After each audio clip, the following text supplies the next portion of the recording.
Liquor, authentic, sports, entertainment, something for the old, something for the new, something for everybody in between. We leave nothing untouched. We are Spoon 107.5 FM.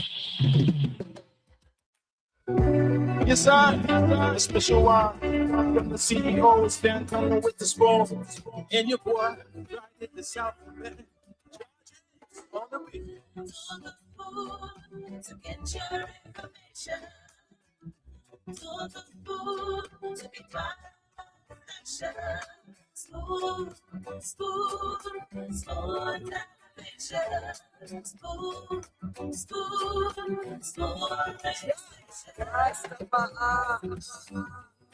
Spoon gonna tell you what is happening in Liberia. Spoon gonna tell you what is happening in Morovia.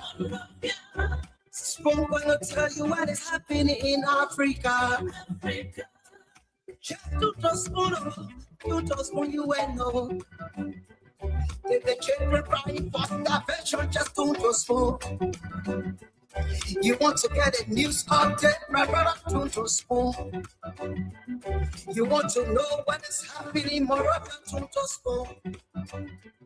Politicians want to make their decision, just to spoon. You want to know what happening in the ministry, to spoon. Yeah, to spoon. Yeah. To spoon.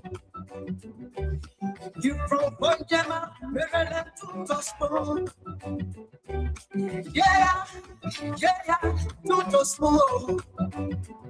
If you eat your farm, like my brother to spoon. You got a spoon TV, you got a spoon radio to spoon. Yeah, to spoon. You want to get a news update, to spoon. Yeah, Rastafari. Kilibamba, kilibamba, kilibamba. Kilibamba, kilibamba, kilibamba. What I want? Yes, what you got it? Yes, what you got it?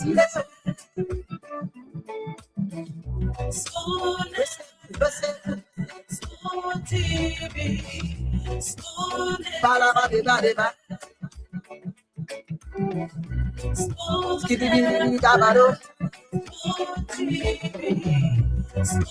entertainment.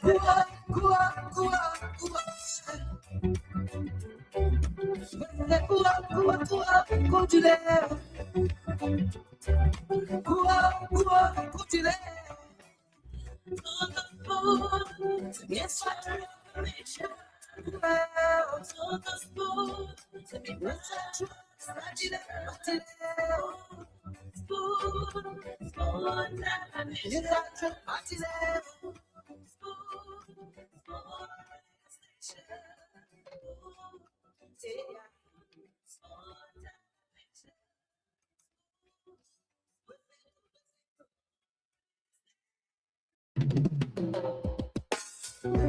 Yes, a special one from the CEO, stand coming with the spoon.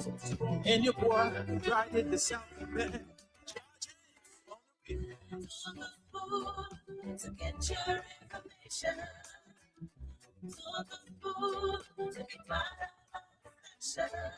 Spoon, spoon, spoon, television. Spoon, spoon, spoon,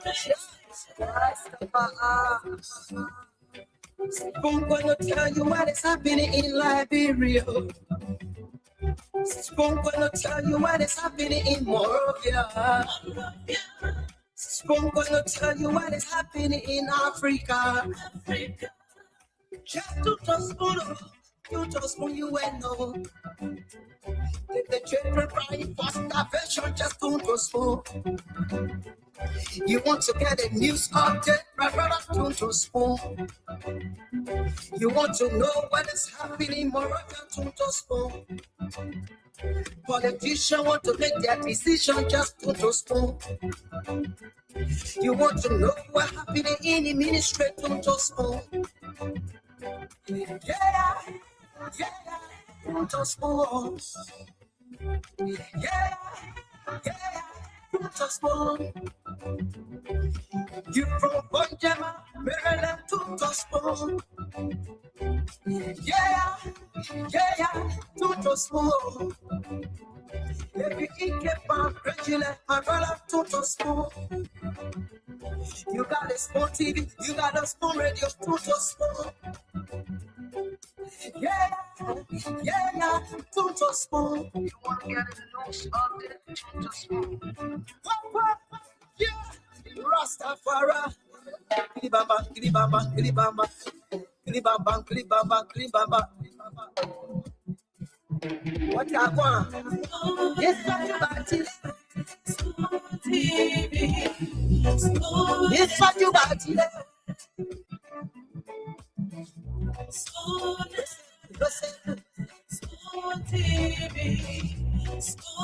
Ba-da-ba-di-ba-di-ba. Di-di-di-di-di-da-ba-do. Spoon Entertainment. Kua, kua, kua, kua.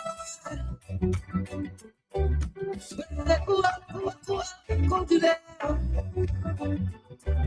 Kua, kua, continue.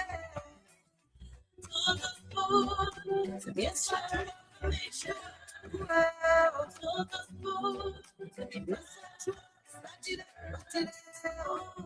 Spoon, spoon, Yes, I took my tea. spoon, station.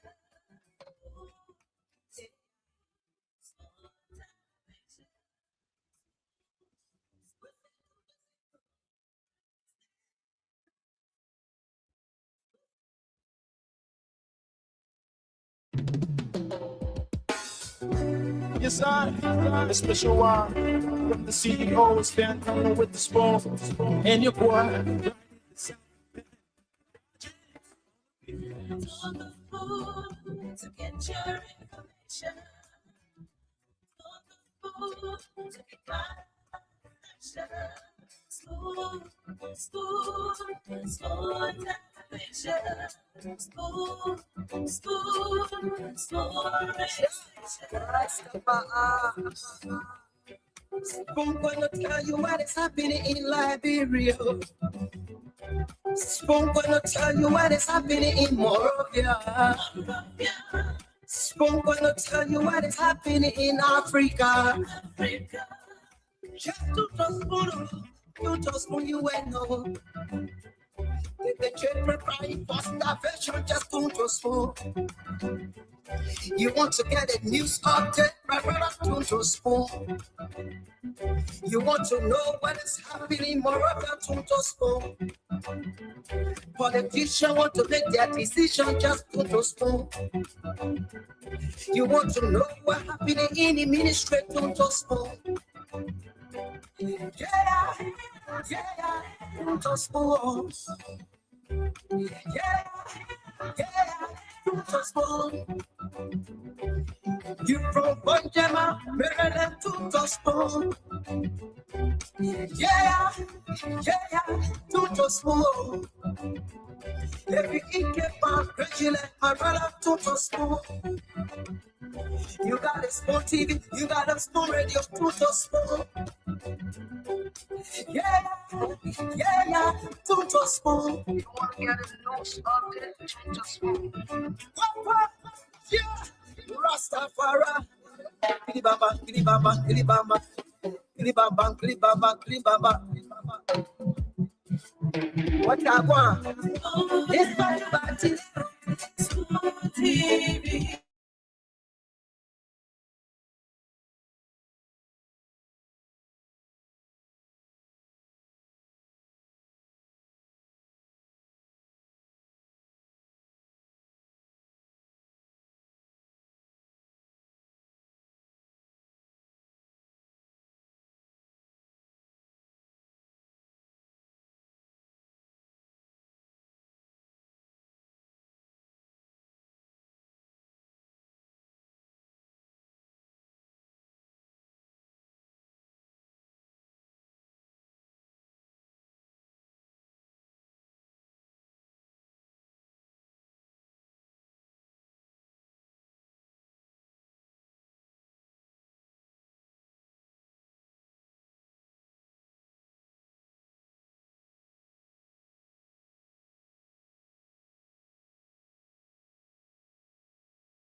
Spoon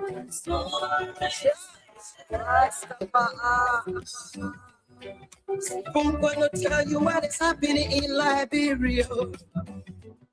Spoon gonna tell you what is happening in Morovia. Spoon gonna tell you what is happening in Africa. Just to the spoon, you to spoon you and know. The children crying for starvation, just to the spoon. You want to get a news update, brother, to the spoon. You want to know what is happening more than to the spoon. Politicians want to make their decision, just to the spoon. You want to know what happening in the ministry, to the spoon. Yeah, to the spoon. Yeah, to the spoon. You from Bonjama, Maryland, to the spoon. Yeah, to the spoon. If you eat a pan, regular, my brother, to the spoon. You got a spoon TV, you got a spoon radio, to the spoon. Yeah, to the spoon. You want to get a news update, to the spoon. What? Yeah, Rastafari. Kilibamba, kilibamba, kilibamba. Kilibamba, kilibamba, kilibamba. What I want? Yes, what Spoon TV. Spoon. Yes, what you want? Spoon. Listen, Spoon TV. Spoon. ba. Spoon. Kibidi dabaro. Spoon TV. Spoon Entertainment. Kua.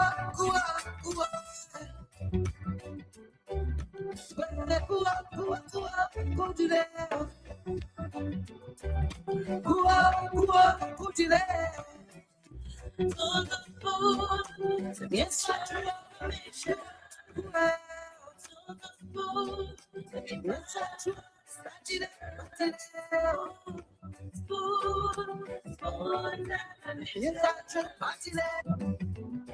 Spoon gonna tell you what is happening in Morovia.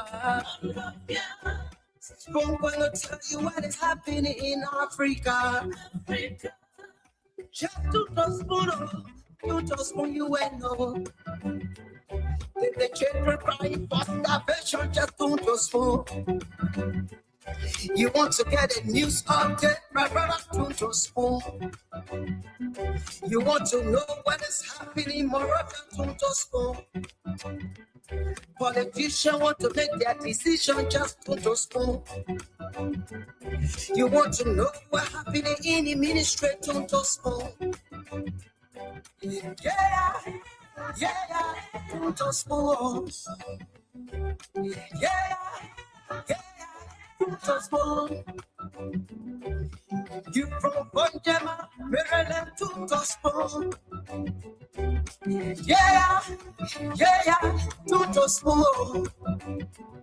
If you eat a pan, regular, my brother, to the spoon. You got a spoon TV, you got a spoon radio, to the spoon. Yeah, to the spoon. You want to get a news update, to the spoon. What? Yeah, Rastafari. Kilibamba, kilibamba, kilibamba. Kilibamba, kilibamba, kilibamba. What I want? Yes, what you got? Spoon TV. Spoon. Yes, what you got? Spoon. Listen, Spoon TV. Spoon. ba. Spoon. Kibidi dabaro. Spoon entertainment. 60 minutes after 8 p.m. here in Liberia. Today is the 22nd of December 2025. Monday it is. Wherever it is you're listening to us from across Liberia, I'd love to say a pleasant night to you and a warm welcome. To those of you watching us all around the world, good day to you. This is undoubtedly Liberia's #1 talk show. This is The Spoon Talk, live on Spoon 107.5 FM, Super 95.5 FM, Fabric 101.1 FM, and of course, Voice of Liberia 104.1 FM, and its affiliates relaying us across Liberia. Christmas is around the corner. My name is Diamond Slanger. Welcome again. A lot of things happening in Liberia, a lot of things happening across the country. Just about a minute or two ago, the president turned on the Roberts International Airport street light project, phase 1 of that project. He has illuminated, the Roberts International Airport highway, a highway that is known for thick darkness. Well, some opposition figures have said, didn't we witness President Weah lighting up Monrovia? And at that time, there were publications all across the country that, look, this is the brightest our streets have been since 1847. We've seen it, but has it been on the Roberts International Airport highway? And the government has said they are going to light up the entire RRA corridor to take away that darkness, that fear factor. When you're driving along that road, when it's nighttime, you depend on your light. And if you're driving, especially for those of you who catch LA flights, or should I say late flights, or whichever it is, and you're driving along the airport, it's a scary thing, to drive at night. Nobody like to help people along a highway. I've experienced a breakdown before along the RRA highway. At that time, it was, Ethiopian Air. It's going to catch a flight. And the place was dark. Had the emergency lights on. Nobody, that dawn, that morning, nobody stopped to help, because people will be thinking, oh, they play dark like this. The thing that someone has set up or something or that sort. So nobody can stop for you if you have a breakdown, especially at night along the RI highway. Maybe if it's a taxi driver, probably another taxi driver will want to stop. But it's very difficult. And the debate again is, how long are these lights going to last for? But the president has illuminated phase 1. JMB said, let there be light. Touch the switch. And then the lights came on. Well, that plus many other things we have to discuss on the show tonight. Yes, I can announce to you, well, whether he will come, whether he wouldn't come, I can't say. But we are going to have our panelists on the program to have a wonderful, wonderful conversation. Things happening in Liberia. But before that, let us go to the phone lines for Liberians to tell us what's on their minds as well. Peter Tamata is watching us from Sierra Leone. Patrick Tumbe says, is it that you're on your way to Lofa? Okay, going there to enjoy the brewing. Go there and go enjoy yourself. Abraham K. Swen is following us from Chicken Soup Factory Gulf Community. Sam Fode is watching us from Golodi Lassana Town, Bombing County. Austin J. Jacor is watching us from Johnsonville. Frank E. Howard, how are you doing, sir? Jeremiah Nouveau, hope you're doing great. Benjamin Dote is following us. Jacob Mwakwei is watching us from the Innovative Youth Alliance in Do Community. Maxwell Kendima is watching us from Taylor Shop, Breville, that's Partnersville Estate, last bus stop. Tobiah D. Yanambo Boy, hope you're doing great. Mohammed W. Ba is watching us from Breville. Let's see some of the YouTubers. Eric McGill is watching us from Atlanta City. David Williams is following us from Colorado, the USA. Isaac Liberia. He said people fast in commenting. I wanted to be the first. Keep trying. You might most likely be the first one of these days. Colenius Julue is watching us via YouTube. Ralph Bale is also following us from Philadelphia, USA, via YouTube as well. So the YouTubers, where are you? Morris Day, hope you're doing great. Tavis Bashu is watching us from Harrisburg, Pennsylvania. Bobby Konanta is also following us. Sheikh Abdul Sharif is watching us from Valtown. Jerry Kamara is watching us from Lofa. And the rest of the counties and the rest of the countries making up the world. People follow from all around the diaspora here. All right, but we'll go to the phone lines now. 0777-771075, 0555-101075. While Unity partisans, including namely that of the Deputy Presidential Press Secretary, Vala, yes, their publication said 100 achievements of President Boycott. Then CDC bookman 120 say no. I will give 500 failures. Say you give 100 achievements, I will give 500 failures. So I'm sure Wanto is going to be on the show to discuss those reported 500 failures of his that he has written and published, and the issue of achievements will always be discussed in our bodily politics. But let's go to the phone lines now, Liberians, for you to tell us what's on your mind. If you're driving along the RIA corridor, well, for phase one, you experience that is brighter than what it used to be. Let's go to the phone lines now and take this first person here. Hello? Damo, good evening. Yes, sir, you're live. Kindly go ahead. Thank you. Thank you, Damo. Segu Fofana, Indo Community, member of Unity Party Intellectual Bureau. Damo, thank you for affording me the turn tonight. I'm very excited today to be on your network. Having said that, Damo, my issue gets to do with the statement while Edwin Snow made. Edwin Snow say the President Baka is his priority is turning to the now then the welfare of the people in the country.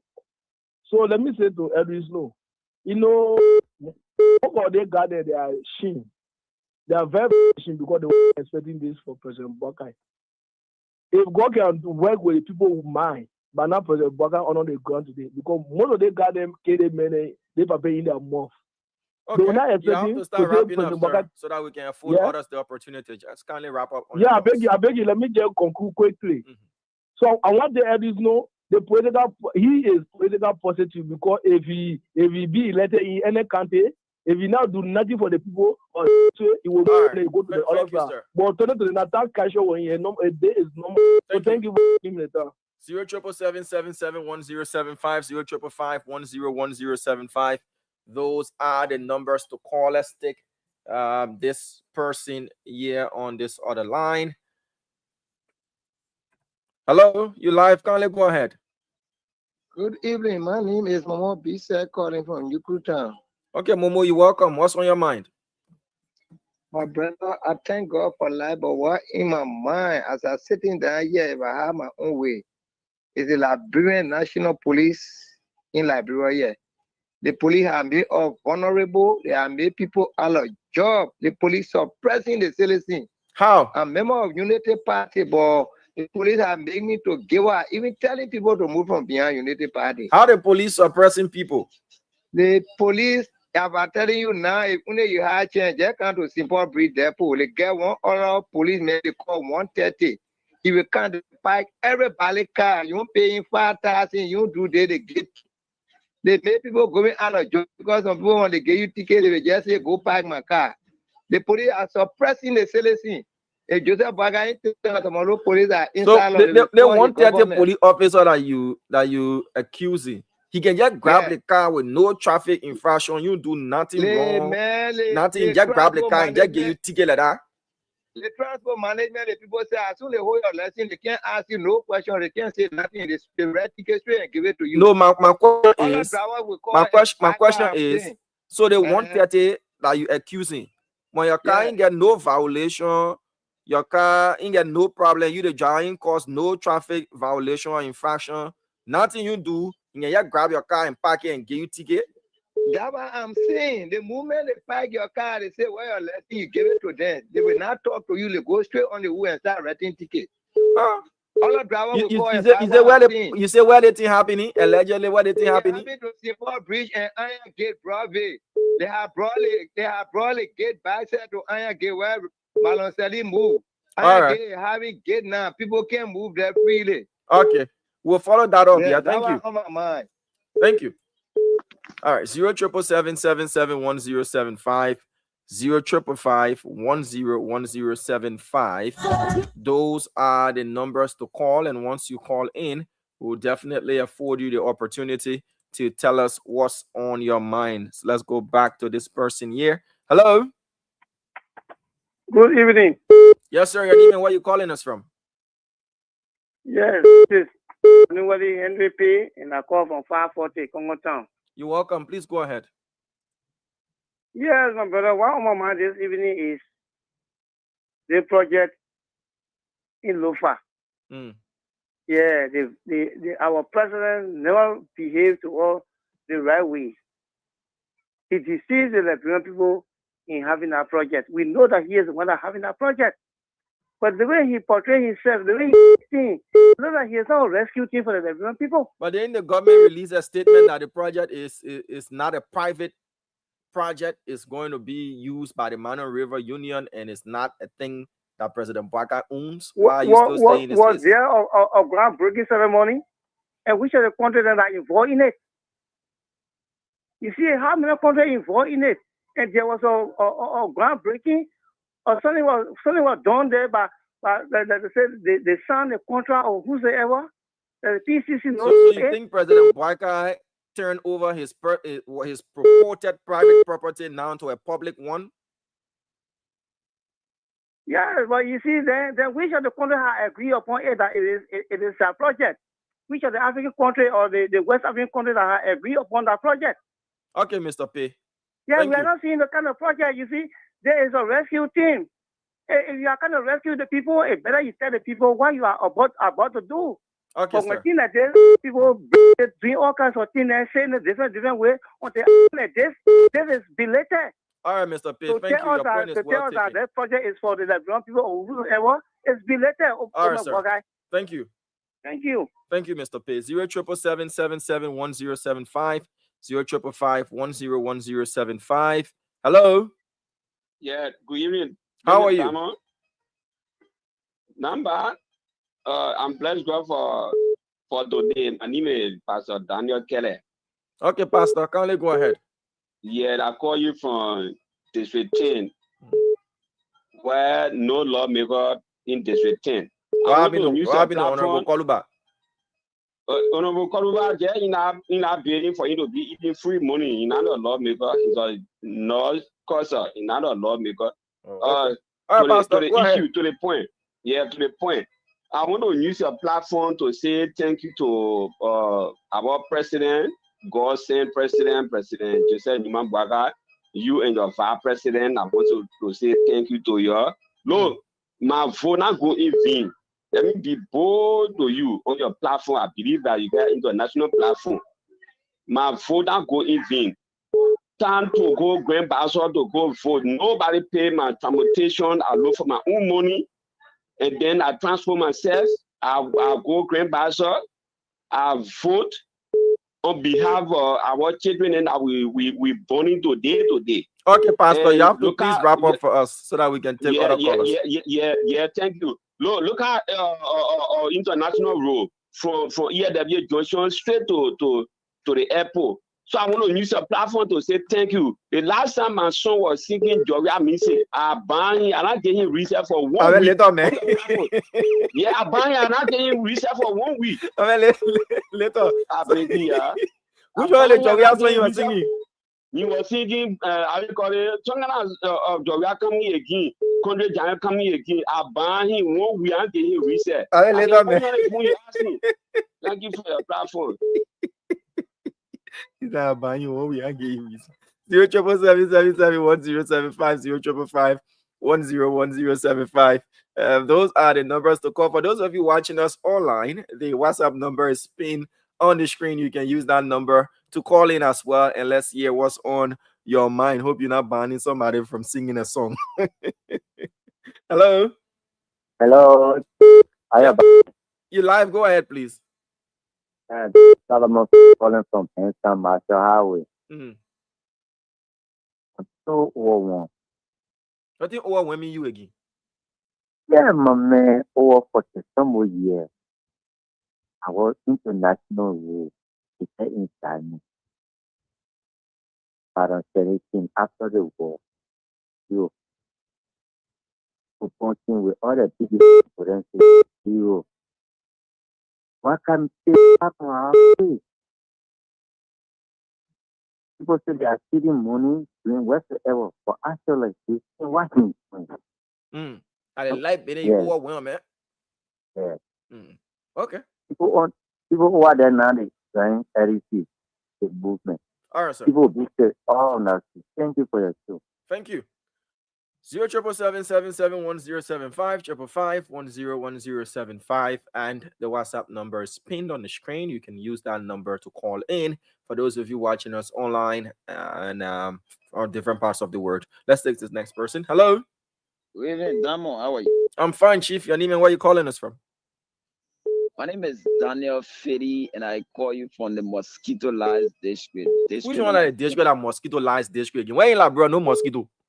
District number 10. District number 10. You know, the mosquito that Diamond, they can post for you to take their picture, and the representative is doing nothing but he just. So what is it you as the citizens are doing as well? Are you keeping dirty water in your community? You're not disposing your trash properly. You have a role to play as well. After all, it's your health. You have to keep your community clean. But Diamond, he came on a mantra of change. Oh, you say you're coming to take away mosquitoes from the district? Yeah, he said sanitation. He came with developmental plans, sanitation, all kind of different agenda. You know, so that's why we are holding for the kind of a mosquito, because our homes are clean here. But I don't know where the mosquito. I don't know that he the one can go bring the man. Yeah. So you say the mosquito can do what? The mosquito can post for you to take a picture. See what it is? I'm making phone. I got picture of mosquito posting and I'm taking picture. All right, post a picture on Facebook and we'll see it. Thank you. That's a good one. Let's take this next person. Hello. Compliments to you as well. I'm okay. How are you? Well, I'm wonderful by the grace of Almighty God. What's on your mind? My name is Mohammed M. Kanen Jr. and Mohammed Kanen is a member of the United Party in the letter bureau. Actually from the Bush area. I think what is on my mind to there, Damo, is how to deal with the issue of our lawmaker thinking.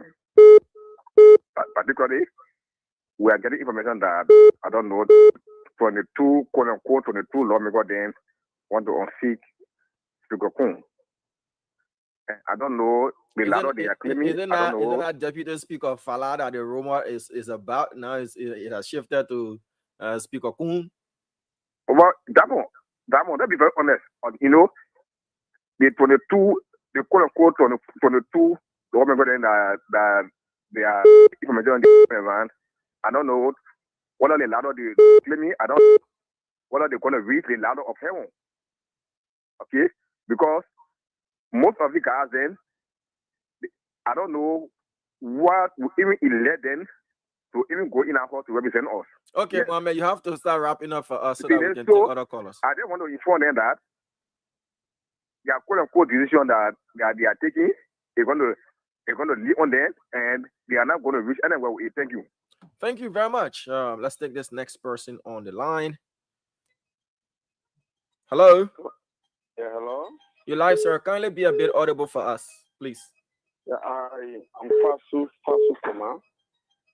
I call as the national chairman of the United Party Intellectual Bureau. I think first let me say compliment of the season. Compliments to you too as well, Fasu. You and your family. Yeah. We are all doing great. We give God the Almighty are the thing for making all the fees December. I have two issues on my mind. One have to do with the Ministry of Commerce. Information emanating from the Ministry of Commerce it doesn't look good for the image of the minister. What information? It is alleged from multiple sources that the minister is introducing the apartheid style of leadership at the Ministry of Information. Information or Commerce? No, the Commerce Industry Ministry. The conference room, I'm told, conference room is exclusively set aside for cross-section of guests, for people who go at the entity to try out varieties of business, see people there. Unknown Matodi Dagosa, I'm told she is somebody who is dealing with too much pomposity. One of her, she has exclusively set aside the conference room only for her cronies, for people who are advancing or political ambition. Okay, Mohammed. Okay, Fasu, you have to move to the second point now so that we can take other callers. Yeah. The second issue has to do with the cordial in yesterday that the president of the free war placed to our integrity icon, President Baka, reaffirming the traditional tie between the two countries, reaffirming commitment from the two leaders to uphold the bilateral relationship and uphold cooperation in many areas. Okay, Chairman. So that is a signal that President Baka has resuscitated the lost image of Liberia. Thank you. Yes, Thank you, Fasu. Thank you for calling. Let's take another person now. This person here. Hello. Yes. Good evening to Spoon FM family, and good evening to my loving people of the Republic of Liberia, and good evening to you, Brother Damon Slanga in studio in Liberia. The need remain constant at Tanso AS Camera once again back to our Spoon Network talk show tonight. I want to tell Liberian people, we are searching and looking for leader. God in heaven has said Liberian or leader. But we don't know how to make a decision or choices or choosing. We choose people based on experiences with no accountability, experiences carry on backwardness, and then we let to go for people based on aluminum popularity. No, leadership does not based on aluminum popularity, based on a track record, who can do the job, and who is noted for this is additional Bene Cummings. The man has worked to corporate sector and spoke on the mark. We just know how we think in our minds. We don't need to speak for a leader. For Liberia, we are the problem. And they may stand for real change. They may have vision. They may have aspiration for this country to transform this country. Since 2017, Minister Cummings came to this country. I have been following his track record. I have been following his philosophy as a leader. He is a good leader, humanitarian, who gets up for this country. Look at today. You go all the street, you will see the man, Banos, and his wife in the cake to celebrate the Christmas when he at the SQ or ANC. Look, Mr. Cummings is the best of leaders that brought this better. Thank you. So I tell all Liberians to come out 2029 and vote Mr. Cummings for top formation for better Liberia. Liberia deserve better. Thank you, Alfonso. Brother Damo. And the last time you were talking about why I so hard behind the government. Because for the usual say, I observe this government, the way doing things, at beginning of politics, you have to sometimes say or gap down for another person. All right. For the usual say, I saw them to be a good leader. I always say, you party I support them. After Mr. Kumi when I in the country, my first time vote was Madaseri. So Alfonso, you give us the rest of the history tomorrow. I have to take other callers. My uncle, I just engaged my United Party. Thank you, Alfonso. Thank you. Alfonso E.S. Camara, a regular caller. He needs no introduction. I just didn't get what kind of popularity he was talking about. But let's take this next person here. Hello, how are you? On the WhatsApp line. Yeah, hello, Damon. Good afternoon. Pleasant night from Liberia. How are you? I'm doing good, and you? I'm okay. What's on your mind? Yeah, first of all, money is not cooked. I'm from Holland. I live in Rotterdam City. That's nice. Yeah, I'm doing good. Mm. Yeah, that one have something on my mind tonight. Yeah, I would say thank to the President of the Republic of Liberia, President Joseph Boakai. I just turned my phone on now, and then I saw the RRA roll. I mean, like, I was just, wow, is Liberia like this tonight? So I will say thank to the President of the Republic of Liberia, President Joseph Boakai. Thank you. Thank you. Thank you for calling from Rotterdam. Yeah. All right. Let's take more calls if we can, if we will be allowed to. Let's take this next person quickly on the line. Hello. Hello? Yes, sir. You live? Your name and where you calling us from? Yeah, my name is Ali Kaba. I'm calling you from Italy. Okay. Please go ahead, Ali. Yeah, my concern has to do with the interview I listened to previously from GMB, especially on the project in Lufa County, wherein he said is a conference built for the Mara River Union. He said he didn't know about it from the beginning. It really confused me. Let the president tell the people the truth. He's an old man. He has to say the truth. You should not feel maybe that he's talking to children who don't understand anything anymore. Today our eyes are open. He cannot tell us that those three countries decided today the conference house in Foya, and then he doesn't know about that. How many have built in the fall? A lot of. Oh, we lost you there. If you can call back again, we still have got some time, but let's go back to the phone lines and take this next person. Hello. Yeah, hello, Damo, how are you doing? I'm good. Please, let's hear you out. Yeah, I'm calling from Marguerite Bono in Victoria, Liberia. Please go ahead. My concern is, I beg you, that can be monitor the time about your Bitcoin wires. That 1 million, other people can say more than 1 million. I beg you, my whole thing, I listen to the show every day, but two can give it shut down the line. All right. I hear you. Thank you. We'll take note of that, yeah? All right, for all right. So let's take this next person here. Hello. Yeah, Damon, good evening. Pleasant night to you. Neiman, where you calling us from? Thank you so much. This is Summer D. Kakla. I joined from Upper Marjorie. Go ahead, Summer. Party in the Ledger Bureau. So let me appreciate you always for giving all the opportunity to speak our mind. Let me say good evening to His Excellency President Boakai. You see, what bothering me is that our honorable people, they are not acting as responsible people. We are hearing allegation in the corridor that they are trying to regroup to remove the deputy speaker. They're coming to what? For me, hello? You said they're coming to what? I said we are getting information that the lawmakers are planning to remove the deputy speaker and the speaker, in fact. So for me, I think a part of distraction while other countries are forging ahead when it comes to development poster. Our people who making 10,000, 15,000 at the expense of the country will be doing things that will be lying or to be behind when it comes to development. For me, frustrating. We just come from 9 to 10 months crisis that led to the country that was tough when it comes to their behavior. Will add benefit to the country. To even hear, hello? Yeah, the country did not benefit anything, chief. So to even hear another information concerning the regrouping to go against the deputy speaker, where we have no any concrete argument or any can listed against him, for me, is something that the country had to think of.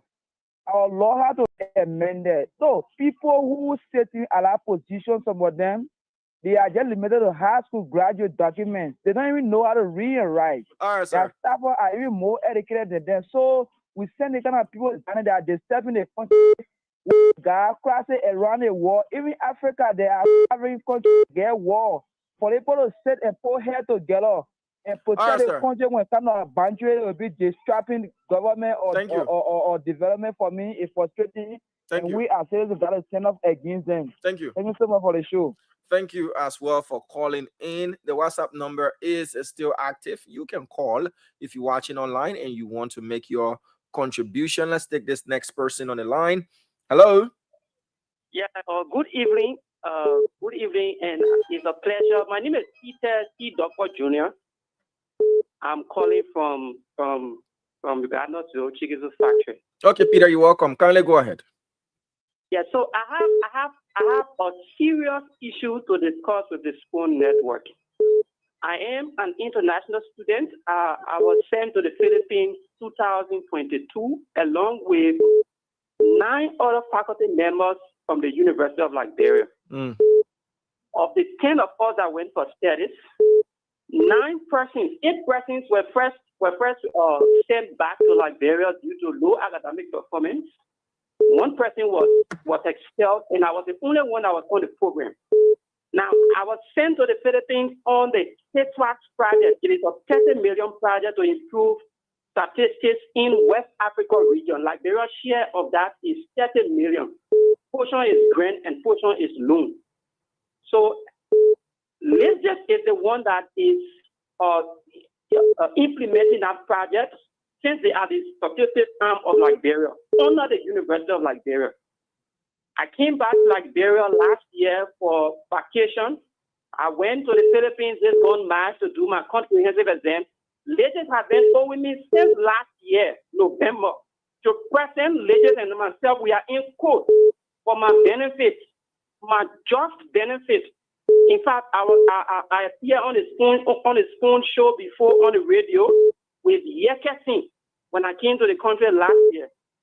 Legis is telling me that funds have been depleted and they can only give me 6 months from November of last year all the way up to next year, June, because my graduation is on July 4th.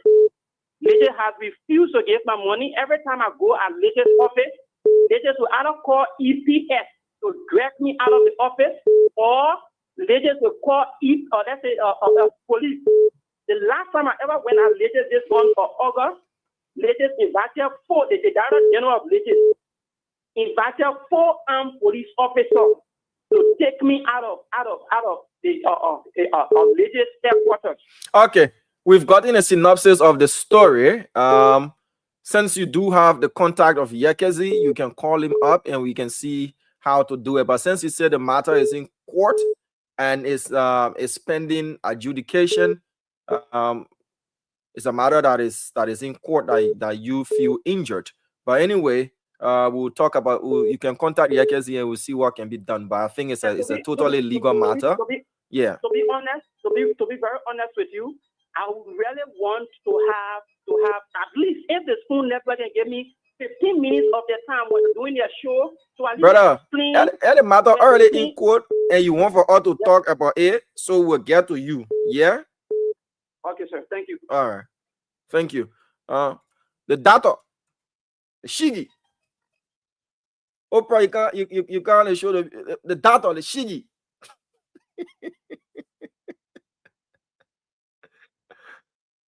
The dawn. Bro, let her begin out. Yeah, I see you are happy. At least I know say, yeah. Let her begin here.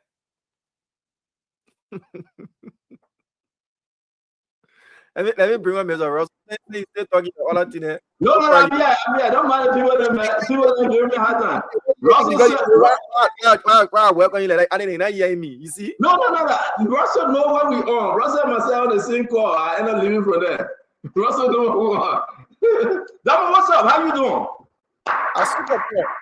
Ladies and gentlemen, boys and girls, we back. What?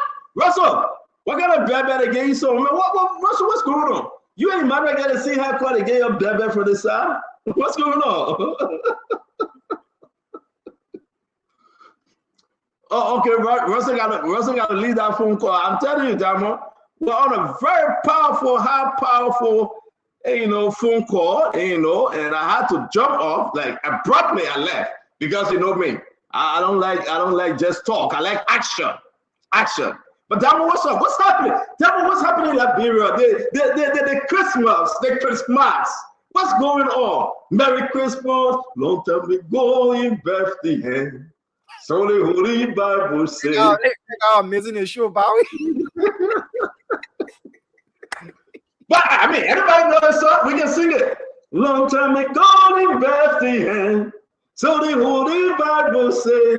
Reminds me of President Jesus Christ was born on Christmas Day.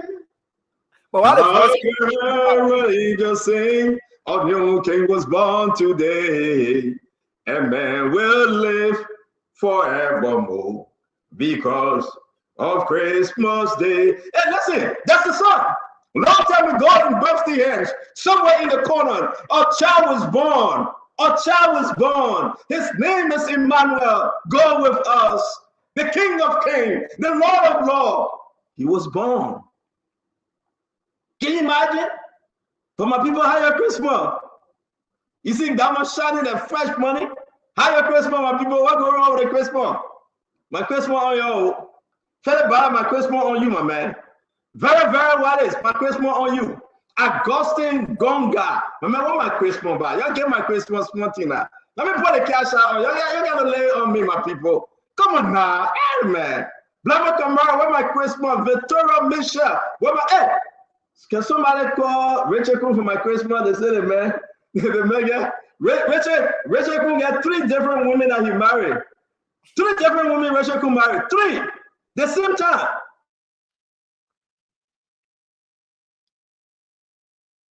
And all that apply for citizenship, they get 3 citizenship applications with the United States government. If what's up, man, you can do that. Richard Kun green card, but anyway, Richard Kun is my man. I'm not going to talk about Richard Kun. Hey, listen, that's not what I'm back for, right? I'm back, Diamond, to ask the people the Christmas, right? So nobody must send me the gossip. Shout around, put me on gossip. I said, shout out, I don't want to say nothing about that one. You See, they send me the link. say nothing, but you talk for almost 7 minutes. No, my man, I'm singing. I'm in the spirit, Christmas spirit. I am. Russell, I don't know what Russell doing. Russell, are you not in the Christmas spirit? You have missed that, Russell? Christmas is my most favorite time, Stanton. I'm in the Christmas spirit. Russell in the Christmas spirit with the chief of staff, his campaign manager. They all under the same roof. They are celebrating in spirit and in truth. May God bless you.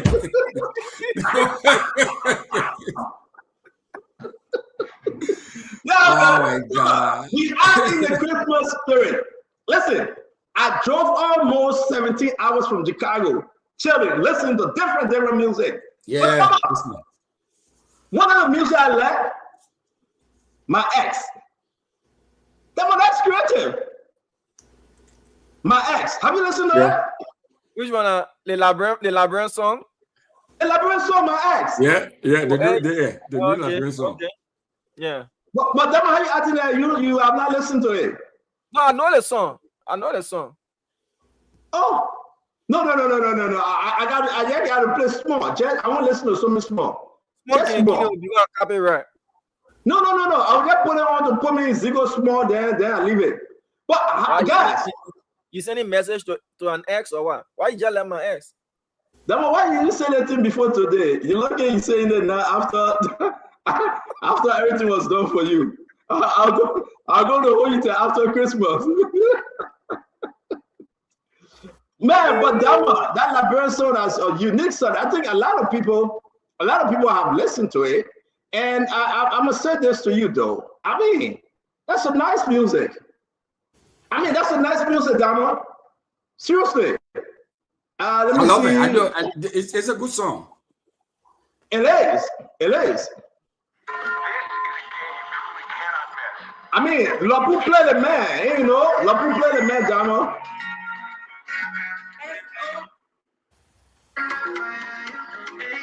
You mean say my ex, because hey, by your husband chair carry away.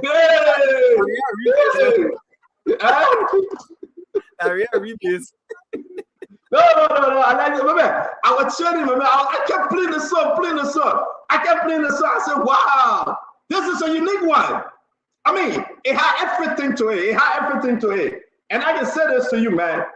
They get play the guy. You know, she played the guy, and the guy ended up swearing her. Lapu leave me for my little son. Who Lapu? Now who else they call Lapu? I won't call no name. If I call name, I'll be in trouble with somebody. They watching the show right now. But guys, we're gonna be having a wonderful show. We're back. The issue about the budget. Everybody's saying about Snow and Koga. Maggie signed on the budget. I mean, what kind of opposition is Maggie? Can you imagine that? Maggie signing on the budget. Americans say the budget or bad. Americans sign on it. They don't sign on it. I mean, there's nothing. That you know something? Let me say this to you. Guys, share the show. Share the show. Come on. We are about to get breaking news. Boom breaker is back. Now your other government boom. Not kind of government boom. That government boom thing still don't carry. We have 22 lawmakers. They are planning a revolt. They want to remove Rachel Koo and that of Tomo Falah. 22 of them. 22. That they say. I spoke to so many of them. So Russell, I said to them, I said, listen, you guys wasting our time. You know what they told me? I said, both say you're doing it because of money, Diamond. That's why I told three of them I spoke to. I said, you're doing it because you want Christmas money. They said, no, that's not true. I said, you're going to remove Richard Koo? They said, yeah. I said, why? They said, well, you see what Richard Koo had? You see what Richard Koo and you see what Tomo Falah had? Are we having a New Year revolt? Are they going to remove Richard Koo? We're going to discuss it. I know the name. P. Majura, what the public? Romo Quill from Sano County. And I name Romeo, Anthony Williams from Maryland. And all these guys there, 22 of them. And these are not the minority black members. There's a new sect. Is it mutiny coming from within? From within the majority. That's what it seems like. Yeah. From within the but we're talking.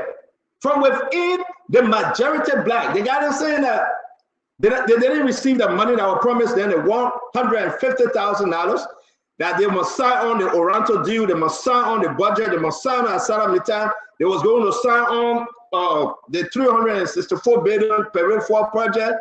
All the money, my man, they collect them. So is it using counterfeit to buy drugs kind of case? Is that what it is? But let me say something now. And I like the way you put it, right? But you got to understand something here. At the end of the day, are they stupid? I mean, I'm not ready saying that they are stupid, but I'm asking you a question.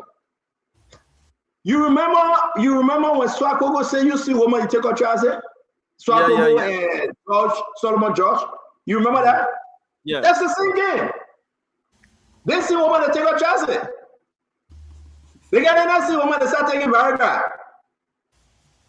So they got to go to snow ice. No, that one out there. Russell, stop. That one out there, Russell. I'm saying that thing. Oh, man, you're talking too much. This is the time to be merry and festive and all of that. I understand. People want me to be merry. I'm always merry. I'm always festival. I'm always sakia. And I'm a yaba, whatever you call it. But I'm saying to you, those lawmakers were used and abused. They got no money for them. 22 of them planning a mutiny, like Dama said. Yeah, they are saying they are leaving. They are leaving, Dama. They're leaving to go where, man? They're leaving to go where? Wait for the show, Dama. Tell the people to share it. Wait for the show. Be patient. You are good, Dama. So many people are looking for the Christmas today. You're already good. You settled. You go. I see you are happy. Your two children, man, the money for them to go do food shopping. Full. No, but the other one I have brother, two children, your own children, and two of them. The other two that have brother children, so leave that one. All of them are my children, so there's no distinction. We say the one that you get a man and money, you get a brother children, man and money. Let me add it on. But you get a man and brother children money, the other one that you get them there, your own, I know the woman from Minnesota too. What would they get from Minnesota? You have to give me something so I can be able to, yeah. All right, I will see what I can do. I'll see what I can do. Ladies and gentlemen, boys and girls, we're going to be having a wonderful show. It's 9 p.m. in Liberia. Edwin Melvin Snow going to Guinea Conakry to monitor the election process. Again, Edwin Snow, whenever that brother leaving the country, he dressed like a Muslim man when he going in the Muslim country. Damn on.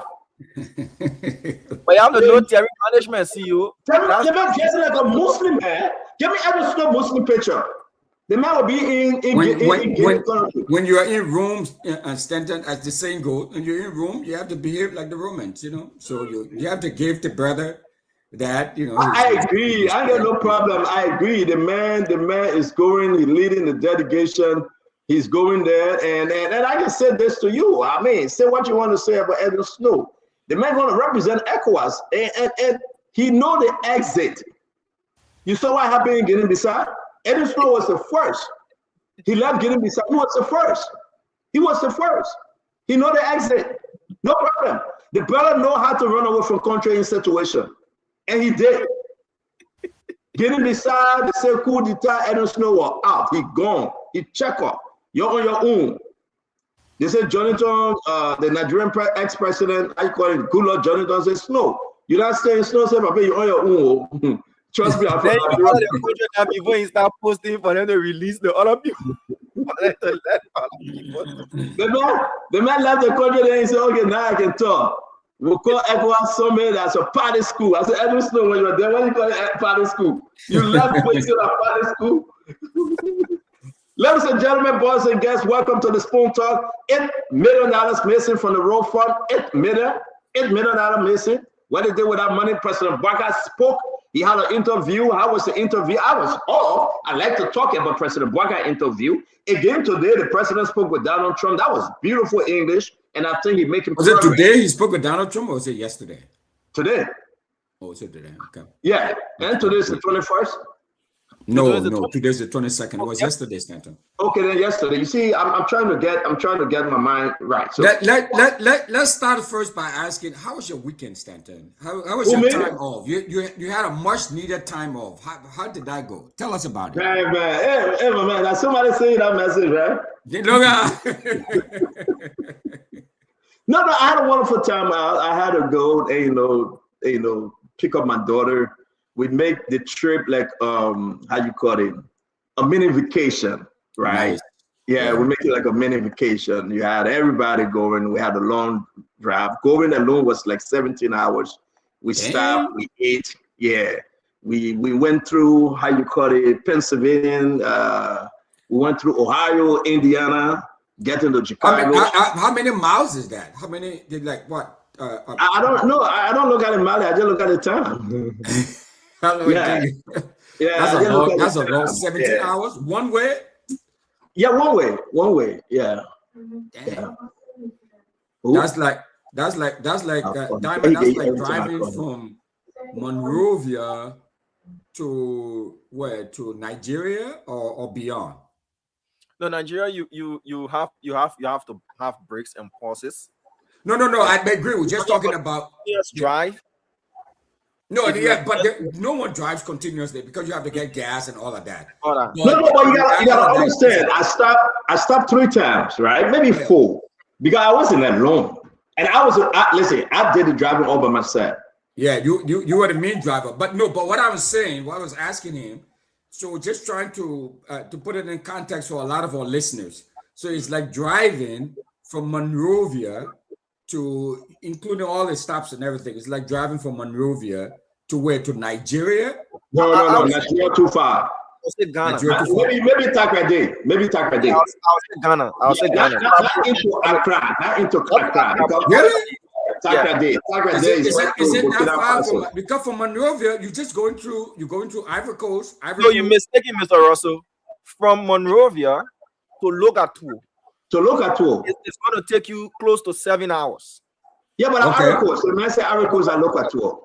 It's going to take you close to 7 hours. 7 hours, And then when you cross from Logatu to go all the way to Abidjan, it's going to take you at least.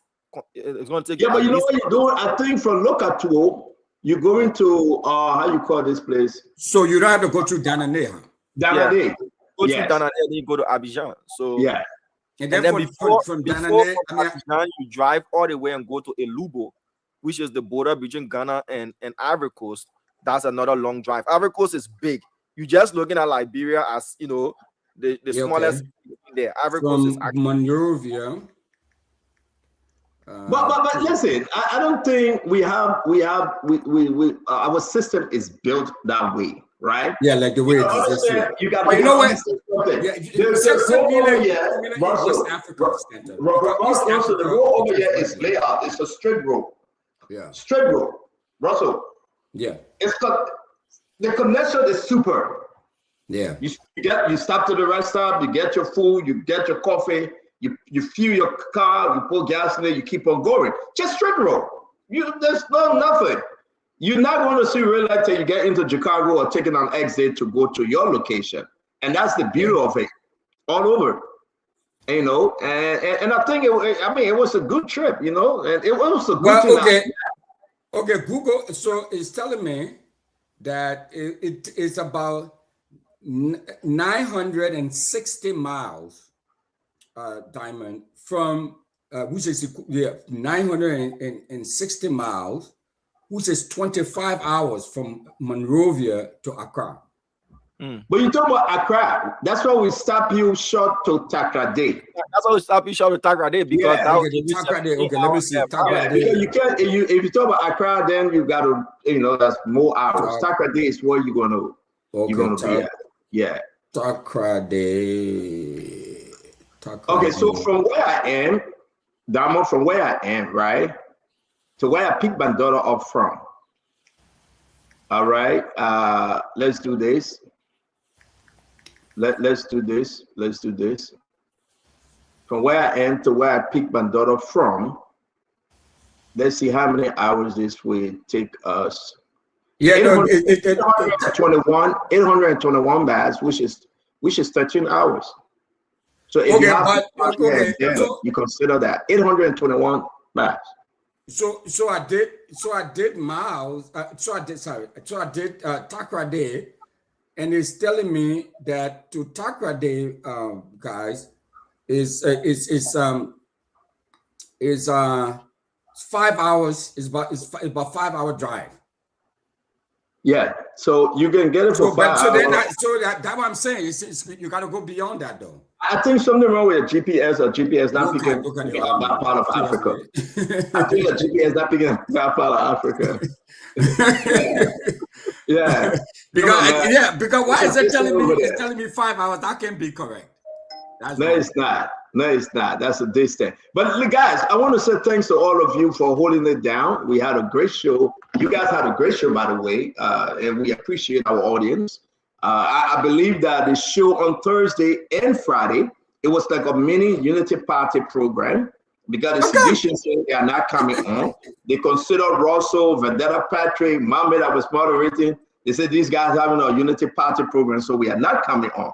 And I'm like, seriously, guys, you're going to the show? They said no. So today they come to talk. What they want to talk, they how you call him, Akaris, Mosey Gray, Acid Doe, Kev Hassan, Jefferson Chelsea, and the rest of them. We're going to be having a great show today. It's good to be back. And again, it's good to have a vacation with the family. I will encourage every one of you. You know what? Liberia is not burning down, right? This thing will continue. With or without us, it will continue. We just got to spend some time with the family, extra good time with the family. Russell, we went to the biggest Starbucks in the country, in America. It's in Chicago. The biggest. Yes. Have you could see a Starbucks having like almost 10 level in every? Really?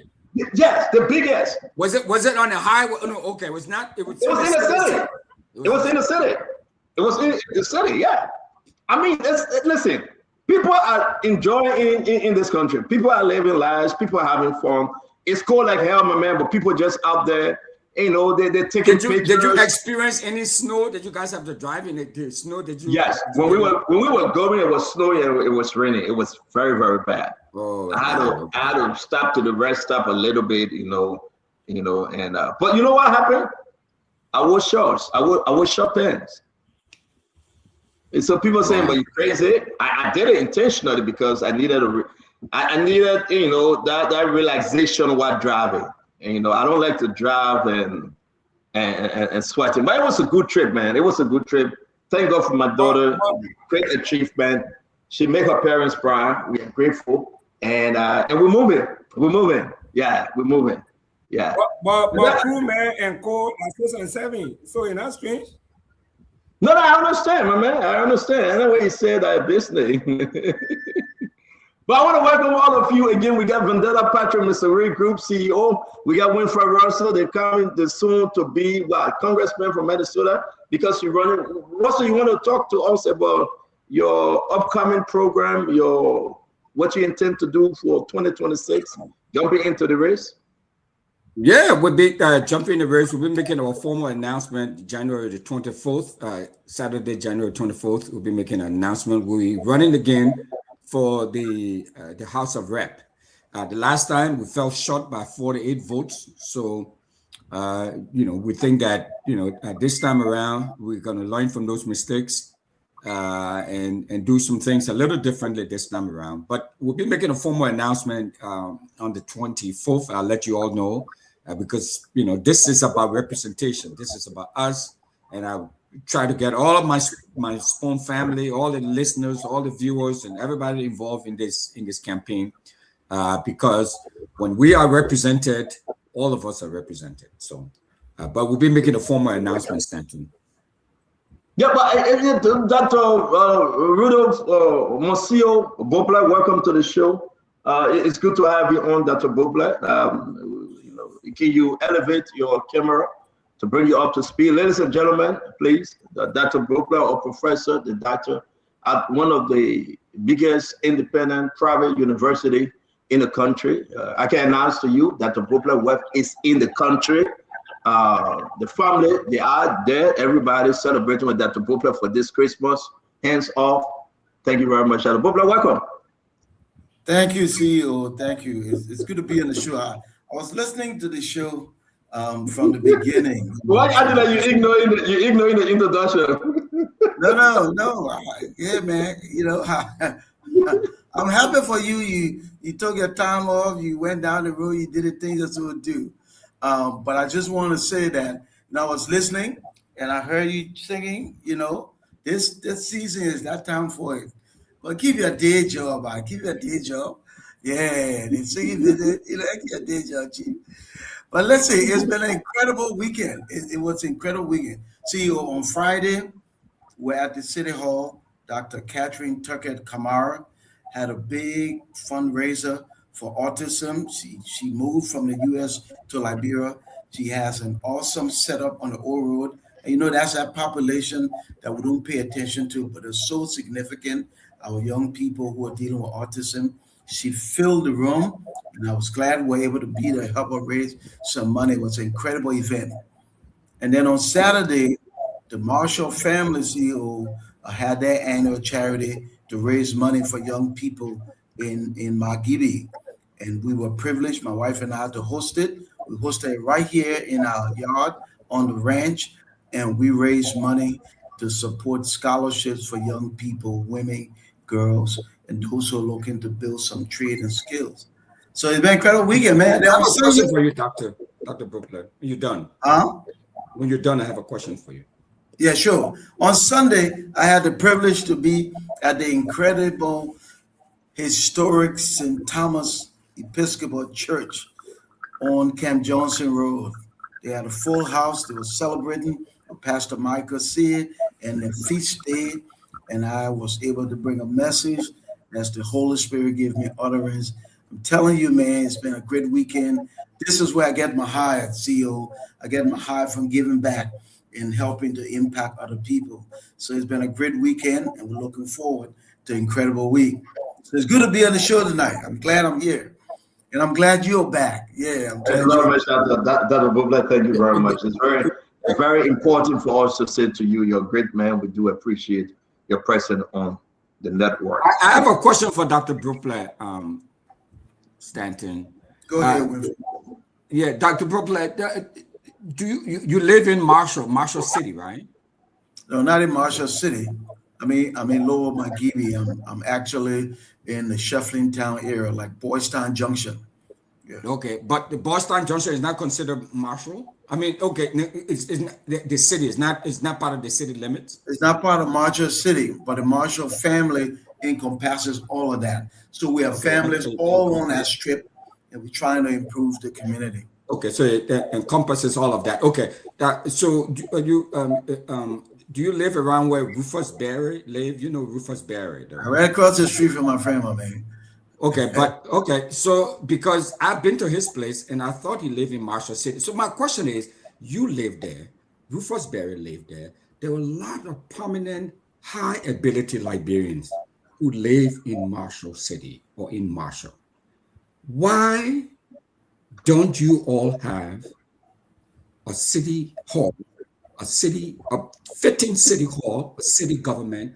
Why you all have not employed the principles of urban. Let's make this short now because we have to get to our main event. So the whole principle of urban zoning in a picturesque seaside city like Marshall. Why? You live there, Rufus Berry lived there, there are a whole bunch of people who live there. High ability folks. Why? So I would tell you that great question. Thank you for asking it. I will tell you we're thinking the same way and we're working in that direction. But when you already have things established the wrong way and you're trying to undo and reestablish, it takes some time. But let me tell you some of the progress we made. We have a fire we've negotiated and we have collaboration now and approval. We have a fire station coming right there into Marshall.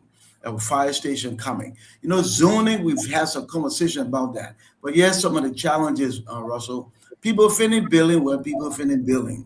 And so we're almost like we're coming after the fact to kind of rearrange some things. So what we're doing now, we're trying to keep the neighborhood safe. We're trying to keep it organized. And yes, we're thinking progressively. That's why I'm a big proponent of local government, strong local government. You know, the superintendent and I were at the football game in Nimba. We talked about how we can make Marshall better. So believe you me, we're thinking about that.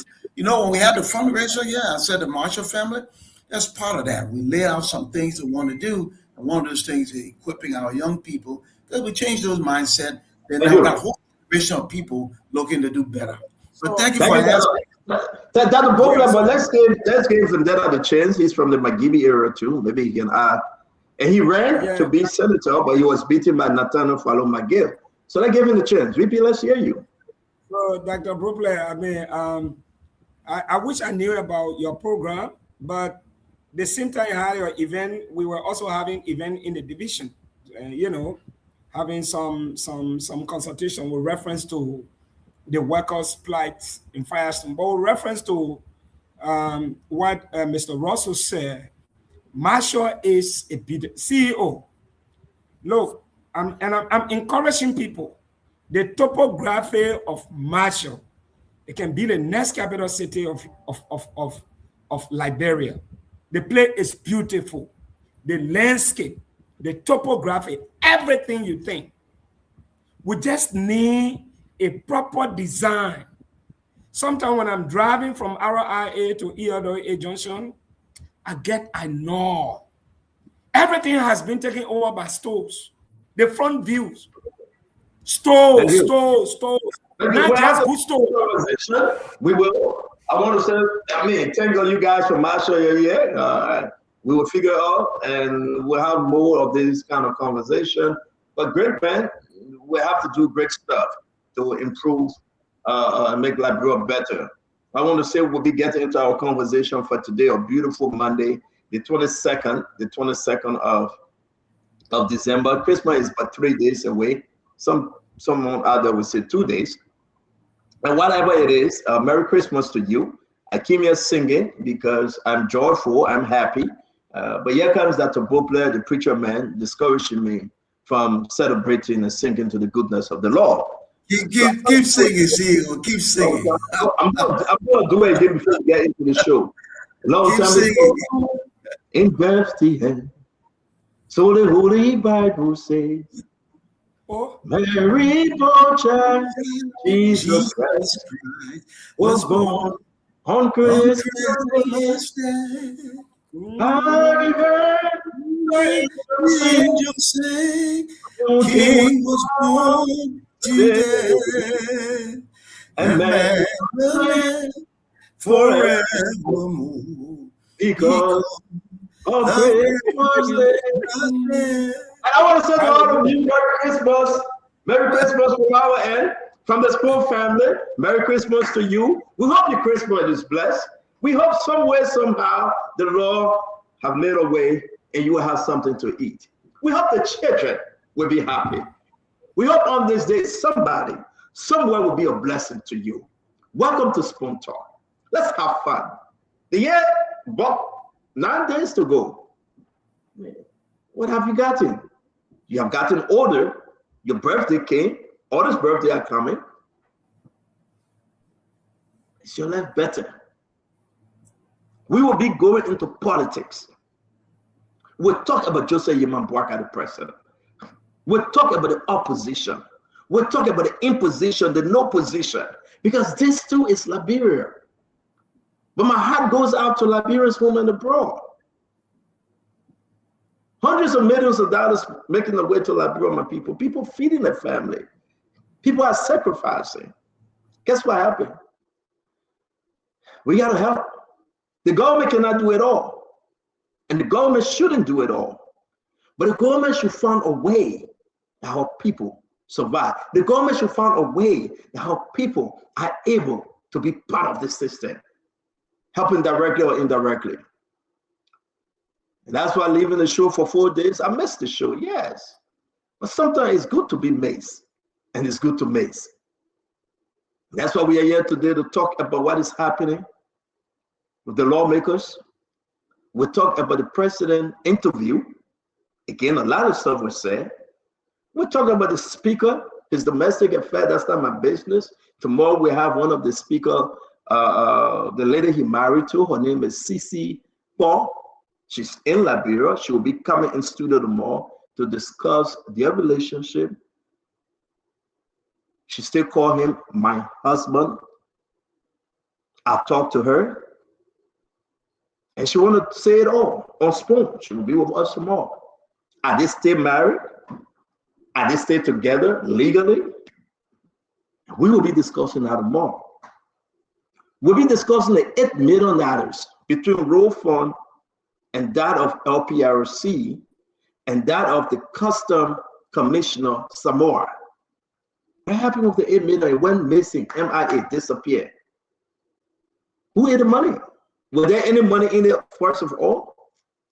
We got a lot to talk about. You have 22 men. 22 men.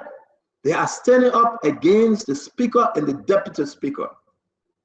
They are negotiating their replacement. They are negotiating the final removal. Are we going to have another Fonati situation? These 22 men, they got nothing to do with the minority black. They are a new group within the majority black. Anthony Williams, Romeo Kuya, and the rest of them. As of now, negotiation is on the table to give them $12,000 each. $12,000 each. But why are they meeting? What's the essence? What are the grievances? What's going on? Why they decided to meet in the first place? Russell, why are they meeting? Did they meet? Yes. Yes. In whose district? I can tell you. Who are in the meeting? I will tell you. But why are they meeting? They don't like Richard Koo anymore. They don't like Thomas Farah. It's about the money, the Benjamin. Somebody didn't eat a susu, and somebody is angry. And my fellow Liberian, we got a long way to go. And I want to say welcome to the Spoon Talk. My brother Winfrey Russell, welcome. Dama, you got to stick with us. Don't go in the bad, Dama. You got to stick with us. The people love to have you on. And I want to say thanks to the entire Spoon Network. Thanks to everyone, you know, that makes Spoon Network great as we move closer to the year end. We appreciate you. Go on Facebook, go on YouTube and share the show. Let's have fun.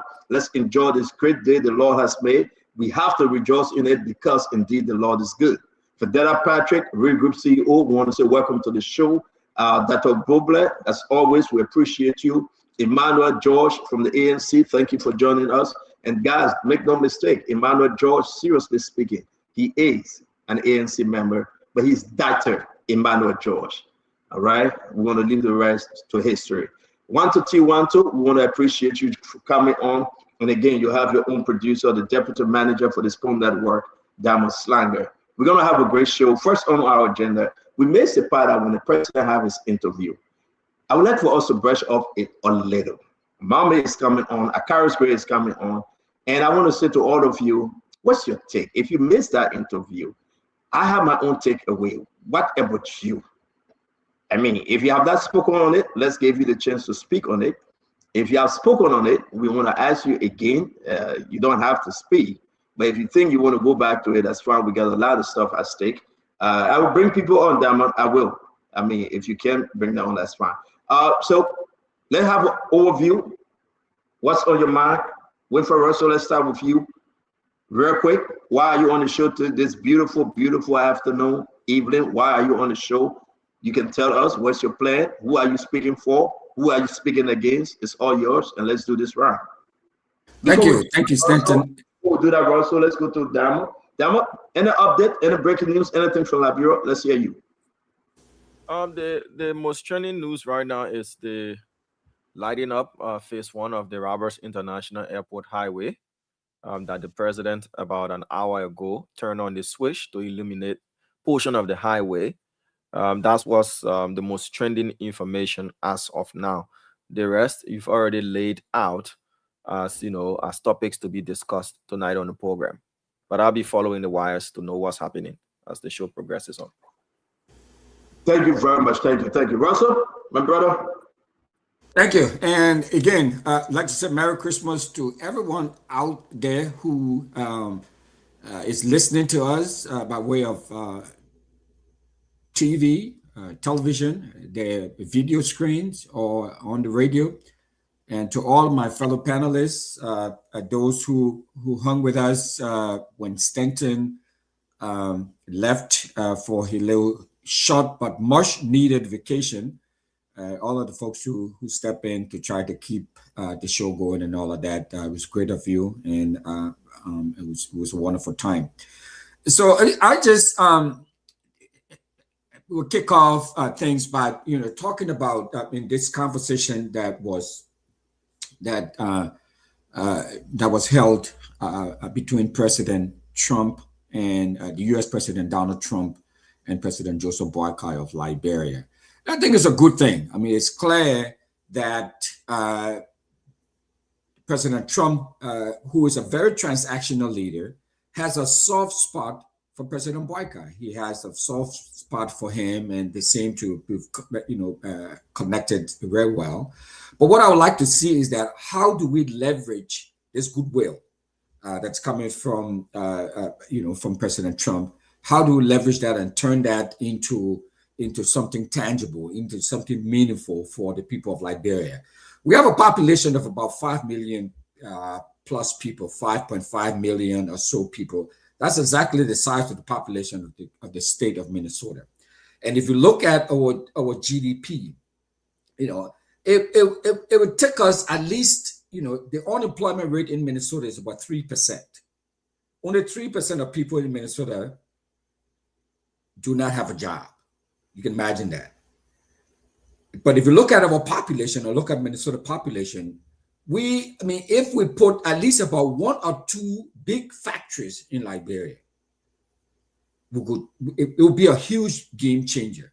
So why don't we leverage this good relationship that we have with the U.S. government and our transactional leader, President Trump, and turn back into positive? That's part of what I would like to see. Thank you very much, and that's what we'll be discussing also. I mean, that was a beautiful thing, by the way. President Joseph Boakai had a conversation with President Trump, but we got a lot to discuss also. Let me bring in Mr. Regroup, Vendetta Patrick. My brother, how you doing? Yeah, it's good to be back. I see you all welcome. I wasn't here also, but it's good to be back. I know tonight it will be a spectacular discussion. But tonight, what is on my mind is Firestone. for the past 2 weeks, been touring the plantation. This issue of people doing work that Liberians are entitled to. Can you imagine? Someone is from Zimbabwe, someone is from Rwanda as RT director working for the company. So in the midst of almost 4 million persons or 5 million persons, you can have an RT director from Liberia, you have to hire them from abroad. So the concerns are many. Secondly, the population of Firestone, when it comes to the students, it has overgrown. Firestone has only one high school right now, and the population is large.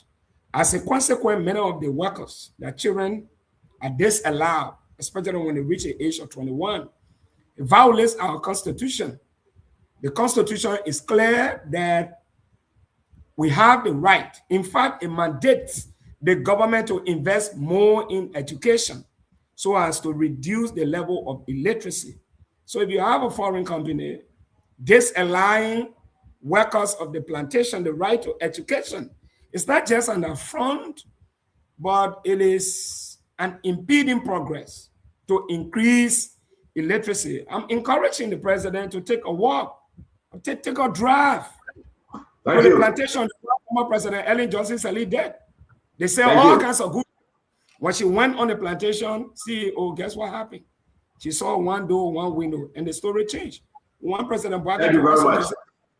I see that you're very passionate on when it comes to Magidi and its surrounding, and you are very, very passionate. And I think that's a good thing, though. You always say that if it's not a hospital, it's about Firestone, it's about other part of the plantation, and Marshall, and that's a good thing. Seriously, I hope people are listening to you and to be friends with you. I think that's a good thing, and want to say thank you very much. The good thing about it, I grew up there, CEO. I grew up in Firestone. Those conditions have not changed. So seeing myself at this level and the condition stay the same, it sends a bad memory. It's not nothing about politics, but it should be a win-win situation. When workers work, they should enjoy, they should be treated with dignity and something. Let me ask you before we bring that up in. VB, you speaking. Let's say, okay, whichever government, and they are not listening, right? Can you put together a group? Can you put together an agency and go after these companies, find the records on those that they have hired, and work along with the Ministry of Labor and demand, that transparency? I know you are a strong advocate. I mean, can you find other ways? I've been to Labor. No, CEO. Every time you see me talking here, I've been to Labor. Yes, okay. I've been there. In fact, as we speak now, there are a lot of complaints. Some people are being illegally dismissed. The matters the matters are there at Labor Ministry. But again, we have limitations.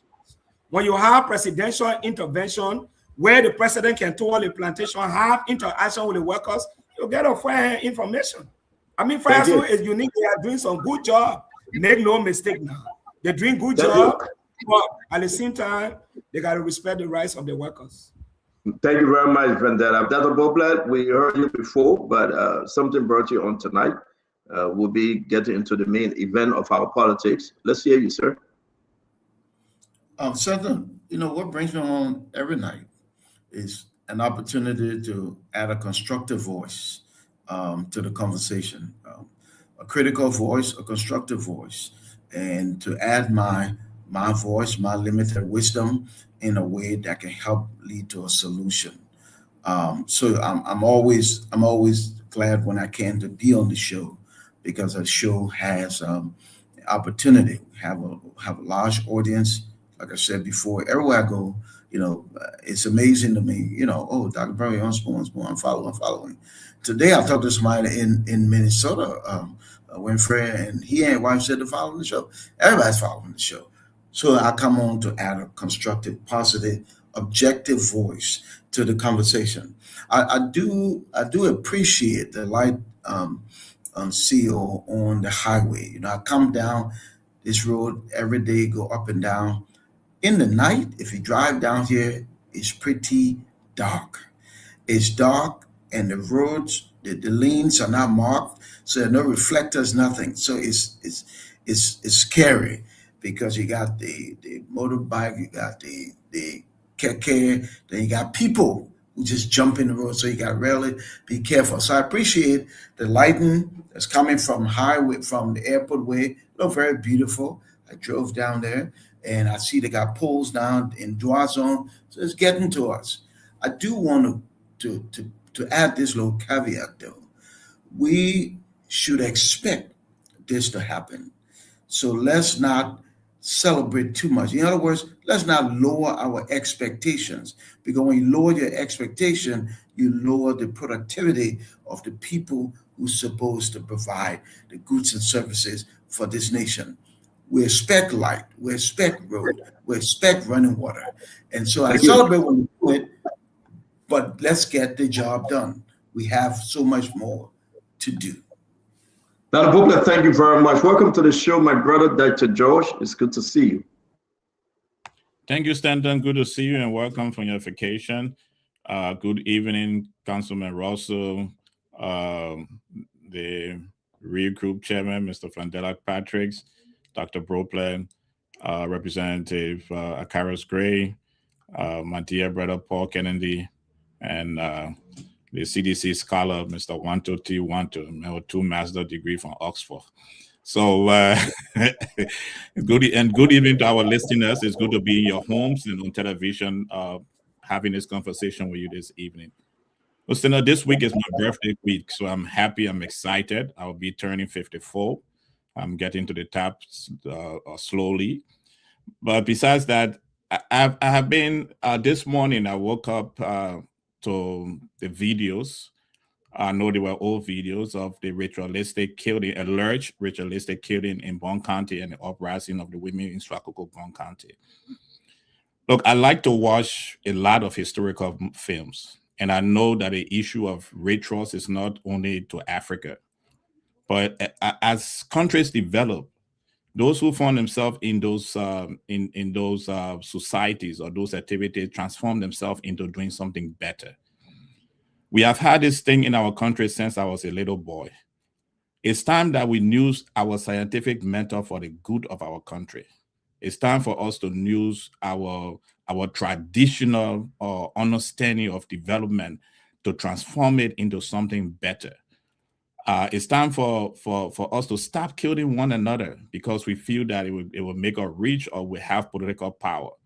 Those things don't happen like that, but we can definitely use our traditional elders and the wisdom they have to develop our countries as others have developed their countries. Hopefully we'll start thinking in that positive light. All this negative thing about killing one another is just is inhumane, and we should stop that. We should stop hearing this story in the 21st century. So I look forward to having this conversation about Liberia and all the topics that you have raised today. Thank you. Yeah, thank you very much. Wanto T. Wanto. That name sounds like a cool name, but for name back. Welcome, Wanto. Thank you, CEO. It's really incredible having you back. And I'm also in my birthday week as well. I'm not turning 55, but my birthday is on the 24th, so I'm really excited about it. I think that CEO, there's so many critical things. One of the reasons why I'm a bit concerned. A part of my concern is the leverage of national downtoning we will be to celebrate some of the most mediocre things as a nation. I'm very surprised tonight that nationally, the biggest national celebration is putting on street light. This is unfortunate, very unfortunate, and I'm surprised that nobody even captured that today the most important national headline tonight is that we have street light being put up.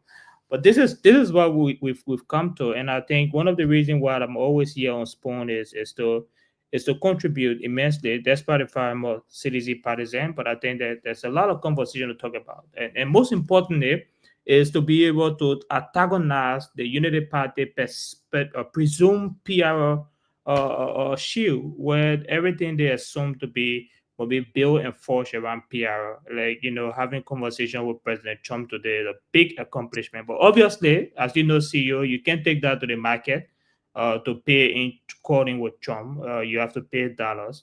And as we know, this entire timeline we've had in Liberia is exceptional challenges. Marketeers are complaining there is increasing poverty, unemployment is skyrocketing. Unfortunately, as possible, there's absolutely no solution.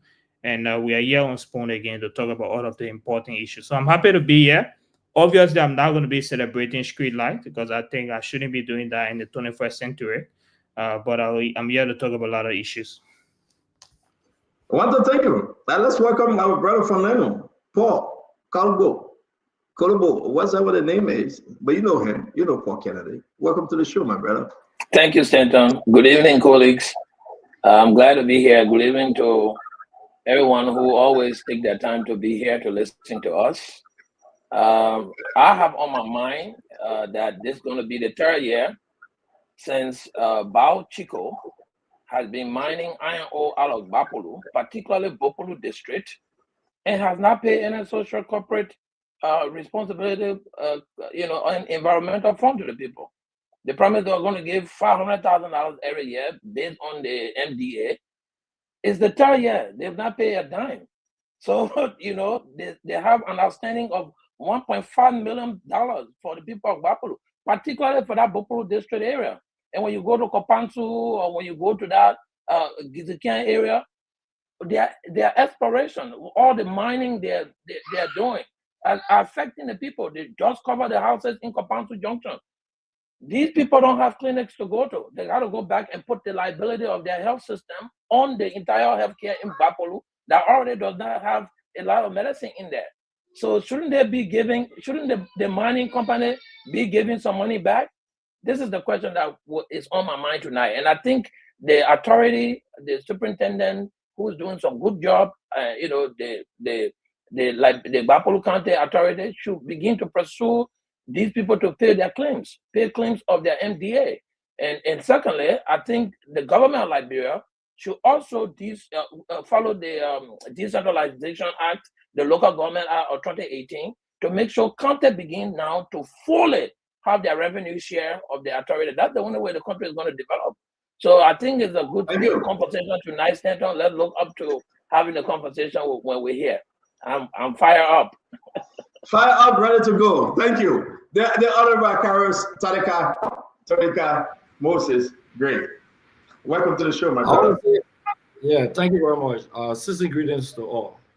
And season greetings also to our many viewers or many followers. It's very essential that we are on this show.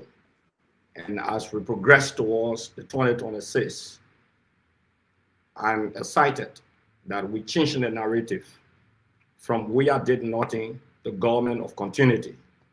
And we succeeded in deconstructing and reconstructing the conversation. I think the Spoon Network has done extremely well with some conversation from all sides, whether government, whether opposition, whether independent. I think it's a good thing. And also I'm concerned that we have 2 days to 3 days, 72 hours to Christmas, and civil servants are yet to be paid. There's a serious national concern while people are celebrating mediocrity, meritocratic behavior. Our civil servants are concerned.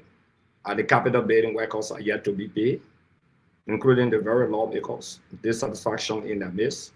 The speaker is in the southeast, while the deputy is in the north. They have neglected their colleagues here. It's a sad thing, though we have disagreed with them. But things are not progressing the way they should progress. I don't think we should climax the year with our people being unpaid to a greater extent. And some workers are still complaining about portion of their November pay under this administration. So we are concerned about the welfare of the masses. That's why I'm here tonight. Very concerned about the welfare of the masses out there.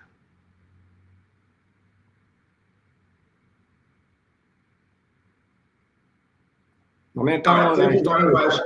Thank you. No, I was muted, but thank you very much for all of you. Great concern. But again, maybe because we go into the new year, Dr. Bople, so maybe things will be new somewhere, somehow, right? Let's talk about what is happening in Liberia today. Dr. Bopler, you raised the issue. Fine, beautifully done, lay out. The president is out there, lighting things up and making things to happen. People are celebrating, preventing accident on the highway and talking about, that you will have light now coming from Rawa International Airport coming all the way down, Great thing. We know so many people have died on the highway because of a bad system, no lights. See these seditions are saying this is not what they want to talk about, Russell. And let's be fair now. I want to ask our fellow Liberians, let's just be fair for God's sake, right? When sedition are saying this is not what they want to talk about, well, what's going on here, Russell? What's the takeaway? What are they hiding? Why are they not, why do you think they want to hold back and don't talk about this? Russell. Yeah. I'm trying to get the pictures up. Because the picture looks beautiful, but for CDC to say something we've been crying for, we've been beating on government, past and present, and this is happening. And the Liberian people saying yes, coming from the airport, coming from Firestone, coming from where Vendetta Patrick were over the weekend. What Dr. Bopler talking about having the Marshall gathering. Maybe it may be some part of the highway, but actually, isn't that something? I want us to have this conversation and ask the Liberian people. I know we're not there yet. But Russell, isn't this something? No, clearly, Stanton, is something to celebrate, but and it's a little hypocritical. I think everybody will agree. It's a little hypocritical that then the previous government did celebrate turning on lights, and we did decry that and did tell them about every little hand pump was being celebrated, every street light, solar light put up, wherever they were put up, they were being celebrated. So in general, it's a good thing, but I don't think it, like Wanto said, I don't know if it warrants some sort of national celebration. I can understand and see and appreciate if we had a national Christmas tree and they were doing a big celebration around that, like we do here too as well. That's understandable. Happens once every year. That's fine. But to say we didn't do it the last time and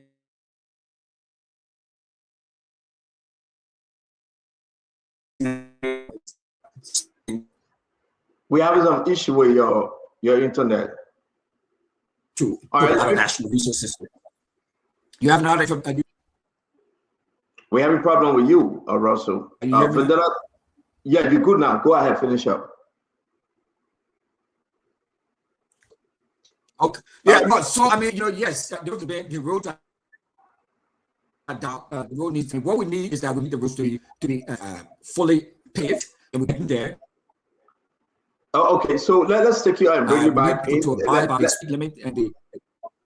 Let allow Vendetta to take it away. Russell, just go out and come back in. We are losing you. VP, take it away. Let's talk about this. Actually, let me say this. This is it. We are getting pictures. We are getting something. And I really want Liberians to hear this, though. Is this bad? Vendetta, take it away. Just take it away. Talk to us. No, as someone who grew up in Smyrna Notice, Unification City, it's like a 2-minute drive to the airport. And I did not experience street lights from the time, right after the war, talking about from 1997 up to today, to see street lights, it was celebration. Children who grew up in our community, it's strange for them. This is not about you and I because we've seen it. But those kids that grew up in those areas for the past 15 years, they haven't seen that. So of course they have reason to celebrate. It was celebration and commendation. But I have a little problem with that. I think it should not be over celebrated. That overzealousness. Because this is how debility comes in. And it makes people to feel that they have achieved so much and they tend to be relaxed. If I was president, I would ask the superintendent of Magidi to perform that task, or Minister of Transport, or Minister of Public Works. Go and perform that task. Let me ask you a question. We can interact. Let's interact. You say it's okay, but the president shouldn't have gone, all right? Is that what you're saying? No, I'm saying the way it's being. Yeah, no, I'm saying if I was president, everybody have their thing. But the concept in this country where we over celebrate something, make it to be like it is so unique. Street light world celebration, looking at the historical past. But I don't think the president should have gone there. Trust me. If I were president, I would send a public minister. Thank you, VP. Thank you. Thank you. Again, we will take question on this. As we get closer to Christmas, that's the problem. People are coming in the country, right? That whole East International Highway, maybe they will name it after East International. Under Joe, they have eaten the money. More money went under this government. We know the story. Senators that are there today, they were operating on East International. We can talk about it. No head, no tail. Incomplete road were left for Unity Party government. Nothing we can show for it. All the street lighting was also from Momo. People died. And you gotta listen to me. You gotta listen to me. Let's speak truth to power. That's a problem. People died on that road. Not because they were bad drivers. Accident happened. But because of sympathy, no light. CDC and Joe Manuel, we are the former president. Nathaniel Falo Magay, the former chief of staff, who is the senator for that very, very highway. Who, if you talk about Kevin, you talk about McGill. They are linked. He brought Kevin. You know the story. Let's listen to it. They didn't provide an even small light. They didn't. Fandela Patrick. The people died. I can beat all this government and something, but then the problem, I'm getting to the place right now, right? That these guys then, they get dry face. We're saying like, bro, can't lick their faces. When I say can't lick their face, nothing else can be shame. How can a sedition tell us say don't celebrate? Do you think they got more rights to tell us don't celebrate? I mean, if somebody said don't celebrate, I'm gonna be ANC. The man has Vision can help. We will come to you now. Great, no. Great, got a problem coming on. No, great, don't do this. Got a problem. This is a unique. Got a problem. Look at this. I'm not here to celebrate Unity Party. As much as it can be the small thing, but it's a big thing for people that will be driving there in the middle of the night and they can see clear. But the Republican, I don't want to do this show alone. I don't think CDC got any more right to talk about light on the highway because they had the money. Ask them for the budget. Ask them how much was spent with East International. Ask them who had that money. Who cost you want us to name the people that are down the highway? You want us to name that? Ask them. I don't want Sidisha coming on the show and tell me Tabata. No, that's not right. But the Republic take it away because today will be a different day. When the government for sure would say it. But if you tell me, say, this is a bad thing, but you had an opportunity, you didn't do it, misappropriation in that money, up to today, we're trying to make correction. That Republic, take it away, man. Take it away, that Republic. Please help it out. So, Standard, I think that's going to be the ongoing challenge for all of my CDC friends. Think of more authority. If you were there, you had an opportunity, you didn't do it, and now you know how to do it. Ain't that crazy? That's going to be an ongoing challenge. But here's the thing. There's light on the road. That's progress, okay? I just drove that road before they lit the place. It was dark, like I don't know what. I went to the airport. So there's light. That's progress. And so we celebrate progress. We're moving in the right direction. Here's what I think we need to stop doing. I think we need to stop calling the president for everything. The president got 5 million people to worry about. I think we need to let him reserve his energy and his time and stuff for other things. That's what I'm saying. You put the lights on the street, that's progress. But put it there. Somebody made the point earlier, and I think it is right. If I call the president of the event and tell him, the president, I put a light here, that I am now feeling like I have so accomplished. No, that's part of the job. We celebrate that. But do your job, right? Do your job. Don't get me wrong. Everybody needs encouragement. Yeah, we give people in a year bonus. We get in gift. We get in flowers, even though that's a paid job. So we're not saying they don't need encouragement. But don't call the president for every little thing. Do it, and then when the president gets on his podium and his presidential pulpit, wherever, he can say, ladies and gentlemen, we're making progress. We got lights over there. We put the buses over here. But don't call the president and make it look like it's a pinnacle accomplishment when in fact it's partial. We got a long way to go. They didn't even get to my junction yet. And the road still dark going up to here, there we are. So we're making progress. We celebrate some, but keep doing the work and let the president be the president. That's what I was saying. Good point. What do you think CDC should even question about the light on the highway? They've probably been living there for like of ages. Do you think CDC is saying that we should? Why are they saying we shouldn't talk about it? That problem.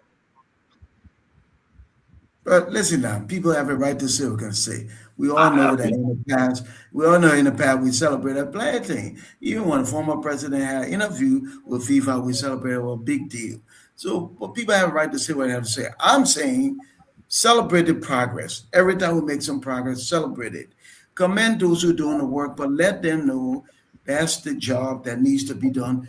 Do it, and let the president not get invited to every little thing. And thank you, Dr. Bobla. Listen, the president going there is a good thing to me. That's my own saying. I respect yours. If the president is less busy, he gets the strength. You want to go there and be part of it. It's beautiful, right? There's no activities, nothing happening right now, according to the president attention. But you know why the president is there, Emmanuel George? The president is there to remind Liberians that there was an opportunity for the past government to do it and they didn't. And today they cannot account for that money. And that's a problem.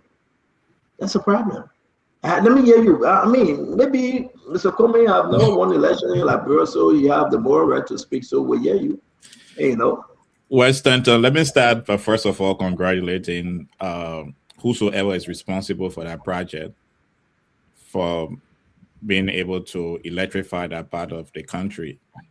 When I was in Liberia last in October, I was in a meeting very late, and I was actually flying on that road to get to the airport in time.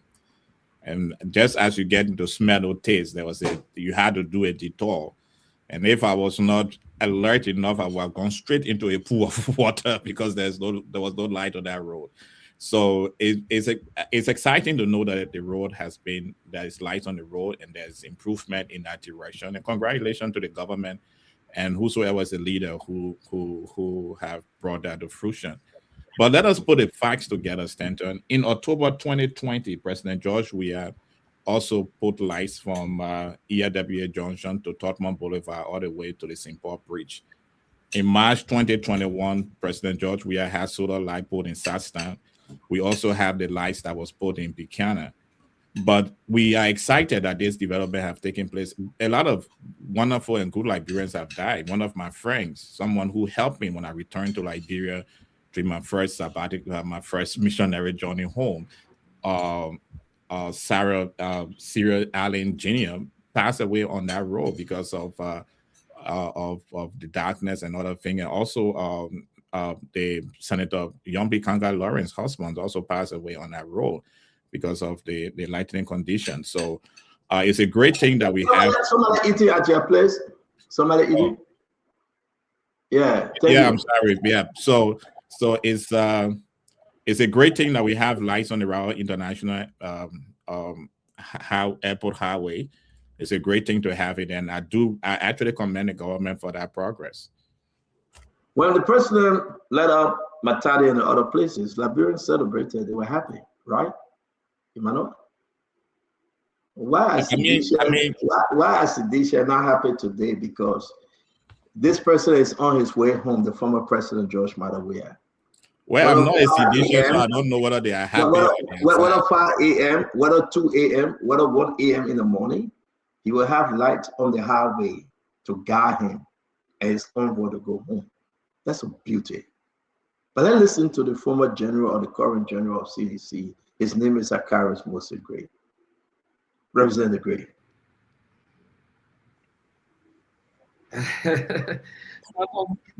You know, I smile because somebody talk about the issue of hypocrisy. It's very essential.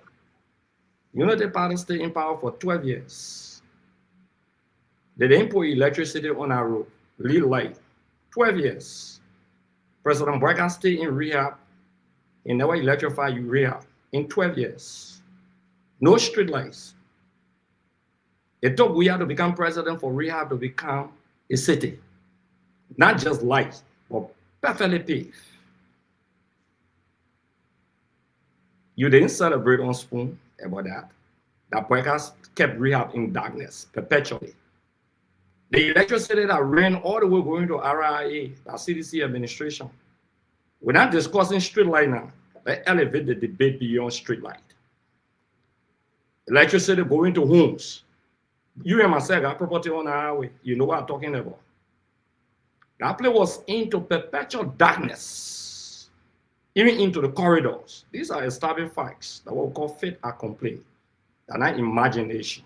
You know why it took of the CDC administration to start paving our road? Under the Unity Party-led administration going to Erlinghorst, confirm they put paved road in the budget to pave the roads. We said no. What was important is the expansion of the RIA road. As a member of the Committee on Investment, we ensured that we jump-started with nothing less than $15 million. I was part of that. It's a misinformation, concocted, calculated misinformation by the Minister of Public Works to say that money was not placed in the budget. People lie, people ate the money. How can people eat millions of dollars and this government is not going after anyone from the Ministry of Public Works? Or the East International that ate the money? Or they took the money and gave it to someone and they're still doing business with the same East International? Liberians are not stupid. And they are not prepared to listen to deceptions and lies from the Ministry of Public Works. They are not stupid. Before, if the public want to be real, before the street lights that you're talking about, the poles or part of the design for East International, it's part of the decoration. It's not something that is strange, it's part of the contract. They're not going to build our road and complete it with all street lights. But before then, almost majority of the poles that are placed on RIA road have street lights. Or maybe you drove along the road and saw some street lights. They were doing it in continuation of the construction of the area. Before the concrete poles, before the iron poles that are put up. So for us to sit on the show where President Boyka electrified Joseph Boyka home, put street light in Foya. I'll send you the video and just post it on my page. In Foya. We're not running around here because Boyka is not a developmental-oriented president. He could not pave the road in rehab. He could not put street light in rehab and was there for 12 years. In 4 years, he could not put street light. We started street light conversation that President Salif commended the Weah-led administration. Thank you. All the way, right? Coming down to ELW, coming down to the entire Central Monrovia, going across to St. Paul Bridge, we put street light. Street light is not a debate. We should not be celebrating. No, let me conclude. Don't do that. Yeah, yeah, but conclude. Yeah, the issue here is that, look, why should a nation establishing 1822, got independent in 1847, be running around here celebrating a street light less than 45-mile road? Why should we be doing that? What's the rationale when civil servants are yet to be paid completely? What's the rationale when this government has not constructed a single senior high school or college in the last 2 years to start from scratch and complete? Not even a referral hospital. So we get to it. Let's stick with the street light. Let's give the other panelists. Let's give the other panelists. get money, and this government is not going That after gives us prime dangerous. ministers to speak. This is very important. And let me ask you a question real quick, Gray. You said you was in government at the time. You put in the building, Madam Salif did the street light, right? Salif, I never said Madam Salif did the street. I said under Madam Salif, they have funds to pave the road going to a farm. And we thought that was not essential when we came to power. Our IA road was better. That's how we jump-started the pavement of the RIA road by ratification. Honor Madam Salif. Honor Madam Salif. Not honor Madam Salif, honor President Weah.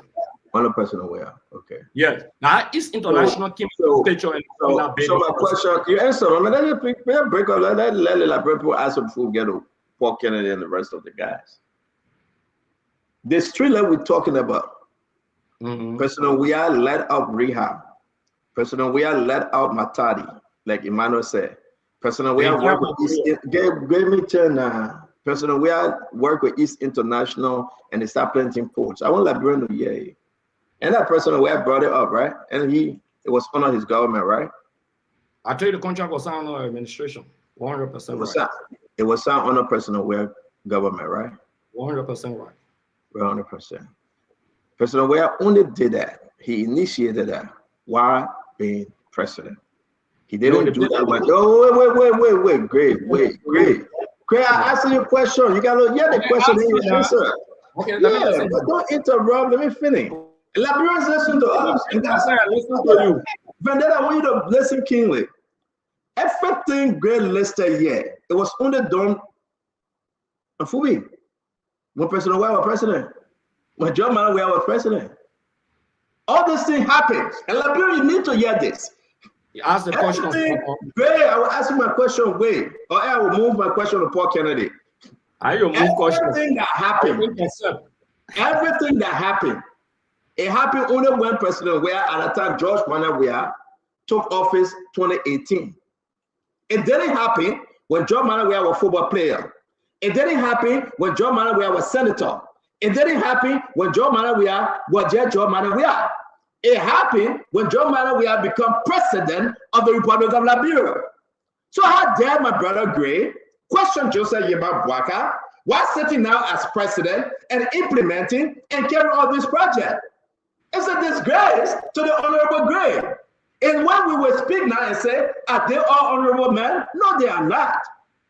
Because Gray is here telling us everything was done when President Boakai took over as president. Gray, am I making a mistake? Did he do it while serving as senator? While serving as world best? Did he do it? Stand on. Let me deconstruct and reconstruct your conversation. And how do I deconstruct your conversation?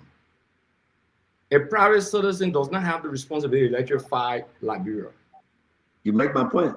You had a conversation with Weah. Make my point. And they don't know how to deconstruct and reconstruct. Now, no, he does not. President Boakai was vice president for 12 solid years and lived in the rehab community. In home was Foya. He did not pave that place. He did not take electricity there. He had that responsibility to help the president in that direction. He didn't do that. Stanton, the argument now that you guys are shifted to is the debate of continuity. First, you said Weah did nothing. Unfortunately, you are being misled by the Minister of Public Works or whosoever, whether you speak to him or who you spoke to, that somebody ate his construction money and this government cannot go after them. All of the foundation of electrification of that road running to RIA, those poles were being planted, the conversation, the issue of electricity were being placed into communities and moving into communities. Is the public before this administration came to power. For you to see this platform. Paul, thank you. Let's face the truth here, right? And this is what the people understand. Thank you very much, Gray. We'll do a second round, Gray. Gray will do a second round. Paul Kennedy will do a second round with the Honorable Gray here, right? Let's face it. You can even call Madam Salini, Paul Kennedy. Joseph Boakai was in the president. Oh no, Madam Salini. We're going to your colleague Paul. You got to speak, great, please, the honorable man. Oh no, Madam Salini. I agree, but when you reference Madam Salini, right? Oh Madam Salini. We have Senator Weah. Did he put street light? Did he electrify rehab? No, he didn't. Yes, he did. But great Gail Chen back. Chris, stop interrupting my man, Gail Chen. Pocket it. Let's listen to it. This is an embarrassment. Rehab is upsetting. When you have the president who is in charge, sitting as a president, telling his public work minister, telling his managing director from LEC, say, I want this done before Christmas. And it is done because he is the captain of the ship. How dare our brother Greg Cantor Tabata to tell us that it was done when President Bouakai wasn't a president? No, it wasn't. But let's hear you, my brother from Leno. My brother from Leno, let's hear you. My brother from Leno, let's hear you. Talk to us, Paul Kennedy. Talk to us. Yeah, thank you, Stanton. Be concerned. We'll catch you. Go ahead. Thank you, Stanton. Thank you, Stanton. So let's come back to the issue. Why I agree that, like, you heard the slogan, someone lie today, be like tomorrow. That President Salih's slogan there. In fact, 2012, I was in Kawe, when everybody was standing on the road waiting for the light to be switched on that night. I think it was somewhere in August, March, either March or April, somewhere in 2012. Everybody was excited. I mean, light is always good. It's a basic public utility, public goods that is needed. With light, so many things can happen. But Stanton, the issue we should be talking about, and I don't think CCC has the moral to judge Unity Party on this. CDC celebrated lighting. I was great. Don't interrupt me, please. I was right there on SKD Boulevard when I was right there on SKD Boulevard when they put that light on. In fact, everybody was jubilating from there all the way to St. Paul going. It's great. Give me, stop interrupting me. That's unprofessional, bro. No, but you need to stop. Great, allow the brother to speak, please. Yeah, let me. Can I end my point? It is only party in La Lanu that can say this thing is mediocre and United Party should not celebrate it. Don't make me go guata on you, my man. You know me. My man, you go guata, man. You saw a better United Party. I shouldn't doing great. Don't forgive me. I shouldn't doing great. I shouldn't doing great. Go ahead, Paul. Okay, Montana Barrows support the United Party. Paul, keep on the conversation. Leave me alone.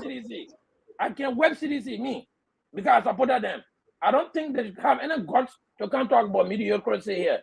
I think the issue we'll be talking about here is the $1.2 billion budget. $939 million is a recurring expense. It on salary, it on lubricant. We will get there, but let's finish the light issue. But let me finish. Let's finish the light issue. We get it. We're dealing with the light issue now. What we should be celebrating as Liberians is how this budget becomes a private sector investment, a public sector investment program budget.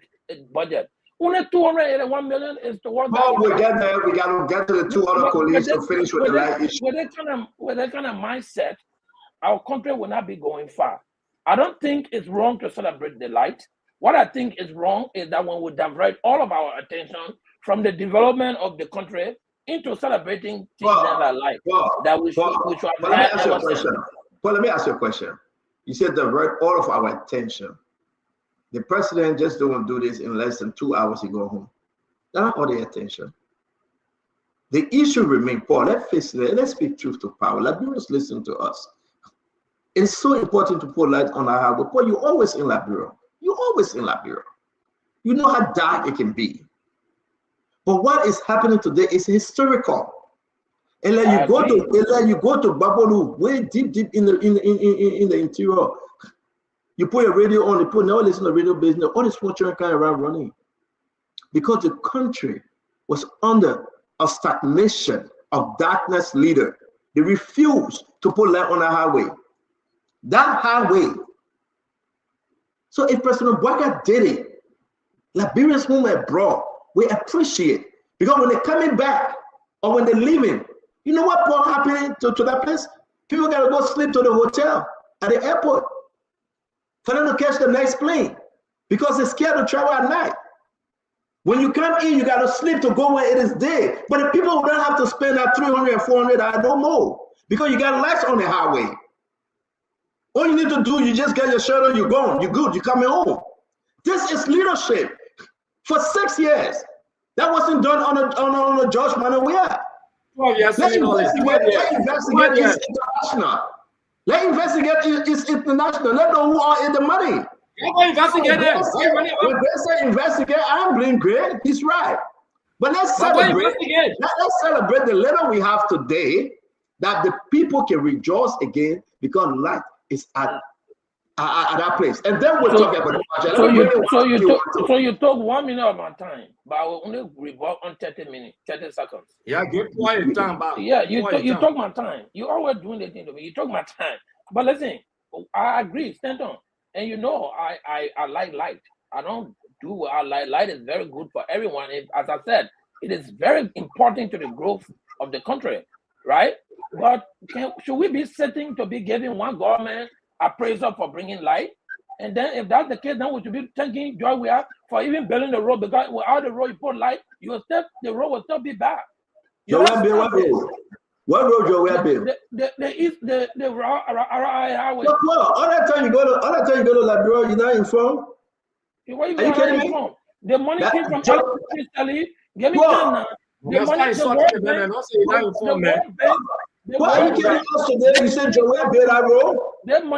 a road. Are you? My man, starter is zero from building the road. But are you better road? Let me finish my point. Why you always interrupt me? Why you always do that?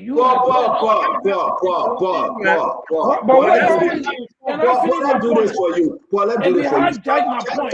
Stop crying, my man. You're on the battlefield. Stop crying. If you hijack my point, the audience will not listen to what I'm about to say.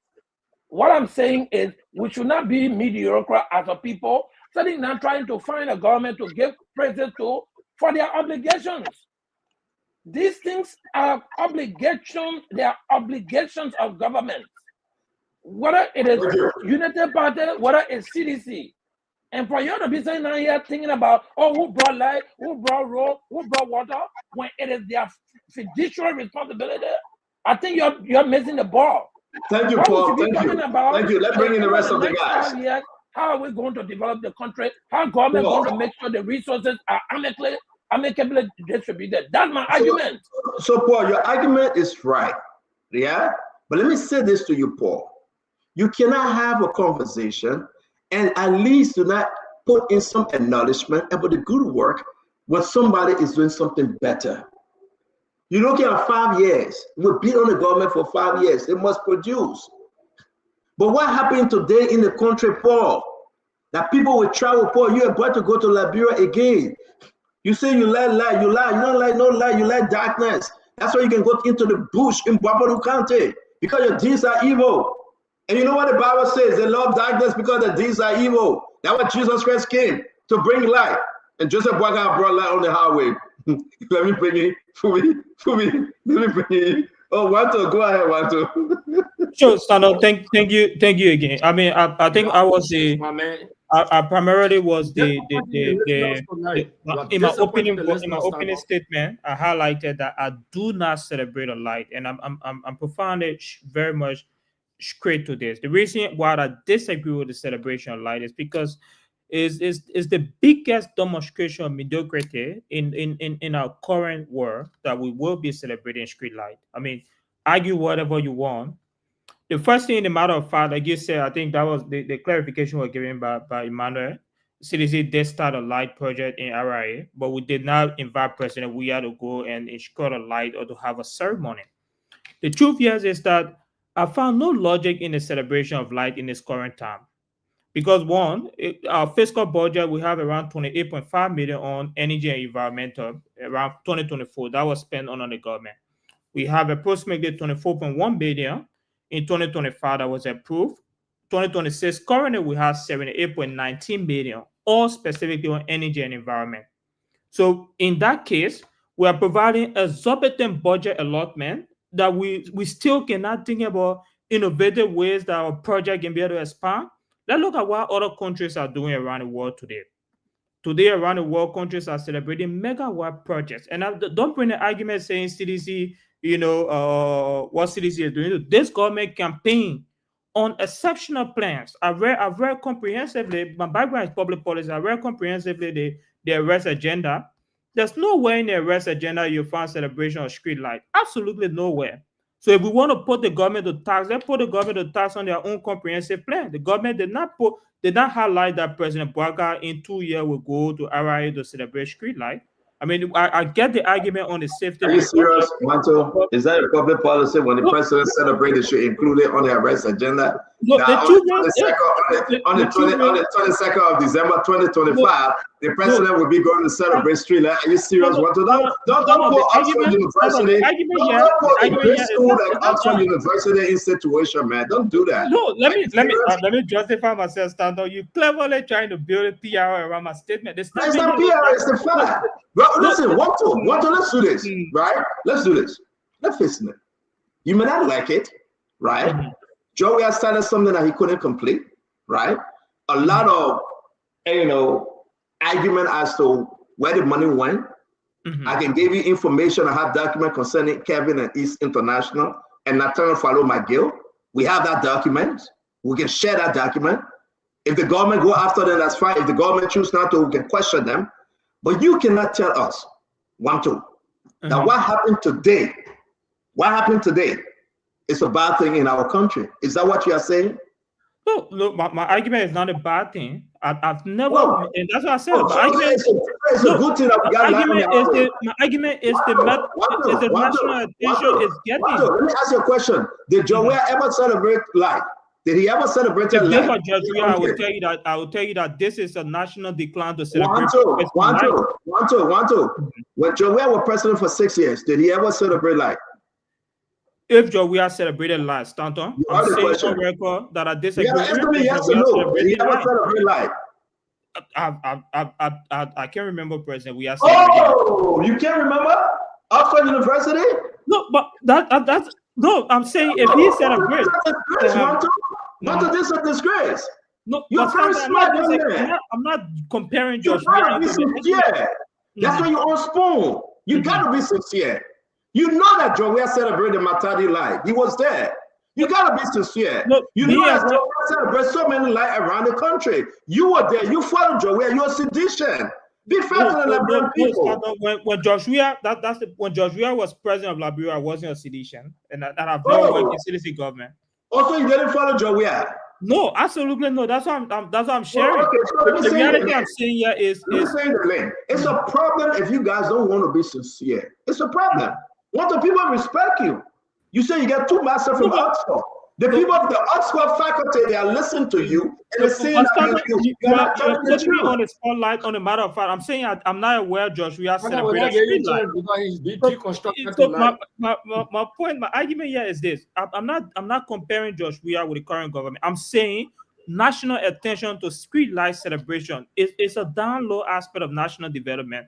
And I'm not disagreeing with street light and some of the precautions and safety mechanisms. But in conclusion, the street light situation around International Airport is good. That's what you're saying, right? It's a good thing. It's good. My point is, having President Weah RIA is the national conversation. The point thank you very much, Wanto. Thank you. Let me bring in Fubi. Fubi, welcome to the show. I know this is too hard for sedition, but they got to accept it. They can't run away from it. Thank you. Good evening, everybody. We look forward to a good show. This is the height of hypocrisy. At ERW, even where a rehab area when they put street like that, they even had it with Weah's name in it on the street. You could see it spelled out there. Every little thing I describe CDC problems like the chicken laying egg. Each time the chicken wants to lay an egg or lays an egg, it will make all the noise in the town. Wah, wah, wah, wah, wah. Every little thing that they did, they made noise about it.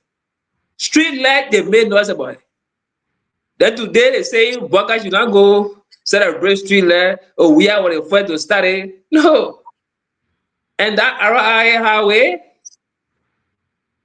it's been a serious death trap. I've gone on that road several times. And each time in the night I drove on that road, I complained that this is unacceptable in Liberia.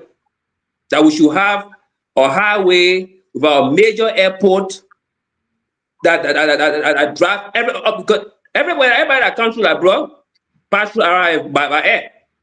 They stop at RIA and they drive to Monrovia. To have that place dark, jet dark, like midnight,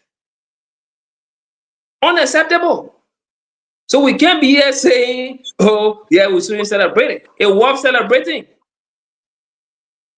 That was a serious death trap. So the fact that the government can take up that tax and say we'll put light on this on the side of the country is worth celebrating. Many people died on that road. Myself, one day I almost died when I buried my two brothers, my girl in the car. The road was that. We almost ran on a truck. But the miraculous hand of God took the wheel and just shifted left and right and we will pass. So we can't be here making this kind of comment. It is worth celebrating. Even if the president wants to spend the whole night they're celebrating, it's worth celebrating. Because many persons die on that road because of no light. Thank you. Thank you. People ran on the car. So it's worth celebrating. Phoebe, thank you very much. We want to say to all of you, thank you for joining Spoon. This is about the street light that is happening. And again, listen, you know I will beat on this government for anything, but saying this is a good thing. It's a good thing. I must say this to you. Look how beautiful it looks. Look how shiny, very clear. There will be no need for the driver now to run into another car, another parked truck, dump truck parked on the way, and people know that, how people die on the highway. This is a gimmick. Say what you want to say, right? President Baga going to celebrate it. Yes, Liberians should celebrate it. Small, right? And for us to go back and say when you were there, no. When you were there, you were vice president. Now he president, let's see what is up. And that's the reason why the people elected him. That's the reason why they elected the president. You say you was a black guy, you say you couldn't do it. Now let's give it to you for you to do it. And when he's doing this thing, then people say, oh, but why are you going there? We'll open the line and ask the Liberian people. What do you think? About light up RIA. You can get up 4 o'clock in the morning, 12 a.m., 2 a.m. When it is all dark, you can drive to the airport. To tell you the truth, when it is dark, you can drive. You don't have to go pay a hotel just because you want to skip the darkness and don't want to get involved in an accident. You can drive. People are paying hotel money that they don't have. Coming in the country, they got to stop to wake up for daylight. Going out, they got to stop. They got to go early in the day. Not that you don't have to. You can get in your taxi and just drive there. Easy. The other question is saying, but the president will celebrate. If the president celebrates, who's going to celebrate? Who's going to celebrate it? The president is a celebrator in chief.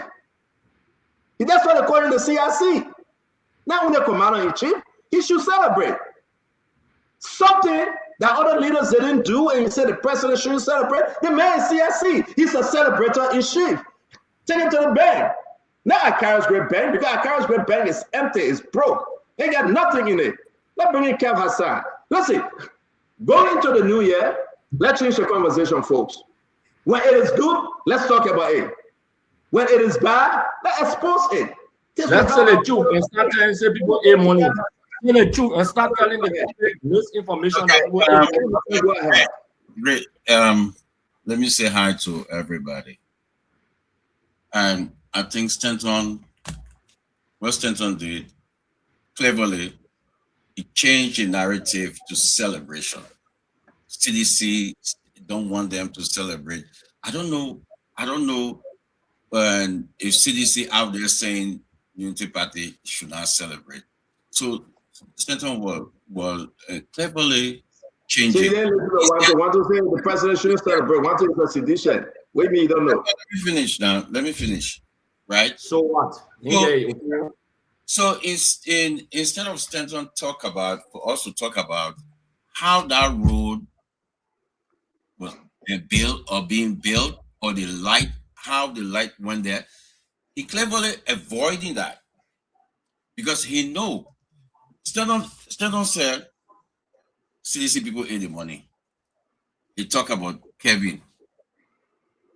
But you ask Stanton where Kevin is today. Who dealing with Kevin? If it's not this government. This government is still dealing with Kevin.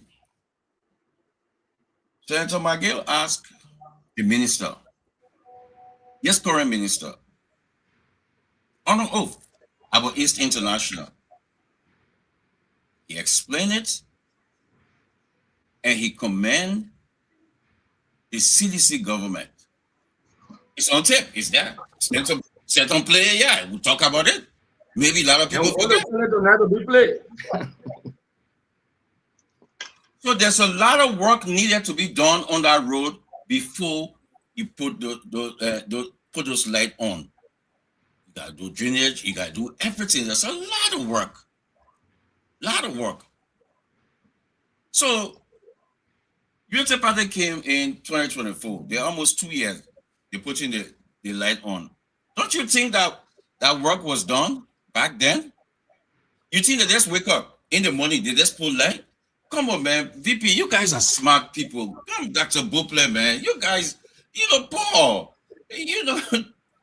Georgie, you guys are smart people. You think the president that went there, boom, they pull light? We drove on that road. We saw the poles. We saw things. We know they were working. Stanton and I drove on that road and we saw the work. We saw the work.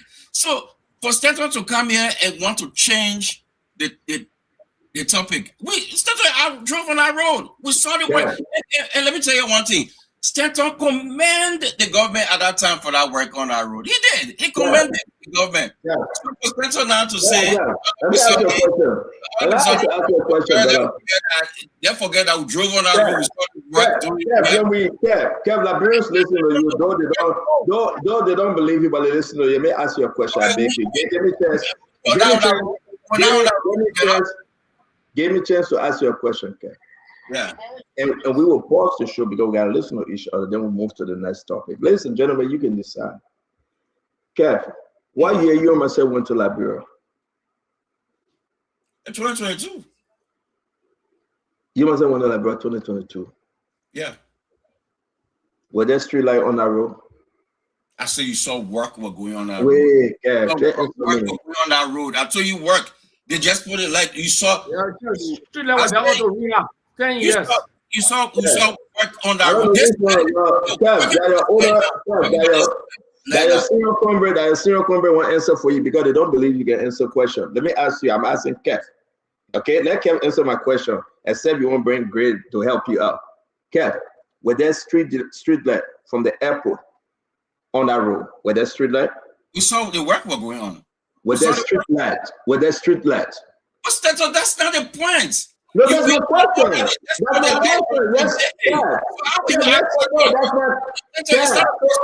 my question. All right, thank you.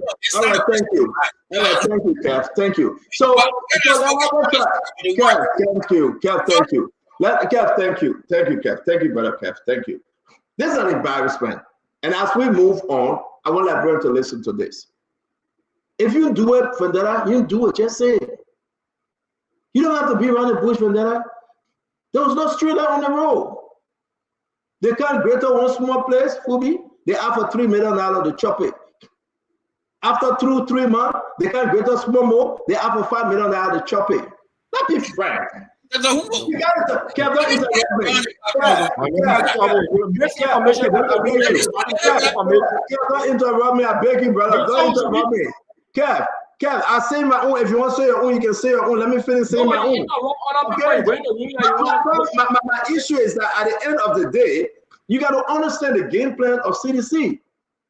I know Kevin. I got document on Kevin for Della Patrick. Go ahead, destroy him.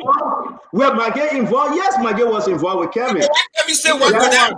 Yeah, Maggie was involved with Kevin.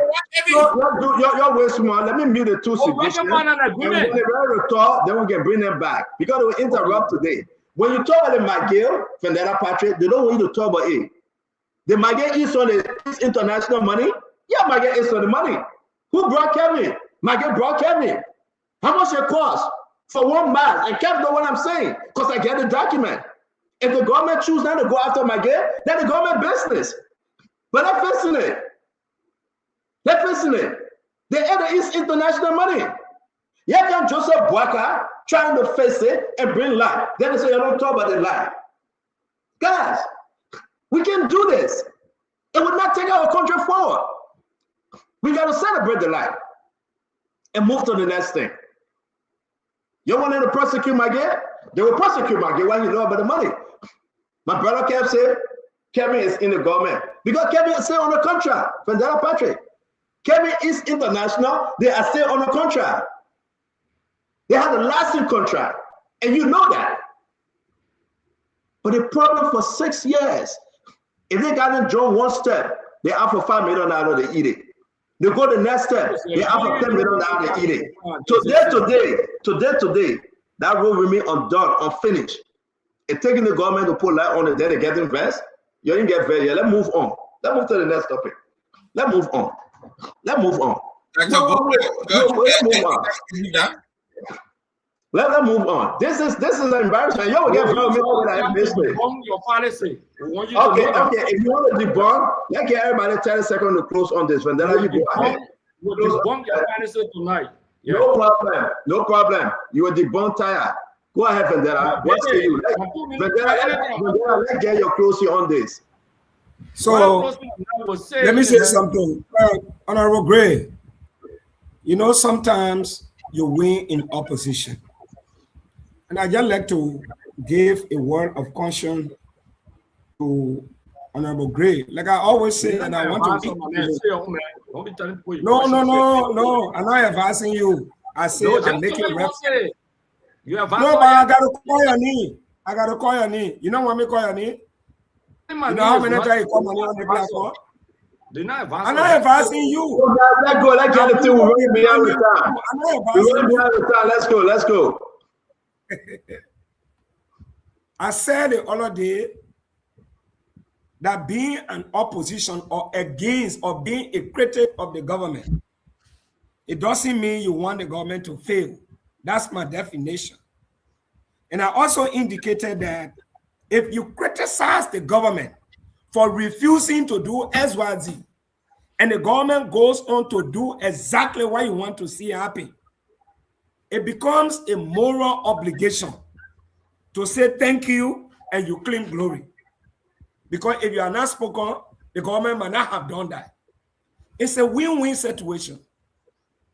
We are talking about unemployment in some areas, and the government goes there to improve the system. You take the glory because if you are not advocated, the government will not have moved into act. But if you speak against something and the government moves into correct it, and you still condemn it, then it becomes counterproductive. On the issue of electricity, like I said, I live Smell Notice. I am a boy from Smell Notice, now Unification. I grew up there at the Nazi street light. The children that were born there a few years ago, they didn't see anything like street light. For the first time they see street light, from the airport, CEO, a WAP celebration. They will celebrate. You can't take it away from them. They will celebrate that their first time happening in their lifetime. You have to celebrate. Because they see it like, I was watching some of the video today, somebody said it looked like a miracle. In my eye, it doesn't look like a miracle, but for them, it was celebration. I think you can't stop somebody from celebrating something they never saw in their lifetime. So this is the point. Where I have a problem is not everything the president must be called in to come and do XYZ. You have the country superintendent or Mikey B. You could just tell, look, this project is in your country, take the responsibility, dedicate, it reflect in the government. So that, I mean, that is just my point. But it was celebration. It was celebration. VP, thank you very much. Well, we made progress, and again, I agree with you, VP. I mean, unique argument you are making. I put it on the East International paper, the document I was signed while Mikey was chief of staff. I put it on the other document that involved Kevin. we will share it and we'll talk about it, because you know what? If the government that choose not to go after those that ate the money, it's up to the government. But when the Liberian people like Fandela Patrick see the small children are running in the darkness, that they are about to celebrate on a light, the Christmas, and moving forward, and y'all say we shouldn't do it, then something is happening with us at the Poplar. This is a great time in our country. And I think that the children will buy into it. If there's enough failure in the government, we'll talk about it. But to see this thing, that Poplar, imagine I was driving, and let me say this, 18 hours, 16, 17 hours from New Jersey to Chicago. That's a Poplar. Lights. No darkness on that straight road. 891 miles, lights. Here in America. You're not scared. You see clear. People are happy. But in our country, they say don't celebrate. You're the president. He's the celebrator in chief. He got to celebrate. Because if he celebrate and he attend this program, guess what happened? It inspired the Liberian people. But let's say that the Poplar, let's close on this. The other people will learn the hard way. Things you're supposed to do, you didn't do it. Don't blame somebody else. Now, Poplar, let's hear you, my friend. So, CEO, you made a comment earlier about, if the president has the time, it's okay for him to go at these different events. I agree. My thing, the point I was making is, it's not the president. President, he's president of the whole country. He can go anywhere and celebrate anything, small, medium size, large. I think it is the effect it has on those of us who are responsible to do these things. We celebrate the light. We celebrate the progress. I said that earlier. From Robertsfield to ELW Junction, we need light on the whole way. It's partial project. But I want to challenge us, and I know some of my friends are going to get upset, but that's okay. I want to challenge us. We are a 178-year-old country. Light is a necessity. Water is a necessity. Light helps improve life. We want to be the country where when we do what we should have done, then we have a big party, the basic necessity. When the rest of Africa are doing it and they're just moving on, and just because it is needed, it is necessary, it should have been here a long time. We bless God it's here now. Yes, we celebrate the progress, but do we want to be that nation where when we paint the building, we call the press and we say the building had not been painted for a long time? I don't think we want to be that nation. Well, you said, Stanton, the governor is not going to come when the street light go down your road. The street light go down your road because it's necessary. And the people who are supposed to put it in, yes, we rejoice. Look, when the LEC came to my area, all the people in the neighborhood here, all the children came under the light. The same thing VP saying is celebrate. Fine. We appreciate, we celebrate the progress, but let's be a country that challenge ourselves. We need to move, and these things that are needed should be done. You know what I mean? And I don't need any special accolade for doing what needs to be done. We appreciate the progress, but let's keep moving forward and not make it look like a holiday. Let's keep moving forward, because this is basic necessity that's needed to improve the quality of life of every Liberian. Electricity is primary. Clean drinking water is primary. A place for people to stay is primary. Those are basic things. Let's do those things. Then we always celebrate as a nation. I don't care your political persuasion. Fair-minded people, light on the road, that's progress. We need it. It's not a holiday. Got more work to do. Let's look, if we had a kind of business mentality, let's do the job, let's do the job. There'll be plenty to celebrate all the time. Let's be on our jobs. So the light is there. Is good. Let's keep making progress.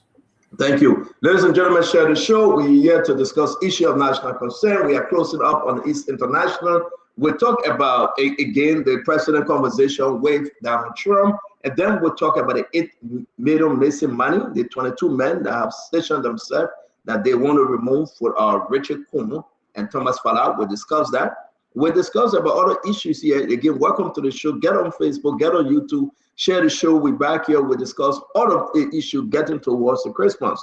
Akaris Gray also brought about the people are not getting paid. Some of them. That's a big thing. But is it true? I'm asking you. Is it true that the people are not getting paid, or Akaris Gray is just playing politics? We got some numbers. We got the information, and we'll share with you. Let me bring in my brother, Emmanuel George. Brother George. Thank you, Stanton. I again commend and congratulate the government for living up to its duty, electrifying the country. But I stand to be corrected, and someone can correct me that is listening to this station. In 2005, when Madam Ellen Johnson Sirleaf became president, I am of the opinion that she did put up some solar energy lights on the Rabat International Airport Highway and the Gunnersville Highway. And those lights were destroyed by us Liberians, along with the crushed rocks that were destroyed, that were removed by us Liberians. Now that we are excited, we have the same thing that Madam Sirleaf did in 2006, 2007, happening again on a various administration. I hope we Liberians will start appreciating these things and we work on sustaining them. Hopefully we will reach that. But again, I commend the government for what they have done. I hope they have a plan of sustaining that. And definitely, this is not, I agree with the other panelists, we should not be celebrating these things that we should have had a long time ago, or that we had and we destroy ourselves. We should start looking forward to bigger things in our country. But the Chinese say the journey of 1,000 miles begins with one step. So I'm grateful that we have made a step towards electrifying our highways. Thank you. Do the Chinese celebrate that first step, or they wait for the 1,000-mile celebration? Well, they wait when they're halfway. Oh, okay. So they will not celebrate the first step. To the end of the 1,000 miles, but the journey starts with that one step. So. Okay, thank you. Let me bring in our brother Akaris Gray before we go back to Brother Paul Kennedy. I want to know about Leonard Small. We'll get there, but let me bring in CDC Akaris Gray. Akaris, do your closely on this, sir. Yeah, Stanton, thank you very much. I do appreciate it. First, let me quickly debunk some of the conversations you're having here today or the Unity Party people, because you supported Joseph Boakai.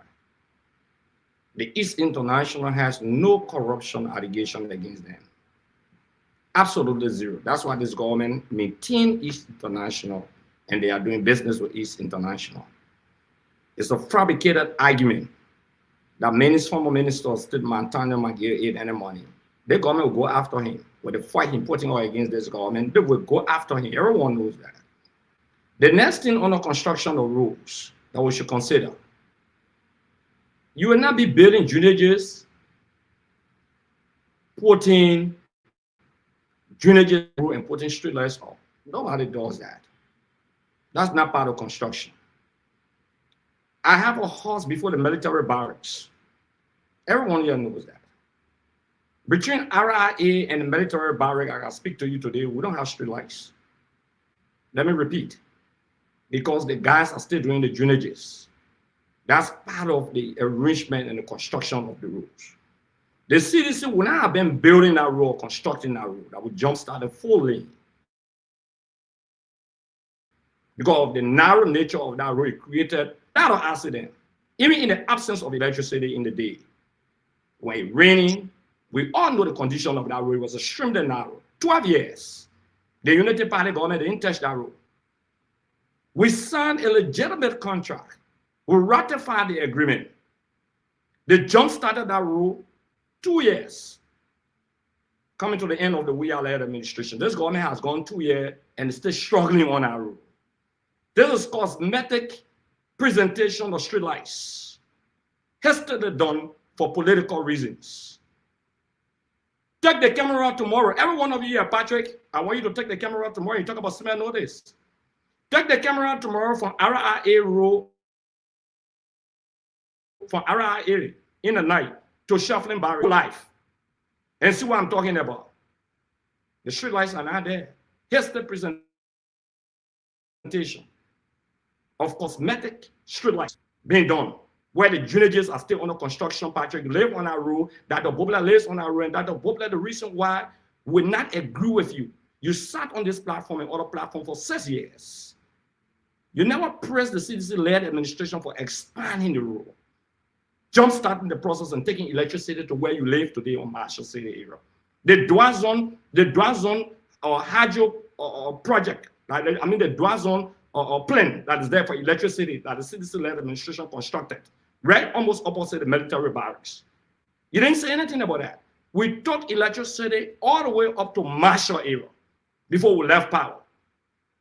For us to sit on the show and say, my brothers will not feel good about me. When last that the Bobler, you and other people praised the CDC-led administration publicly on one program while the CDC was in power? Democracy that we came on the show to debunk and demystify. We not agree with Stanton tonight. We disagree with Stanton tonight vehemently. To argue that people ate money is a big allegation.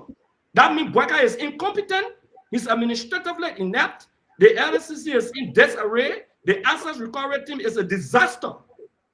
That you will still be doing business with Kevin and enrolling with Joseph Bweka Jr. every day and every night. Every day and every night. Thank you. You sit on this platform to want to demean the expansion of that road to 4 lanes, that only have 1 lane, and the city that construct, put the road on and see the way the road is beautiful.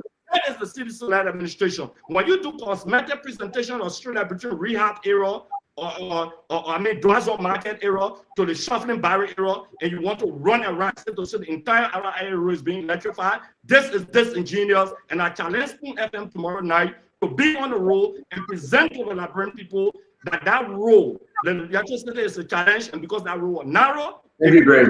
so in that situation, we have to expand our role under the doctrine of that, and the Unity Party government in 12 years. Thank you, Greg. President did nothing about that. He cannot take credit for that. Zero. Thank you, Akaris. Ladies and gentlemen, the voice of the former representative of District Number 8, Busurada County, Akaris Bosegray. Akaris, are you with us? You are frozen. Akaris? No, your video. We can hear you, but your video is. You can ask the guys. I'm not saying it. The guys know that you're frozen. But if you're hearing us, Akaris, we'll take up your challenge. Can you make yourself available? You and the guys go on the street tomorrow and go live. You getting me? Stand up. Well, yeah, your video is frozen, but we can hear you. Talk to us. Okay, can you make yourself available? I need to reconnect to the other internet. But since you getting me start on, I will not wait for your guys. Tomorrow, before I come on the show, I'll go live on the highway for around area. So, ladies and gentlemen, there you have it. Akaris, ladies and gentlemen, great thank you. Ladies and gentlemen, there you have it. Akaris Bosegray will go live, and then our reporter will go live to see how far the lives are. And that's fair. Akaris will say thank you. You can reconnect, and maybe your video will be good. Paul Kennedy, let's face it. When they say government is continuative, you can't do small, right? The next government come and extend and move on, right? But this thing about CDC saying no, don't celebrate, I disagree. Today, Paul, you're on your way to Liberia, and I know you're close on this. You will not be traveling in darkness on the highway. You will not. That's a good thing for our country. We can open the phone line right now and ask every Liberian. They will not tell us, say, that Dothan, they build a highway. They will tell us, say, we are driving on Broward International Highway. And that's the beauty. Joey started it, Joseph Bweka ended it, the Liberian people benefit. But for us to sit down and condemn it. The internet good now? Yes, we can hear you, we can see you. Thank you. Okay, thank you. So I want to say to you, Paul, let's hear your closing on this. Let's hear your closing, brother. Thank you, Stanton. Listen, anyone who does not appreciate the lighting of the street lights today in Liberia, I don't think you want development for Liberia. I will let's congratulate the government. And I'm putting S to it because I will not particularly sit here to, congratulate one government. But Stanton, here's the thing. Liberia is 3 times the size of Belgium. You know one small country in Europe called Belgium? Belgium has more street. There is no street in Belgium that doesn't have light. The entire country, from Brussels to Antwerp, from Antwerp to Edet, go all over Belgium, you will not see, you throw 50 cents down the road, you'll find it. That's how well lit the street are in that country.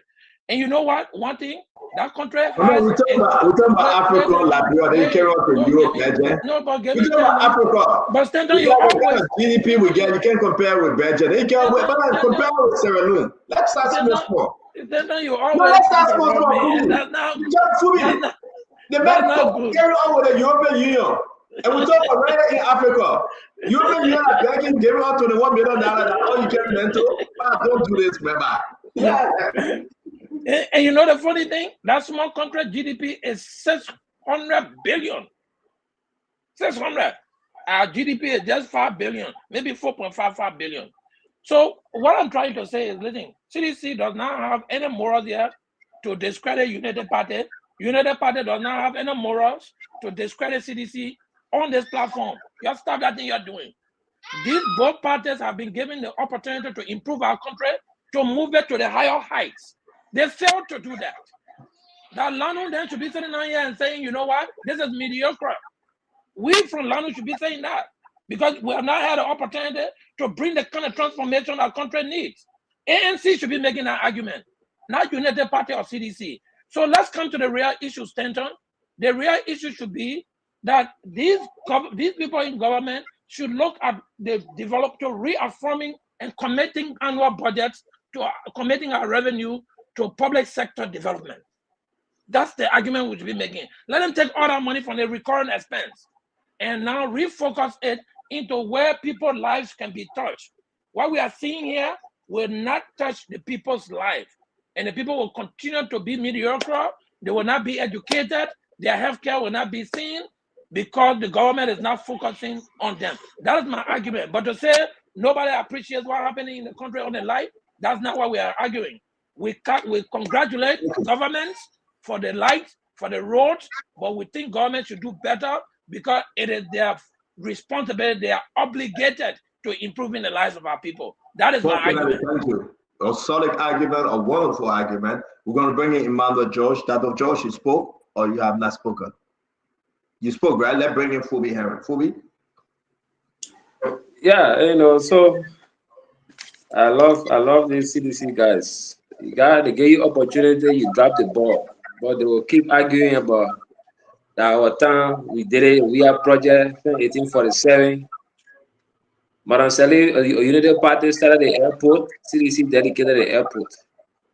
United Party started the ministerial complex. CDC dedicated it. United Party started the Japanese freeway. CDC dedicated it. And many other projects. Even the rail line to Ganta Highway, the one that moved from WA Junction to rail line area. When Mabutu Yimpan was minister, he tried to give credit 100% to CDC. The partners had to correct him and said, no, this project was consolidated under the United Party regime. And, so these are some of the stuff. We always say, look, government is continuity. So we expect one government to build on the success of other government and of the government that succeeded and move on. But to come and want to discredit and say, no, we started our project, forget it. Like you said, right, CEO, didn't do any of those stuff until he became president.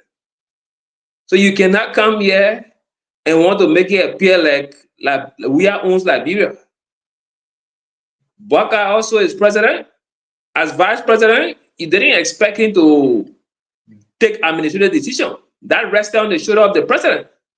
He was only a helper. If the president needed a help, the president would have called him to say, give me your opinion on this. But the final execution rested on the shoulder of the president, not the vice president. So now he has the matter of authority to execute. He's doing what he's supposed to do. So you cannot say he was 2 years, he was vice president for 2 years, he didn't do that. He was not supposed to do anything. All he was supposed to do is to sit down as vice president and listen to the president and assess where needed. Nothing he should have done. He shouldn't have built roads. He shouldn't have carried light anywhere. He shouldn't have poured water anywhere.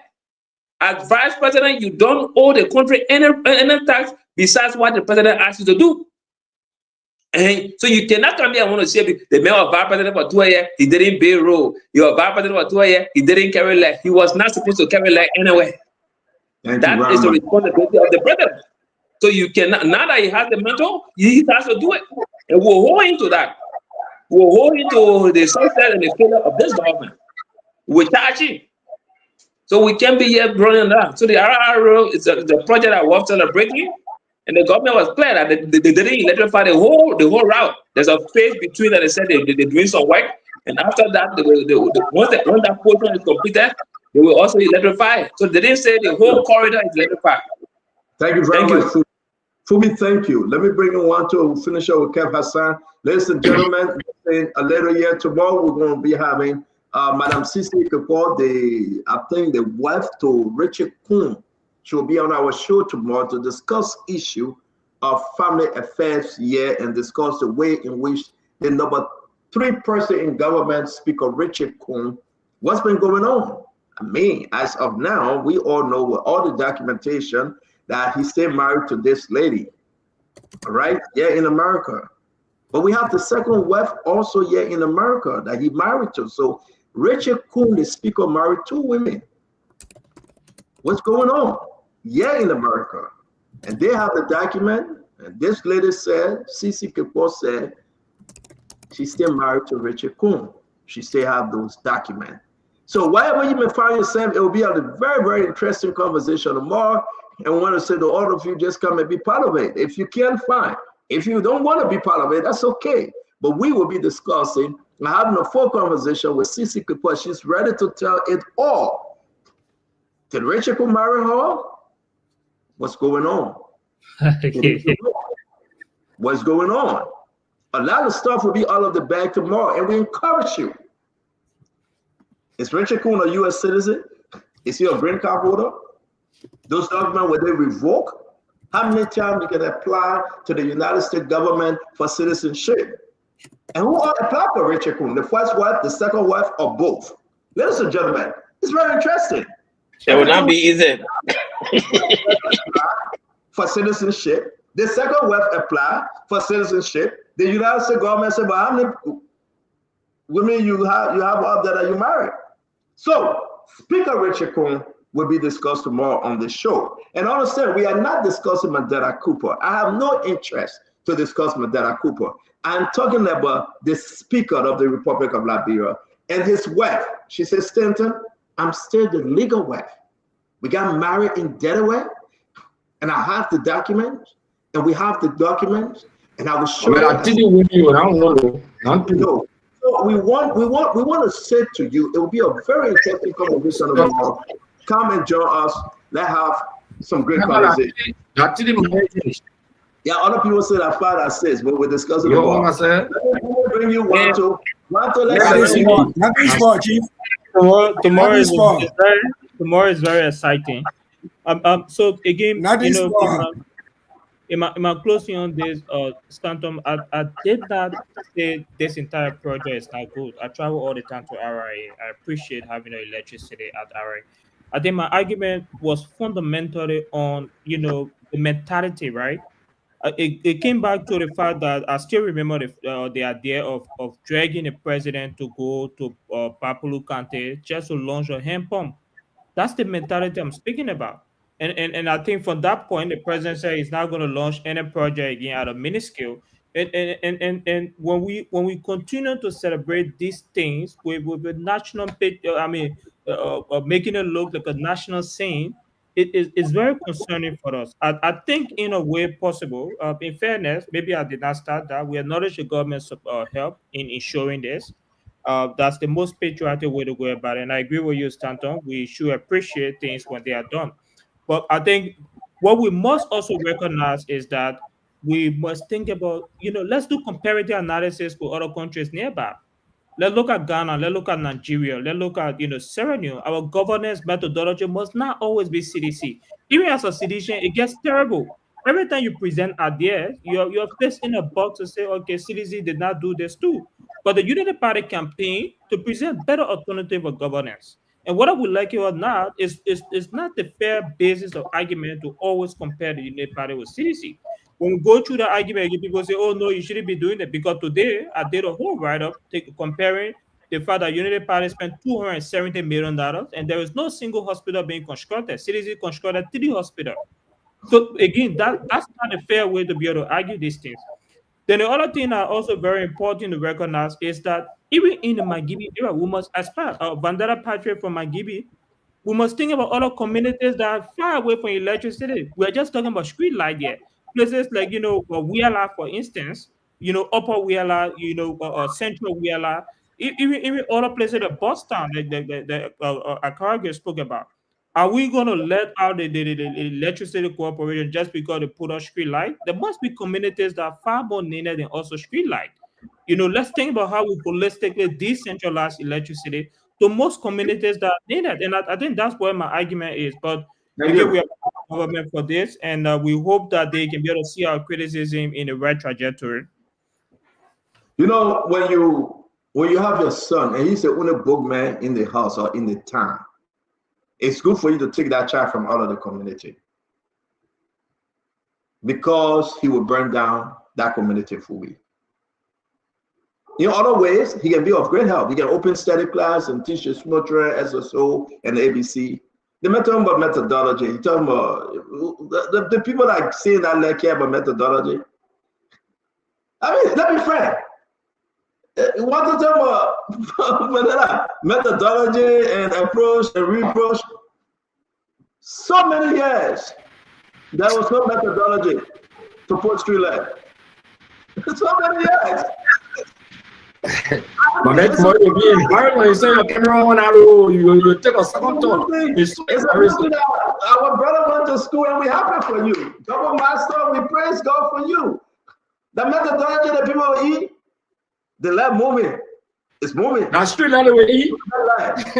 So, real quick, I want to say I was off the show and people tell me it was Stanton. They had something on Noka, right? Y'all follow the Noka story. They celebrated the building, but they didn't invite Safua Gray. So I did my investigation, and Safua Gray, the former president for Noka, she was invited. Here's the letter. Fabien sent her an invitation, right? Dear Councilor Gray, the management of Noka cordially invite you to the official opening of the new Noka headquarters. Your distinguished presence who greatly honor this occasion. It was fine. President and Chief Executive Officer Fabienne, it was unique. Who said that she wasn't invited? Councilor Grace, the Flag Gray was invited. As you can see, did she attend? Did she reply? Yes, we were able to get a copy of her reply. Let's read exactly what she said. Fabienne M. Light, President and CEO, Noka. Invitation to the dedication ceremony of the Noka headquarters. Dear Mr. Light, thank you very much for the kind invitation. Okay, let me zoom in. And for the thoughtful words of recognition as per your WhatsApp message. I am truly pleased that Noka now has a permanent home, and commend the invitation and commend the institution for completing the vision that guided this important project to fruition. This is indeed commendable. Regrettably, due to a prior managed engagement to which I had already committed my attendance, I will be unable to attend the dedication ceremony. There you go. I remain good. I remain proud that the Noka headquarters represent vision and national purpose. It's very small, but that's it. The woman said she can't attend, she had other engagement. Emmanuel, no fuss. Nothing wrong with it. People said she wasn't invited, making Fabienne to look bad and ugly. Why did they didn't invite her? And yet people crying and say, why did I invite her? For me. Let me put it in the chat room. Fabian was smart enough to invite the former president and CEO of NOCAL. Can we just stop this? Listen, this is not good. And that's the problem so many people have today, Dr. Beauplan. When they piggyback stuff, the Unity Party people that are smart, Unity Party people that are good, they say, why it happened like this? You are seeing a letter. She was invited. She said, I'm engaged. And she went about her business. Fandela, what say you? It's very clear. Peace is in heaven. So, Fabian did the right thing, VP. That was very professional. You know, when people with it's in the chapter, by the way, you can read it. Yeah. If you see true leaders, you know, in position of trust, they are not concerned about the political cloud, you know, that is hanging over you. They deal with the substantive issue.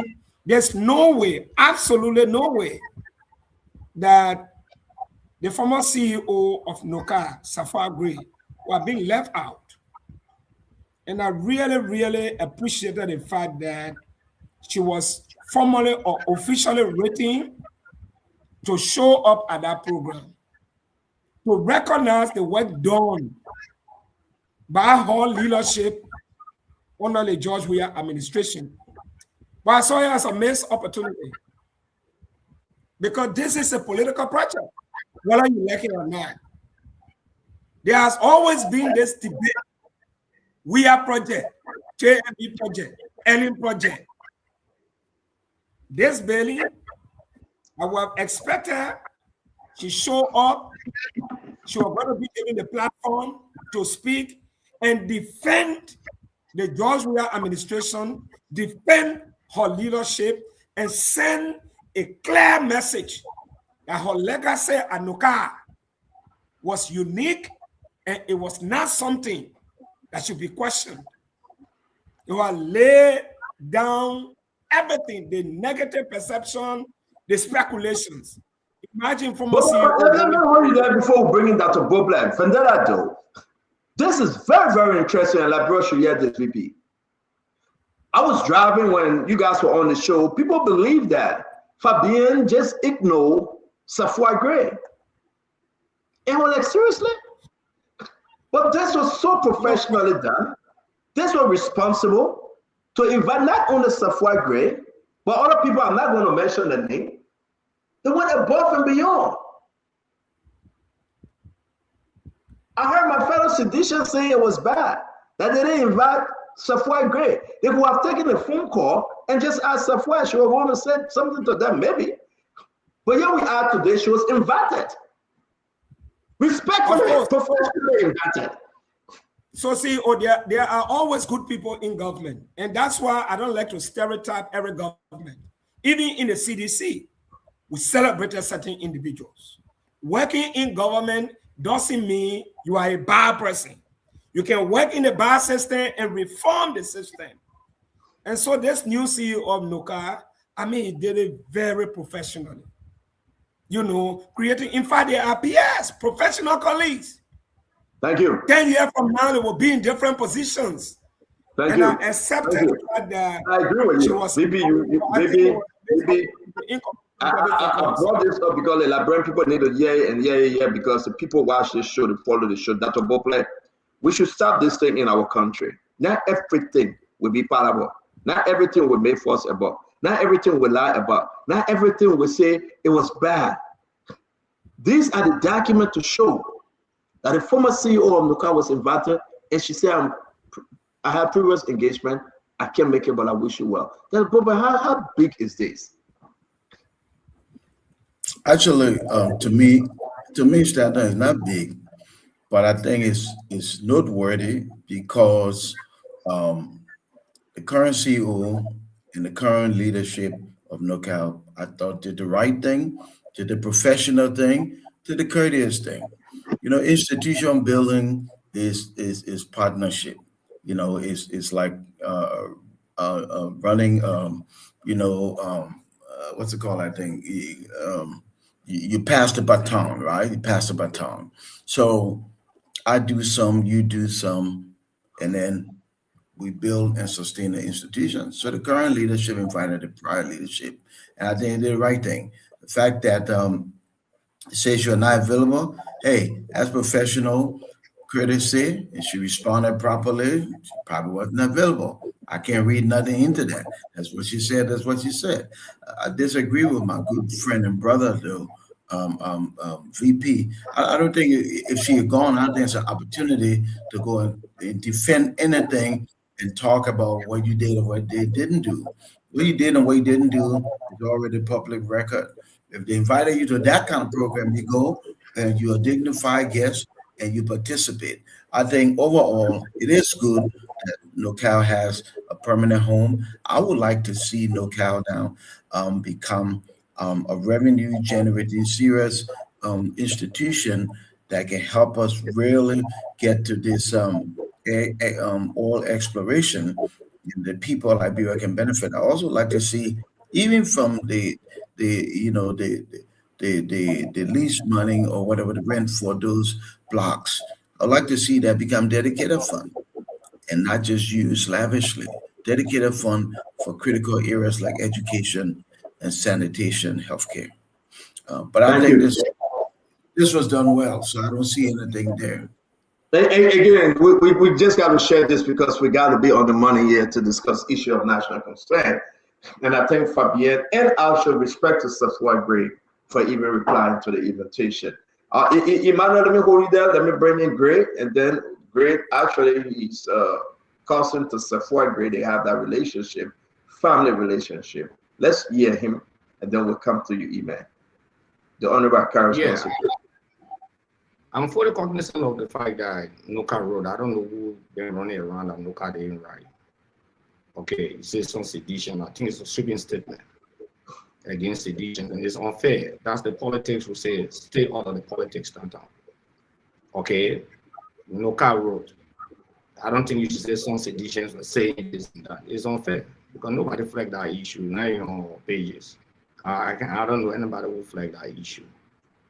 Even for Fabian to leak that letter, that breach of confidentiality, I don't see why he leaking that letter because it's not a big discussion. Why you would take such a letter and leak it to the media institution? When somebody respectfully responded to you, you know that they are engagement. Now, Fangara talking about, it's a miss of a big opportunity. When I think in court, Safwa Geratin probably was one of those court days on a Friday.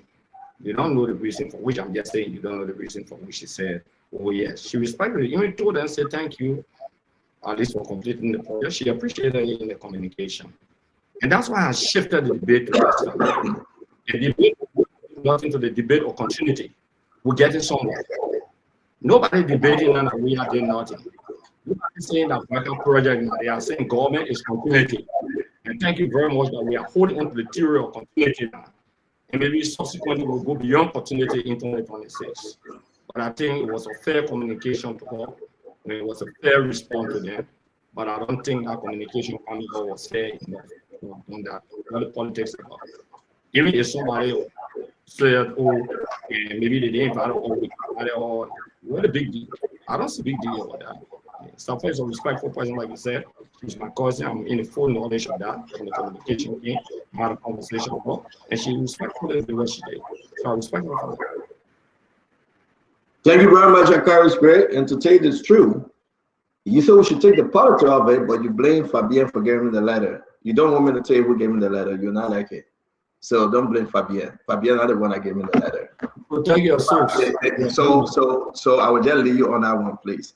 The next thing is that when it says some sedition, that's why it says some. It didn't say all sedition. I can name sedition. Again, do not interrupt me, brother. We quiet, we talk notes. Yeah, but don't interrupt me. Everybody will keep quiet because we want you to use your time wisely. Allow us to respond also without interruption. So when we say some sedition, it means that some sedition. We didn't say all sedition. Okay? And I will not tell you who gave me the letter. You can speculate. It's up to you. Let me bring you in. Again, let me bring you on. Fubi. The letter up there now, Fubi, right? She was invited. She respectfully, professionally decline the invitation because of other engagement, we can trash that and say, yes, indeed. All the noise some sedition were making, that they didn't invite her, that were bad, they don't appreciate her, we can put it to rest now that she was invited and she said, I can't make it because of prior engagement. What say you, Fubi? Yeah, so I think the new management were, the guys there were professional enough to write her. Some people would not have done so, but at least they did. And like you said earlier, it's good sometimes to just place a call instead of just assuming that nothing was done in the back. Because probably the program being held and you don't see the incumbent there. I mean, the past CEO, and you just concluded that the person was not invited, is wrong, and you start to run with negative PR. It's good that sometimes you just place few calls and ask unnecessary questions, then you can speak from an informed position, but it was a good thing that they invited her, and it's her own right to attend or not to attend for whatever private reason that she gave, and it's up to her to be part of the process. But it's good that she responded and said that she couldn't attend. Fair, those are things that we expect in a civilized society.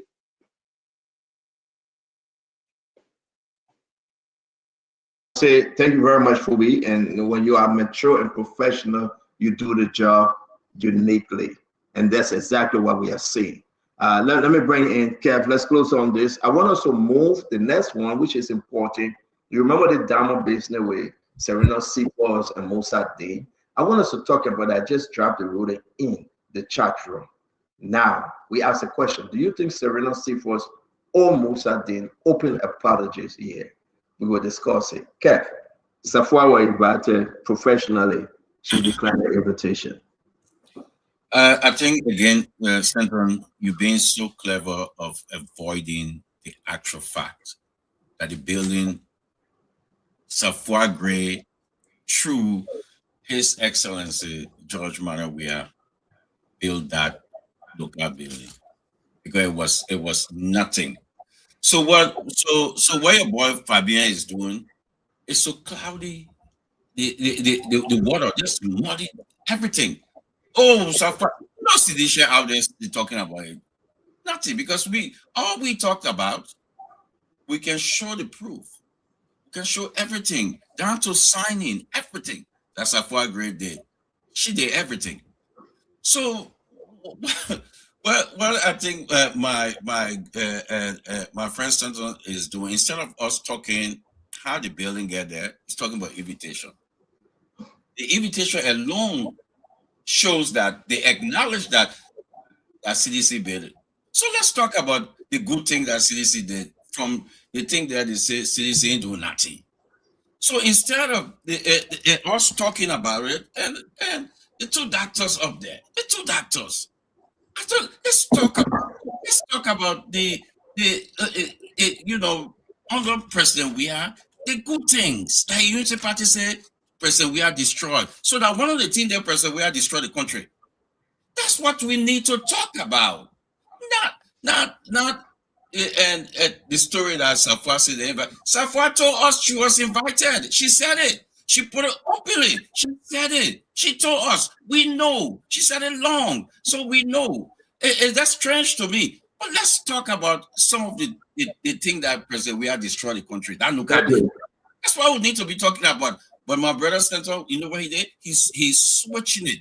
So we should fall for the invitation.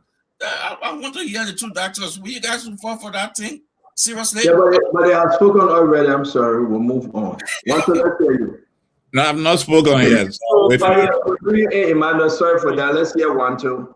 So again, as usual, I would say one is a beautiful moment that we can be. The invitation is a beautiful moment. Whether you like it or not, I think that's how politics should be. Providing an invitation, especially to ex-officials who tremendously contribute to specific project. I hope President Bouaga can see this and see how to also invite President Weah as some of the illustrious, because that's the beauty of politics. Whether we like it or not, we should think about unifying as a country. We should go beyond that aspect. the truth in this is that a lot of times CDC has been criticized for being the worst thing that happened to this country. But today we have NOCA. This is the conversation, Stanton. The major conversation is NOCA today. You know, being led by the vision through a lady who President we have provided her a chance to lead an institution. We don't talk about a lot of these things. We don't talk about, you know, the only thing I would think about is that CDC is the worst thing that happened to the country. No infrastructure, no development. But every time we come on this space, we unintentionally look at another accomplishment for CDC. Today, NOCA is another accomplishment for CDC. And again, I appreciate Fabian is is an incredible man. I have a lot of respect for him. But equally so today, I want to keep my statement on celebrating the illustrious leadership from Safwa Megre. You know, this is her moment. We should appreciate her. Her vision came into birth, and we appreciate NOCA leadership for carrying on that vision. And today demonstrate again that President Weah and the government officials that he led, there's something incredible that will be a lasting impact for our country. NOCA has a new building. When I go to the library, I'll visit NOCA office. Thank you very much. Emmanuel, let's hear you close up on this. We got 2 more topics to run through. Yes, Senator, on this topic, I'm going to the left. I totally disagree with the fact that that we should celebrate the invitation. There's an intelligent way to invite someone and you really don't want them to be there. So you send them an invitation at the last minute of time because you know that they will have obligations and they won't attend. Look, this invitation to a program that is being held on the 19th is being sent on the 15th. 4 days to the timing of this program, to someone who you respectfully in a greeting section call a former CEO, who you know will have responsibility and be busy. So it's a smart way of telling the public, yes, we invited you, but it's also a smart way for saying that, you know, we invited you, but we're really not expecting you to attend. Again, when you go to Safwa a letter, which she wrote in 2 days' time on the 18th, and that's commendable to Madam Gray, but there seems to be a WhatsApp text message conversation that have gone on before. I would be interested to know when that conversation started. What was in that conversation? But there seems to be a conversation. Did the conversation start on the 16th to refer her back to that letter? But I think that we can do better than this. I'm very sure that because I have good friends at NOCA. I know many of them are extremely smart people that work in that building. They knew way ahead of time when this program was going to take place, and they should have sent the invitation not on the week to the program, but weeks before this program, so that Madam Gray will have had the opportunity to work on her schedule and attend this function if they actually wanted her to attend. Thank you. Yeah, thank you very much. Again, while we move on, ladies and gentlemen, that are there, Safwa Gray, she was invited, and she had prior engagement, couldn't attend, and it's a good thing. She did extremely well. She initiated the project. Honor her leadership, the building came this far. And I can also say, though, Safwa was audited. Safwa was taken to LACC for an investigation. And maybe this may be a breaking news to some of you. They investigated Safwa and found nothing of corruption on her. She was given a letter of clearance that she cleared, and there was nothing found on her. But here's the issue. When you say the good thing about some good people in CDC, they sit back and smile. And when you attack some of the corrupt things, they get angry. So I mean, you bring politics again. Let me leave it. Don't interrupt me. You can have only one moderator at a time. Don't interrupt me. And at the end of the day, I can say to all of you that the best thing you can do, she was invited. Unlike what all those people said, the Kef Hassan, that they denied her, they didn't invite her. It is clear. You are seeing the letter. She was invited. Rubbish. She was invited. She was invited. You see, lying on the show. She was invited, and she declined the invitation because she had prior engagement. And that's the bottom line, right? That's it. So we're just happy to move on, and we'll continue on this conversation. Let's talk about the building now. When you go and have a one-on-one on Facebook, you talk about the building. We're moving on. Where you lying on us? Okay, we're moving on. Great. I can't help you. She was invited. You sat there and said she wasn't invited. Your own cousin, you didn't ask her. You came on the show running to say she wasn't invited. That's a disgrace to you, Great. I have to prove it tonight that she was invited, and you're acting like you know. But let's move on. Ladies and gentlemen, this is Spoon Talk. You want me back? I come back. Don't get vexed. We're here to talk, right? You tell your own, I tell my own. Before we go there, though, yeah, man, the guys said no very well. They can't even pick up the phone to ask their own fellow sedition question. They didn't even know that Safari Gray was investigated by LDCC. I'm saying it to them, all of them, they don't even know. You know, but they want to come here and say, listen, this is what we do here on Spoon. We dig for information. But Joseph Boakai spoke to Donald Trump. Joseph Boakai spoke to Donald Trump. This is big. I don't know about you, but I will hold my peace and allow the Lord to fight my battle. And this is why Dr. Bropler loved when I'm quoting the Bible. Sometimes there's a time and season for everything in a good book of Ecclesiastes. And what you are seeing here is very, very good. Let me hear you. It's out there. He spoke to Donald Trump. What do you think? They are maturing in their relationship. Something is happening. You know, when you have that friend that you can tell your secret to, right? How many girlfriends you get? That friend that you can trust. For me, I can't trust Kev Hassan because I will never trust Kev Hassan. So he told a policy, I listen Fubi and I take it away. So Kev Hassan is not that friend that you can trust.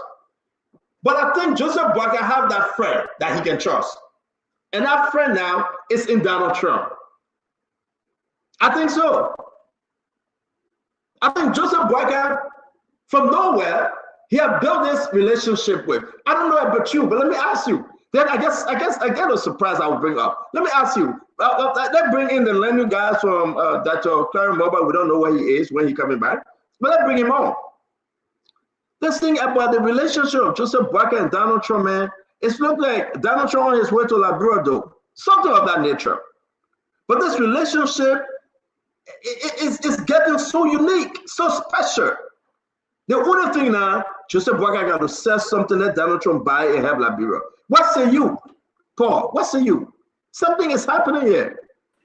So first of all, Dr. Moniba is a resident visitor, is a visiting professor at the university in Rwanda. No, you said, no, wait, listen. We'll come back to you. We didn't say you talk about political leader. We'll come back to you. We'll come back to you. I didn't even marry yet, but you won't be president. You said a man. We'll come back to you. So that brother get married, then we'll recognize his presidency. Is a legend. All right. So let me bring you on. Oh, you going there? Yeah, I'm going there. Okay. The man you marry, yeah, he won't be president. The day he married, then we consider presidential. He's one of the few with integrity in Liberian leadership. So let you want that discussion, let's bring it on. Dr. Moniba is one of the few with integrity. Let's talk about the Joseph Boakai and Donald Trump conversation. This thing getting common now. What's going on here? So first of all, Stanton, I don't know the conversation they had. That's the first thing. I'm not privy to it. But I think that's international poll that what we're talking about. Just go by and say it. You read it. Let me finish now. No, but you read it. You acting like we're in the conversation. We're reading from what is international poll. Tell your own. Exactly. You telling me what they said, what they didn't say. I was not privy to the conversation they had. But I believe two countries, especially countries that will need each other, the leaders of those countries should hold conversation about the well-being and the forward march of its people. I don't think this is a new thing. Congratulations to Honorable Boakai for having a conversation with President Trump. I mean, I would want to hear more. I mean, I would want to see them frequently, having a conversation. I think President Boakai been to the U.S. 3 or 4 times. I would like to see when Donald Trump come to Liberia. When we talk about I don't want to use the word equality in government, but when we talk about sovereignty, when government, come on the same level, when presidents are arguing the issues from a peer perspective, I think it's good for our country. I don't see the big deal. If I were president, I would call Donald Trump. Donald Trump will call me, because I will make the relevance that, I will make the argument that Liberia is relevant. There are a lot of things you can invest from in Liberia. There are a lot of things America can benefit from Liberia, and vice versa. So, I don't think it's a big deal. Any president, for that matter, should be willing to talk to another president of different country. Reach out to the countries in the South region. Reach out to them. Talk about the uniformity of Africa. I think President Bouaga should be taking the leadership now in removing visa from African countries. I don't need to have visa to go to South Africa. That's the conversation I want to hear. I don't want to have visa to go to Botswana, to go to Egypt. That's the conversation I want to hear, because they are within the same continental space, right? Why I think reaching out to President Trump, or President Trump reaching out to him, I don't know who initiated the call. I think it's a good thing and honorable thing. I think, they should begin to hold a conversation among themselves in Africa. Thank you. Thank you, Stanton. Ladies and gentlemen, boys and girls, let me tell you something. It's a big thing. Again and again, President Bouaga can pick up the phone and call Donald Trump. Donald Trump can pick up the phone and call President Bouaga. Bilateral relationship is stronger than ever before. Some people say Liberia is back on the good side of America. You say your own, I say my own, but I think, what do you think? My fellow Liberian, what do you think? What is happening here? We really want to just know from you, what is happening here? What do you think? Let me bring in Dr. Beauplan. Beauplan, Doctor, something is happening. Talk to us. Donald Trump, like him or not, is the president of the United States and the leader of the free world.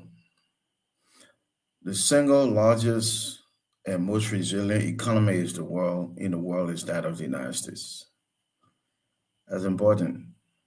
And if he's having a conversation with our president, it's a good thing. We can say a lot of things. There are those who say, well, the man is stopping, DV. Africans benefit from that. True. But you can't change people's mind through isolation and alienation. You change it to communication, collaboration. So when the two leaders are speaking, it's a good thing. Our president, Joe Biden, is very level-headed. And I'm sure, in a conversation with President Trump, the conversation would be such that he will be advocating for Liberia and Liberia's interests. So I don't see anything wrong with that. I think only good things can come from that. So I applaud that. And quite frankly, it is a step in the right direction. It's actually an indication of accelerated relationship between this government and that of the Trump government. The president and I said, don't call everybody every day. So if they're having a conversation, that's good. We listen and we look to see what comes from it as this continues. It's a good thing. So we encourage that. We employ the president to keep having those conversations, and let's see if it can help Liberia. And I want to say to you, Dr. Beauplan, we will hear from our CDC brother and sister. We want to know what they are saying. But is this strange, Dr. Beauplan? Is this kind of like, is this strange, Joe? Not only inviting Joseph Bouaga in the first 3 months of his presidency to the White House, not only changing and rebuilding the country image, Liberia image, and her relationship with America, but this constant phone calls. Have you seen this? Maybe on Madame Salido, but I don't want to go back to Georgia, but something is happening when you have Donald Trump bringing a strong restriction to our next door country neighbors, like Sierra Leone, like Ivory Coast, and other ECOWAS country. But Liberia is set aside and receiving the gift of manna as a special country. And Donald Trump, being Donald Trump, is recognizing Liberia, not only Liberian sovereignty, but recognizing the Liberia that we should know today. I mean, what is surprising to you? What has changed? What kind of voodoo Joseph Bouaga using on Donald Trump?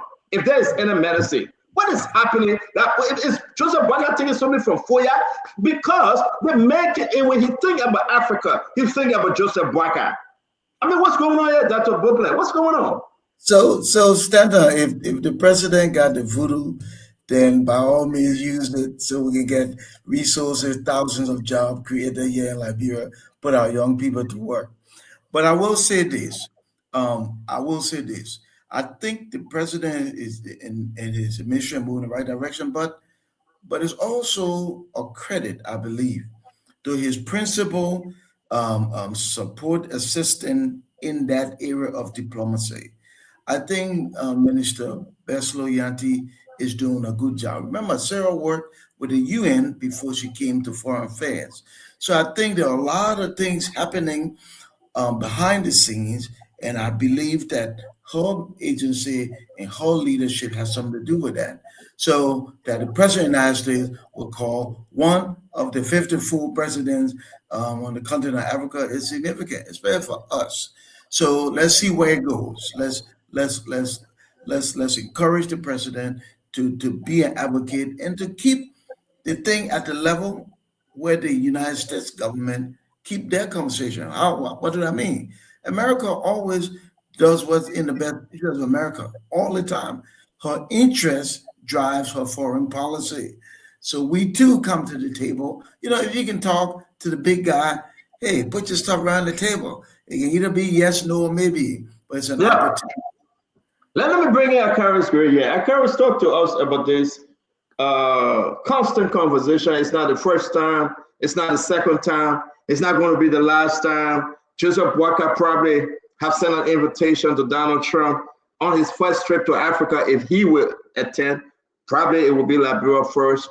And then this is a big time. I know I'm asking on sedition here, but this is a big day for Liberia. There's a big thing. Big things are happening. And let me ask this to us sedition. Akaris Gray.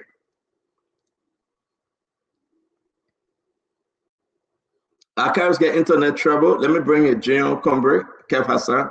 Jean Combre, Kev Hassan, what say you? It's a big day for Liberia. Stanton, the first thing is the mention to us Trump call. Check on the embassy website. I'm not seeing anything that the U.S. embassy speaking about it, because when the United States president call, U.S. embassy will say something. And I check on the White House. I didn't see anything there. So what they mentioned to us is what we hearing, but there's no confirmation from the American that call took place. We heard the Elon Musk call. You were jumping around here. Nothing. So there's no confirmation. But even if Donald Trump called, it's a strange thing in Liberia. We got a sitting president who flew to Liberia, sitting speaker flew to Liberia. What changed? What changed? Nothing changed.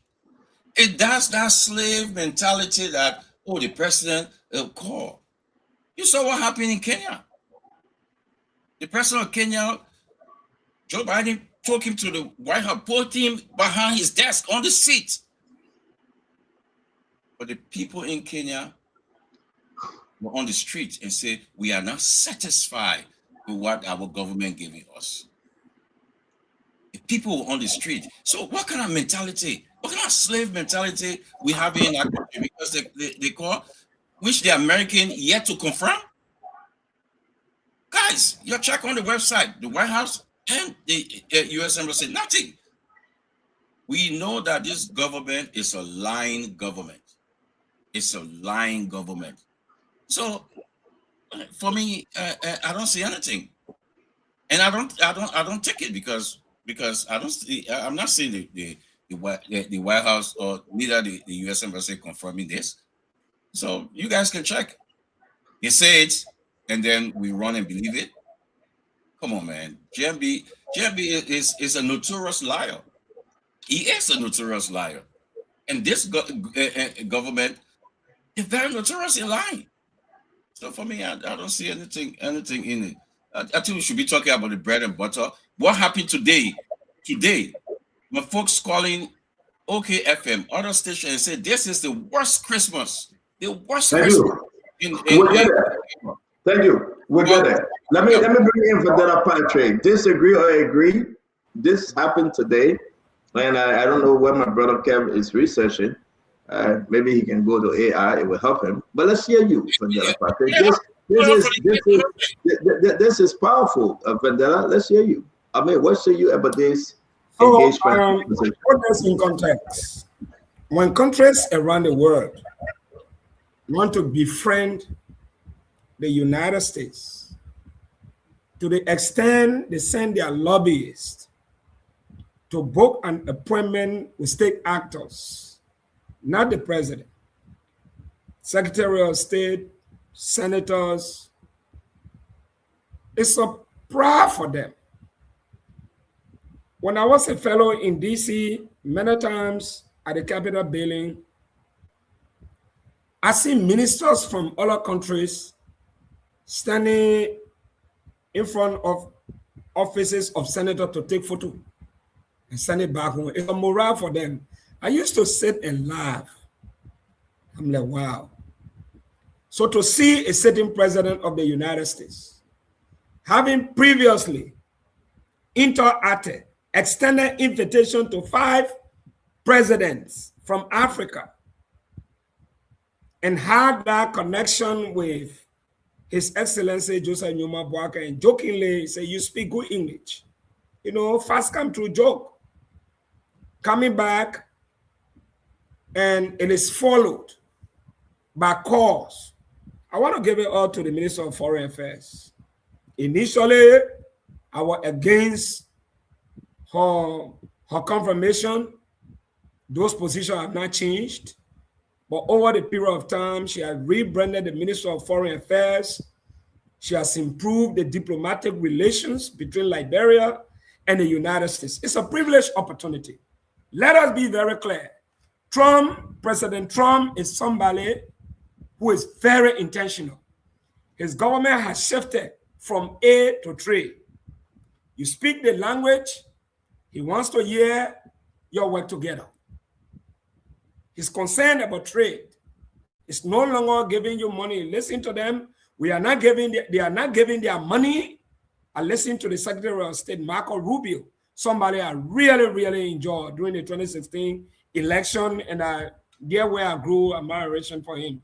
He said the United States moving forward, they are not going to give their money through NGOs to determine how other countries should survive. They will deal directly with the government. So to see the head of state of the United States talking to our president, it is a good conversation. It is now an opportunity for Liberia. I don't know what we'll discuss, but I know since this conversation have started, it is a very good thing. And I think Liberia stands a better chance to cement that relationship, something other people are trying to get through.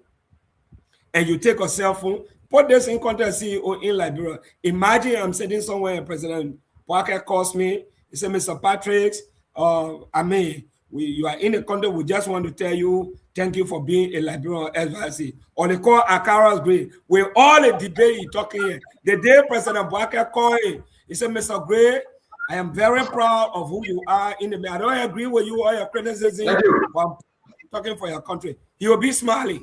So it's a privilege. Let me ask you a question, VP. It's very important for Liberia to move in a new direction, right? I'm hearing my brother Kev Hassan. He's about to explode. He's VP. I want you to be concerned. What is happening here? A phone call between Joseph Numa Boakai and Donald Trump.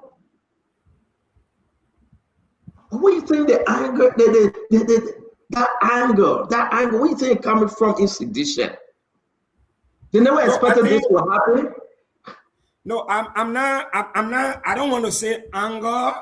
I want to say it's a missed opportunity. Politics is competition. Even when you were in grade school, when your friends go 95 and you are in 80, oh my God, you get angry, but not that you don't recognize that. If you are a scholar and somebody I'm happy. I'm running home. I will not get angry. I'll be running home. It's what? To get something that you can run home, but a scholar will not run. A scholar will be disturbed. I'm not a scholar. I'm just a smart person who know how to make money. In politics, I see it as a missed opportunity. I was invited to the United States by the CIA. Not telephone call. In this case, the president of the U.S. is having meaningful conversation with the president of the Republic. But that is on. Because I think you're making a huge point here. For me, I think everybody is given an opportunity to work.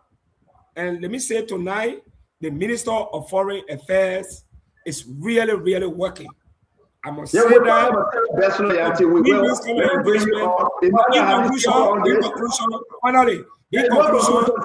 As a matter of fact, somebody said when we stop you, we should stop you. We shouldn't allow you to say in conclusion that your way of getting additional time. Musa Keita said, don't give the man no in conclusion. Once you say in conclusion, you want to throw again. Emmanuel, I come to you. Emmanuel, talk to us. Does Stanton, the call did not happen in isolation, in my opinion. There are several moving parts that I see. First, on Thursday, last week Thursday, I think I'm getting feedback from someone. On last week Thursday, the Liberian Senate ratified a $1.8 billion treaty with Ivango.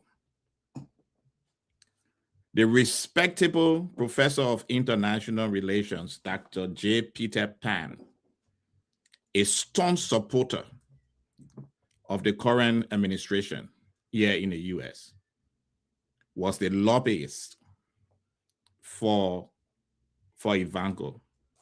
The Canadian billionaire, Robert Fredian, is a very close friend. So there is a link.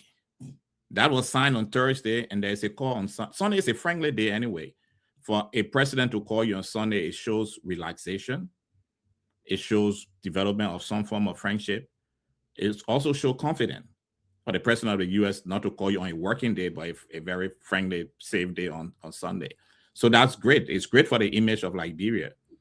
But let us not, since there's this administration, and Vendetta and Patrick alluded to it, the foreign policy outstruts of the United States of America right now is what trade and economic relation benefits the U.S.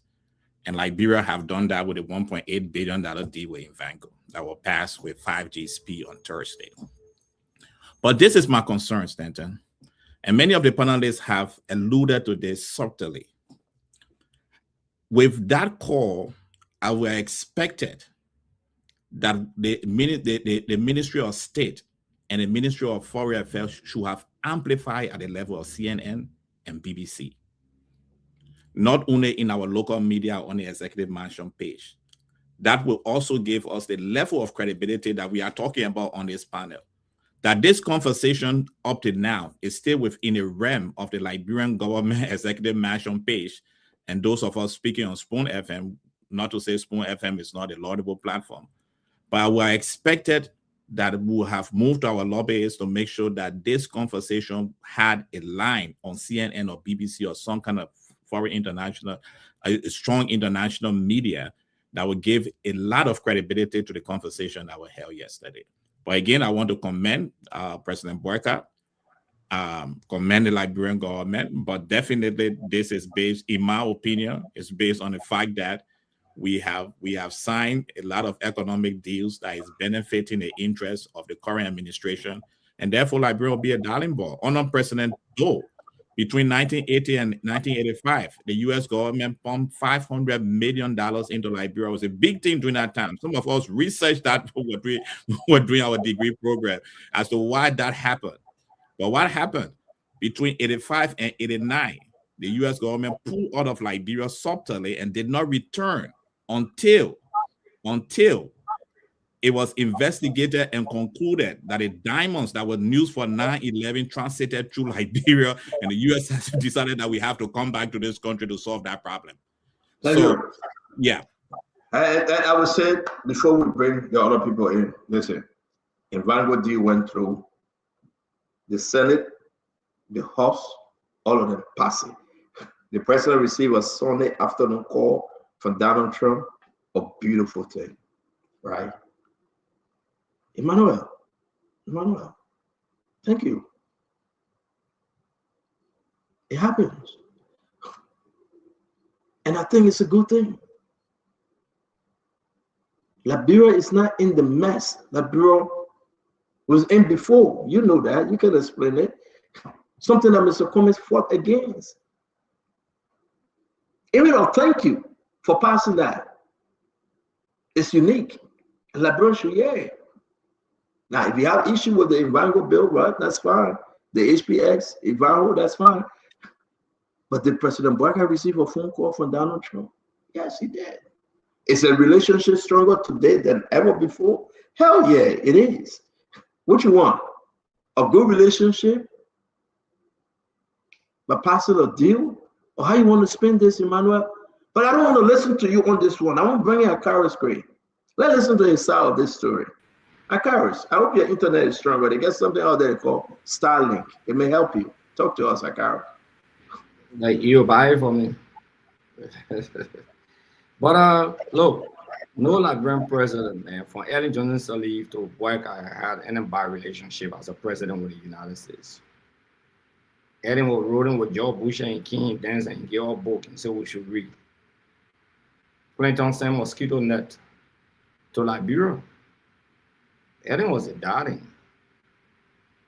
President Weah flew from here, he went there, interacted with Donald Trump, sat with Joe Biden close to close, one-on-one among all the West African presidents or African presidents. You saw, they even did selfie. So not Liberian president have fundamental issue from Ellen to now, besides Charles Taylor. Even Samuel Doe was a dictator, or you just talk about it. My friend just talked about it, the $500 million. Yoweri Museveni was the darling child of the West in the entire Africa, as dictatorial as Yoweri Museveni was. You know, Fandana said something about trade. And Dr. George Kennedy just climaxed it. Joseph Bouakai had become a puppet dealer for the West. You know, when you're a puppet string, your country becomes a satellite. This reminds me of the Firestone Agreement. When we signed that 99 years agreement, I remember when I sat on the legislative floor. That's a video that I have. The manner in which, when it came to the legislature, and even on the VOA, I had granted an interview, it was an insult to the country. The nation was sold for peanuts. Another 25 years added to it under Brian Town after the 99 years. Ivango, HPS, the agreement was just concluded. Sunday, you receive a call. Look, we're not stupid. We are students of international studies. It didn't just come from the blue moon, according to Dr. George. That's why I was getting your thumb up. Not only that, you struck a point, Dr. George. No news outlet, not even the internet reporting the call, besides Liberian Executive Mansion website. No international media. It was just a friendly call. One president enjoying himself, maybe the puppy playing your golf and say, oh, let me remind that man I can speak good English and pass that deal. I need to call and talk to him. It was even unofficial as far as concerned. No international media reporting this. What is big about this? Why Liberia can reduce herself like this? What is really big about this? When people are hungry on the sidewalk, kids are not going to school, they are on the street, and you committed yourself to take the kids off the street. What is your domestic policy? When you're using $10 million to pay play in 4 years, 2 days to Christmas now, some people are not taking pay.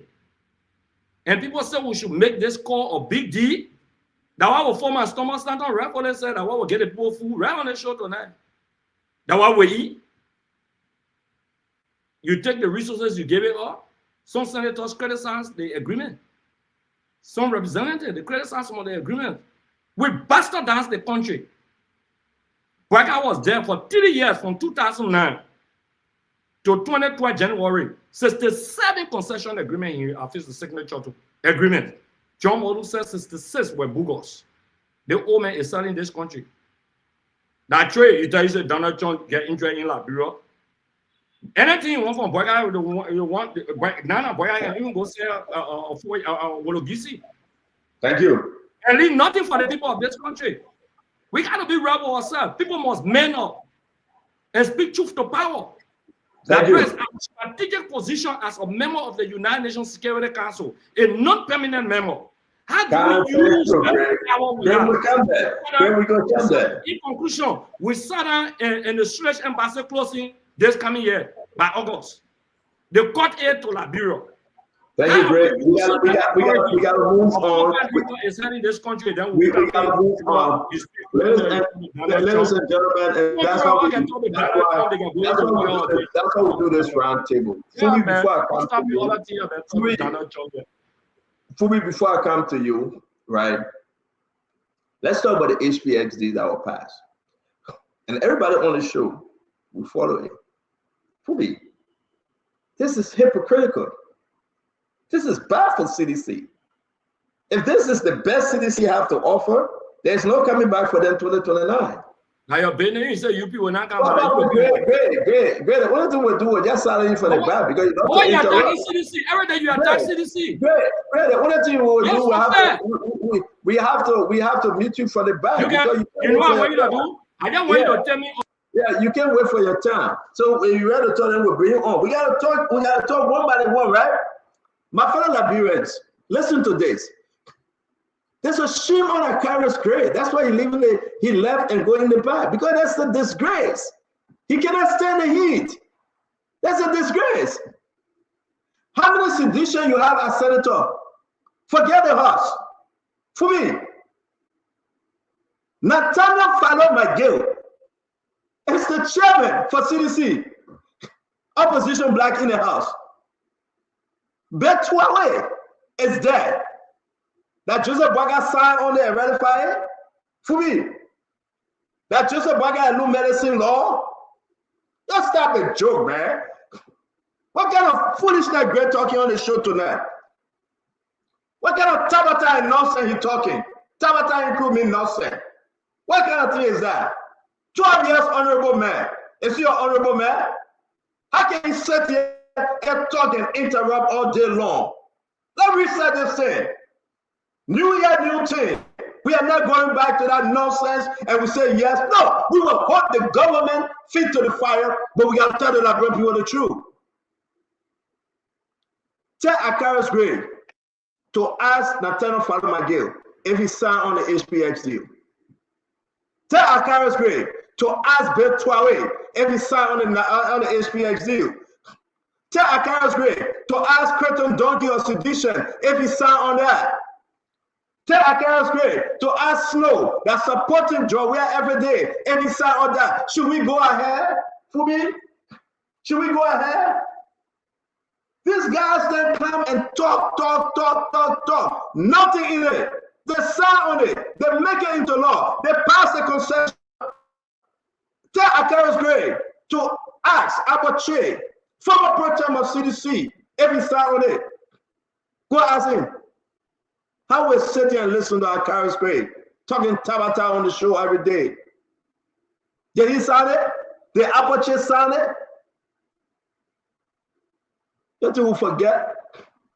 You're going in the corner, you're signing on this thing. You're coming, you're made sharp mouth. CDC destroying themselves. They got no leadership. They are done. C'est fini. How can we sit on this show, for me, that you have Miguel signing on all this thing? The budget to sign. Miguel run away last minute to time. He said his stomach was hurting, going in the bathroom. When he came outside, the people finished signing it. Listen to that. Listen to Miguel. He ran away from the budget. That CDC that we're talking about. Listen to Abache. They sign on it. Let Akari's go bling and you get lawmaker there in there whole day. They're signing on something, running around, and you sitting there here, you blame Joseph Yuban Bwaka. You come by and talk it. Let's hear you, Fubi. Let's hear you. I mean, Nobody will do this. You have your lawmaker that ran on your ticket. They're signing on this thing. They're wasting their water. Then yes, say nice. You better stop. You better stop, oh. Fubi, I hear you. Hey, no, guys. The guys are jokers. I don't know. I tell you, they are jokers. They get vexed. George Weah traveled all the way to the United States of America. He and his wife took picture with statue of Donald Trump and his wife. They celebrated him. George Weah took selfie with Joe Biden. They celebrated him. Then now, Donald Trump placed a call to Joseph Boakai and said it's not a big deal. Standing to take picture with the man's statue. They created a dummy with the man and wife and they placed it, and all the African presidents went and took picture with them. They made it a big deal. Taking picture of a dummy. Like people, those things that they book and face are those put ourselves closed. When you see those things when they put a clothes on it, they drag Donald Trump in one.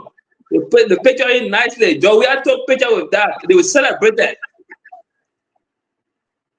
He took selfie with Biden. It was a big deal. Oh, yeah, we have a picture with Biden. But the Biden ever take phone call we are one day. The Biden, but the Donald Trump ever take phone call we are one day. No. So it's a big deal. What I link to Ivan D, what I link to whatever stuff is a big deal that a president can take a phone and call another president. That means you have built some level of relationship. Give me 30 seconds. We will do this. It's important. But how can we sit here? Fubi, just wait 1 minute. Thank God Greg come back. I beg you, Fubi, hold on. I want Librarian to think. There is no way, no one way. We sit here. We can hear you, Greg. We can hear you. Hold on 1 minute. There is no one way. We sit here. Maggie signed on the deal. It signed on everything. When he came to the budget, Maggie said his stomach was hurting and going to the bathroom. He ran away. He was in the bathroom, telling people sign on the budget and pass it. How can you do that to your people in Magibbi? Right? You are making a weak argument. The Librarian will not listen to you again. Like. I want your son, man. Wait, you will talk. Wait, you will talk. Don't you that wrong way. Mute again, mute. Wait, you will talk. Go ahead. Mute.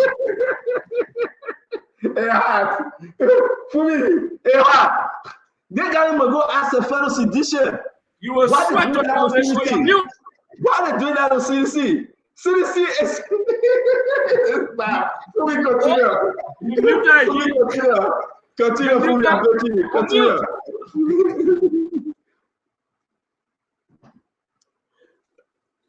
Yeah, you know, so it's the funny thing. I always tell people, look, whether you like it or not, the fact that you can have presidents talking to each other is a big deal. You know, you can, once you become president, you have risen to a level that you're supposed to meet and interact with other presidents. But to have that one-on-one relationship where you can take a phone call and say, I call you, whether it's on a casual day, whether it's on a working day, to have conversation is a big deal. And especially with the United States of America. They got so many things to deal with than to take a phone call and call you down in Africa. So the fact that that can happen, you can't say it's not a big deal. It's a big deal. They got some reinforcement. They got some reinforcement. My man.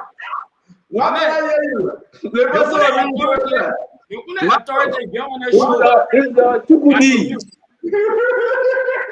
They got some reinforcement. What did I hear you? Great. So there are a couple of things to think about. One, I think they share some link in the chat, which is very important. Grace says something very, very interesting. He said Liberia has always had tremendous relationship with American presidents. And this is not taking anything away from the work being done by the minister. I think she's doing an incredible job. I remember I was reading one of the historic diplomatic, very, very masterpiece diplomatic exchange between the U.S. and President Samuel Kayando. where President Doe requested a meeting from President Ronald Reagan. That exchange was being published, a very powerful exchange. And at the end of that exchange, President Doe demanded that he should be able to have a presidential visit with Reagan. And then at the end of the visit, also Reagan was able to provide some sort of funding. In my view, the current political space for the U.S. is called transactional diplomacy. And to scale through that, you must play a very clever, political diplomacy engagement. And I'll say this as possible, and I've always said this: the Minister of Foreign Affairs is doing an incredible job. You can't take that from her. She's a masterpiece in her own craft, and she's doing very brilliant with the role that she's playing. Notwithstanding, there is a tremendous opportunities here that we have to be able to look at. If we speak about diplomacy, the most important thing we can think about is how does the conversation on having a phone call translate to our everyday economy? And this is the discussion we've had. We get to that. Yeah, it was beautiful English the first time. It's a conversation this time. But I know you still speaking. Guys, it's 12:11 a.m. in Liberia. We will be leaving the radio. We'll remain online, but we'll be getting off the radio. Join us tomorrow. I think the radio off. You get Dama at the radio can be off. Dama, is the radio off? Asking. People saying the radio off.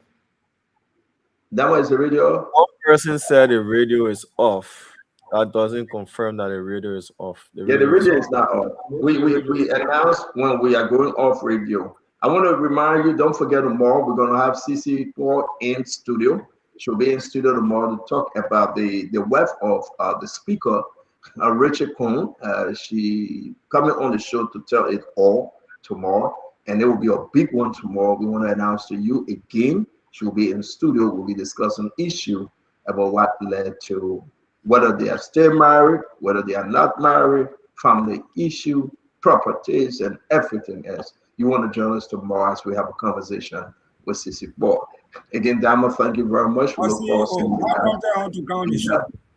And we got to excuse Dama and the radio audience. We'll see you guys tomorrow by God's grace. Dama, take it away. We are on Facebook and YouTube, and we'll remain on to the end of the program. Okay, well, your question. So see, I was speaking when I think I will answer your question. Let allow one to finish up. Sure. Thank you, CEO. So the most important thing that understanding. I just got the information. What I just spoke to you today. I just got the information. So you one time you just got to call it. How you behave on the show? Want to go ahead? So understanding Trump foreign policy lens is understanding President Trump foreign policy lens is to think about 4 cardinal areas. One is the national interest, which is called a reciprocity policy. Let me be careful before I get into another scenario.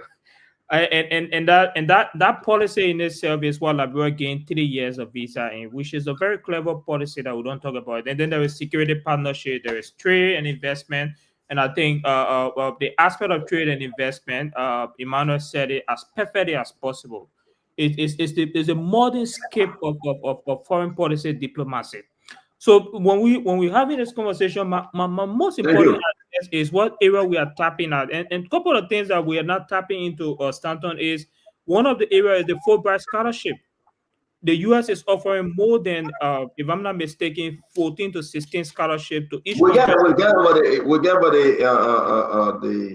other scholarship from Ghana. What's the scholarship name that the one you're fighting for? That's still best to burn the country. You're laughing again. CDC is dead because of a phone call from President Trump. I think it's unfair to CDC as a political party. Thank you. A lot of things unfair. We couldn't get to this story. We hope we can get to it tomorrow. Don't forget, the Supreme Court have cleared Musa Dini of those charges that was brought against him by Serena Cephas.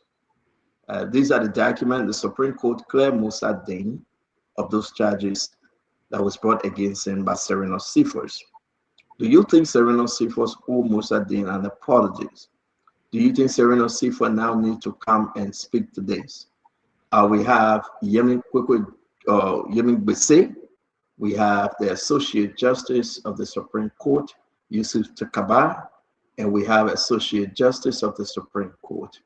The name is Clinton Dungy, right? Clinton Dungy, that's the name. Yes, Sienna Clinton Dungy. And they sound on this thing. They say, Musadin, you got nothing to do with this thing. Go in peace and may the Lord be with you. So the question we are asking, do you think Sereno Cephas, when personally, due to his past issue with Musadin, and should Musadin then, for any reason, should Sereno Cephas apologize or address now the decision, the ruling from the Supreme Court? This is a big one, and I think Musadin was set free, set to go, and say, you got nothing to do with this. We will further discuss it more, and I will call Musadin, and I will call Sereno Cephas. I texted him today. He was busy, and we hope to hear from him tomorrow. He will be busy That's tomorrow not because it. it's a loose talker. He will be Say busy that, Chief. tomorrow. Serena is a loose talker. He will be busy tomorrow. Very So you like that? Serena is a loose talker.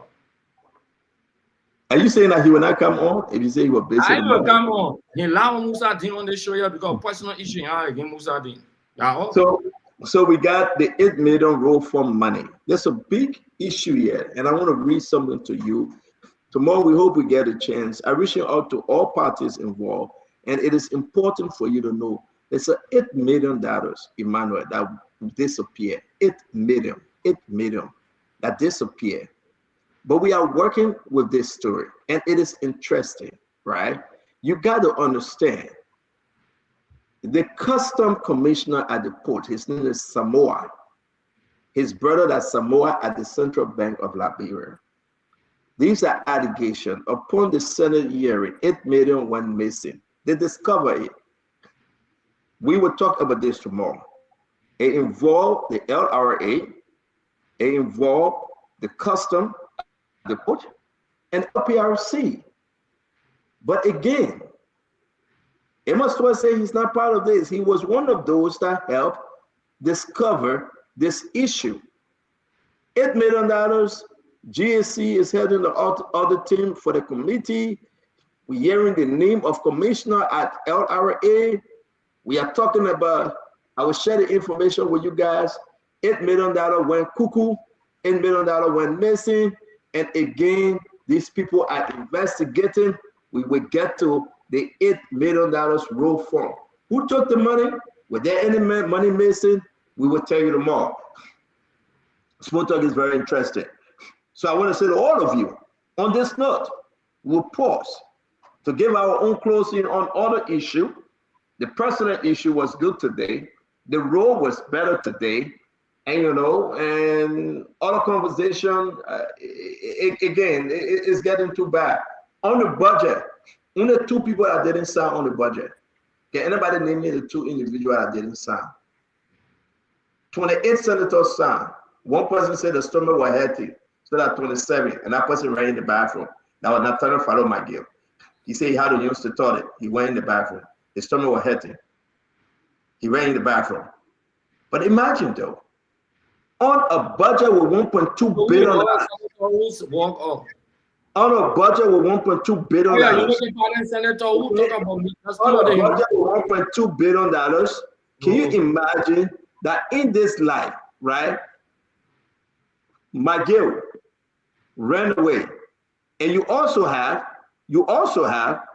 all the seditions lawmaker sign on it. Emmanuel, do you have opposition in the Senate? Do you have, no, I'm not talking about ANC. I'm talking about opposition lawmakers. Do you have any of them in the Senate today? Emmanuel, let's close on this. Do you have any opposition lawmaker in the Senate today? Not the House of Representatives, in the Senate, Emmanuel. Do you have any? From the look of things and from what we hear from the various political parties and the stance that those of us in the opposition take, it seems like the lawmakers that represents our various political party has no understanding of what we are saying, or they don't care about what we are saying. And that's why some of us will be pushing for the what they call in other countries the primary of some of these senators, because they use our political platform to elevate themselves into to the legislature, and then they step on that political platform. They don't respect the platform, and that is something that those of us in the political space should take seriously. We can no longer have a situation where every one of us who are members of the opposition have a loud voice against deal the Oranto deal. We have a loud voice against Ivango. We have a loud voice against the building, the Pafifort, rather. We have a loud voice in the opposition. But those who are sitting on our party ticket continue to vote in the opposite directions.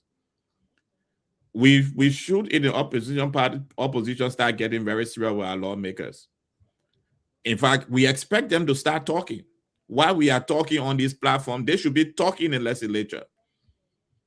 But for them to be doing the opposite of what we are saying is something that we in the opposition should take serious note about and call these lawmakers who stand on our party platform to order. Unfortunately, what we see in Liberia over time, that after every elections, most of those who are supposed to be the opposition is somersault and join the ruling party. The same thing happened to, we can list many of them who during the CDC time, they caucus with the CDC. Now in the United Party time, they are caucusing with the United Party.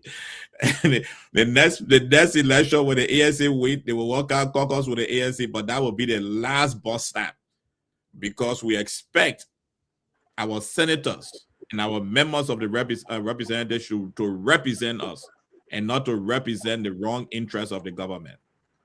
But so while we close on the show, I want to appreciate Carol's great Kefasa 12212. I saw that answer went in the back for the hearings. And the rest of the guys, on a serious note, do we have any opposition lawmakers? Let's want to talk about the Senate. I encourage you, I beg you, you're coming. Let me just give 10 seconds to one. What do you think? Do we have any opposition lawmaker in the Senate? Because everything they got it in unison. And my fellow Liberians are following us still. Please answer the question. In unison, they pass everything. What's going on? I don't disagree with your criticism. As a citizen, I will publicly say I'm primarily concerned. Going out the days, a couple of voices are missed in the legislature, voices that are carelessly. It took Darius Dillon, a single lone voice in the Senate, to place us on a tremendous oversight and accountability during our governance. It doesn't require a whole group. We need lawmakers that principle, that are driven. And I like what Emmanuel said. If you keep on a political party platform, regardless of what you think about the party policies, the party dictate the tempo of decision-making process. And I think this should be the pathway to go. And this is not unique to CDC alone, it's unique to an opposition community. I don't think we have a united opposition community. And this is concerning. The president controls the legislature. In fact, you have people double sizing on the basis of political interest. Today, you have the deputy speaker going to Lofa County with how many bail arrests and cow to appease the president. This is the democracy we have. The legislature is controlled completely by the president. So the president has no reason to fail. This is why we are very strong in our criticism. The other aspect is that I do believe, and this is my caution on the CDC as a political party, and I'm speaking as a partisan. Towards 2029, it's important to reconsider specifically who will primary into our electoral process. This is a political party that should stand with the people, that should be driven by people's principles and the party, mandate, party policy, party doctrine. I don't care what people talk about morality. Or the party of the CDC is the party driven by the ordinary masses. It is patriotic, it is country first. And if people are driven by their self-interest, then that's a sweep away from the mentality and the very fundamental pillar that brought them to the legislature in the first place. Who is the opposition leader today? Generally, who is the opposition leader today? Who you consider the opposition leader No, today? this is not just about. I don't want you to tie this down to President Weah. This has nothing to do No, with no, no, President no. You Weah. got in the name. I just asked you who. No, No, I didn't put any name. I'm saying I asked fundamentally you, with my who is the opinion. opposition leader today? But it's not about opposition leaders, Stanton. What is it? It is about opposition leaders. 1, 2. When Donald Trump was in opposition, when he spoke as an opposition, Republican fall in line. He had the battle cry. He led the way, and he came back to power. My fellow Liberians, who do you have as an opposition leader today? Maggie doing his own thing. Abacha doing his own thing. Bertrand doing his own thing. No opposition in the House. No opposition in the Senate. Who's the opposition leader today? CDC 12 years. No, it didn't happen. Today, Unity Party is riding high. They're going for 12 years. And if you bring Jeremiah Kuhn, they're probably going to be 24 years or 18 years. Because you know why? You have cowards that call themselves opposition. Emmanuel, you do. You have cowards, lawmakers. They broke the tracker right. They're begging for money. They're not listening to anybody. You cannot count on any of them. So after Joseph Boyka 12 years, if he chooses to go, because apparently nobody can stop President Boyka or Jeremiah Kuhn, guess what happened? We have our fellow brothers and sisters on Spoon Talk crying and cursing and calling war. Who do you have today? When you talk about the agreement on HPX, were there any objection? When you talk about Asara Mita, were there any objection? When you talk about the Pavel 4, $364 million, Abache or CDC pro term, pass it. Were there any objection? When you talk about the government squandering roll fund money, Abache select for game running guineas or sedition. Tell me something I don't know, Emmanuel. Do you have an opposition lawmaker? Hey, Greg, come in. I meant you, Greg. Sorry, I call you my name. I meant you. There's a fundamental flaw. And let me talk about the CDC and Senate. And we got to stop the fundamental flaw. Let's go county by county. One county, where Primway and John Quay both are not seditions. One county. Babalu County, we have Bodo County and Amara County, both are not sedition. Grand Kitman County, we have Dabla Vabla and Simon Taylor. Simon Taylor affiliated with the CDC. Though he ran on the CPP ticket before and won on the CPP ticket. They get that very clear. He ran on CPP ticket and won in 2020. Dabla Vabla. Originally, both of them not member of CDC. They go to Grand Juda County. Zopena and Thomas Nimla. Thomas, Zopena run on the CDC ticket. Thomas did not run on the CDC ticket. We got to be very clear. Rewa says, Wellington Jivo Smith didn't run on the CDC ticket, but Bill Tuawe. Now, 2 persons we name now. Bill Tuawe and Zopena. That be real. Lofa County, Joseph Jala and Mumoti Saros. Jala ran as independent candidate, not on the ticket of the CDC. Okay, we got to try to set the record very straight. Jala affiliated with the CDC at a point in time, but he did not run on the CDC ticket. The other guy from Lofa County, he didn't run on CDC ticket. Let's go to Nima County, Samuel Koga and Yantuan. Both of them affiliated with the Unity Party. We got to stop that the CDC has this number in the Senate. I'm talking record here. Bomi County, Edwin Snow and Ellis Taro. Both of them are not sedition. We got to be clear. Montserrat Augusta, Joseph was a sedition. Darius DeLong is not a sedition. Now, the 4 sedition that we're discussing now. Rewa G, we have Francis Dopo and another person, both not sedition. A Grand Crew, Abache and Imani Batikwa. Abache sedition, Imani Batikwa ran an independent ticket, not a sedition. We got to set the record straight publicly. Maryland, we got Bravo Brown and we got James Banning. These are the counties. How many seditions you get in our house all 30? They're not more than 5. That public record I'm discussing, I'm not imagining. You understand? There's not an imagination. They're not more than 5. That be real. Mankibi, you got Nathaniel Mageo, and you got Emmanuel Nukwe, Mageo for CDC. So technically, CDC as a party has like 5 senators. as a party. You know the CPP went in a coalition in 2020. CDC, I think, took 2 seats out of 15. So that fallacy, that CDC lawmaker driving the Labrador Senate, we got to get rid of that totally. If you go to the leadership of the Senate, how many citizens you got in the leadership of the Senate? 1 or 2. In the leadership of the Senate is driven by affiliates and associates of the Unity Party. That's the biggest conveyor belt in the Labrador Senate. And we have not taken these statistics into consideration. We're just talking CDC, CDC, CDC. Let me come to the point of agreement. Our agreement went to our agree with Stanton on one point. That the CDC lawmaker, one of the 4 or 5, distinguish themselves. I agree with that point 100% in the Senate. Like McGill will stand up and distinguish himself on the floor. That the CDC in 2026, when I was Assistant Secretary General of CDC, if you don't believe in the CDC as a lawmaker, will suspend or expel you. Because you must follow the political manifesto, not just the party, yet the government Republic of Liberia, but it will be in line with the position of the institution. And it should be a no-go zone. The CDC will only have 2 senators in 2026. In my mind, we should have 2 senators out of the 5. In the House of Representatives, one thing that happened to us, in a coalition with LPDP, MPP, and Congress for Democratic Change, that is CDC, many of the lawmakers who want LPDP ticket and MPP ticket say, not member of CDC, they don't want to take action on the Fonati issue. They say they're member of the Congress for Democratic Change. So we cannot take action on it. They left the coalition. So Congress for Democratic Change as a party has no singular majority, whether in the Senate or in the House of Representatives. Nobody can debate that. These are established facts, non-debatable facts. But I also agree with Stanton 100%, and my friend went to 100%.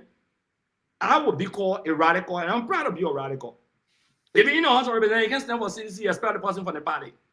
For example, the guy from Maryland County who ran on CDC ticket, the chairman of Westminster Finance. He came from Unity Party, yeah, he joined the CDC in 2022, 23. He ran, now he's gone back to Unity Party on their committee. Such a person should be expelled. Okay? Because the CDC constitution is clear. Even Kanye is not a member of the CDC. And let me say this today. The CDC constitution Stanton is very clear. If you do not aspire to the platform, the manifesto of the CDC, the concept of the CDC and the doctrine of the CDC, and you support another candidate, like you go and endorse Joseph Boakai presidency, you have forfeited your membership voluntarily. That is written black and white in the political manifesto or constitution of the CDC. So this debate, I do agree, and we should have this debate more. It's very important.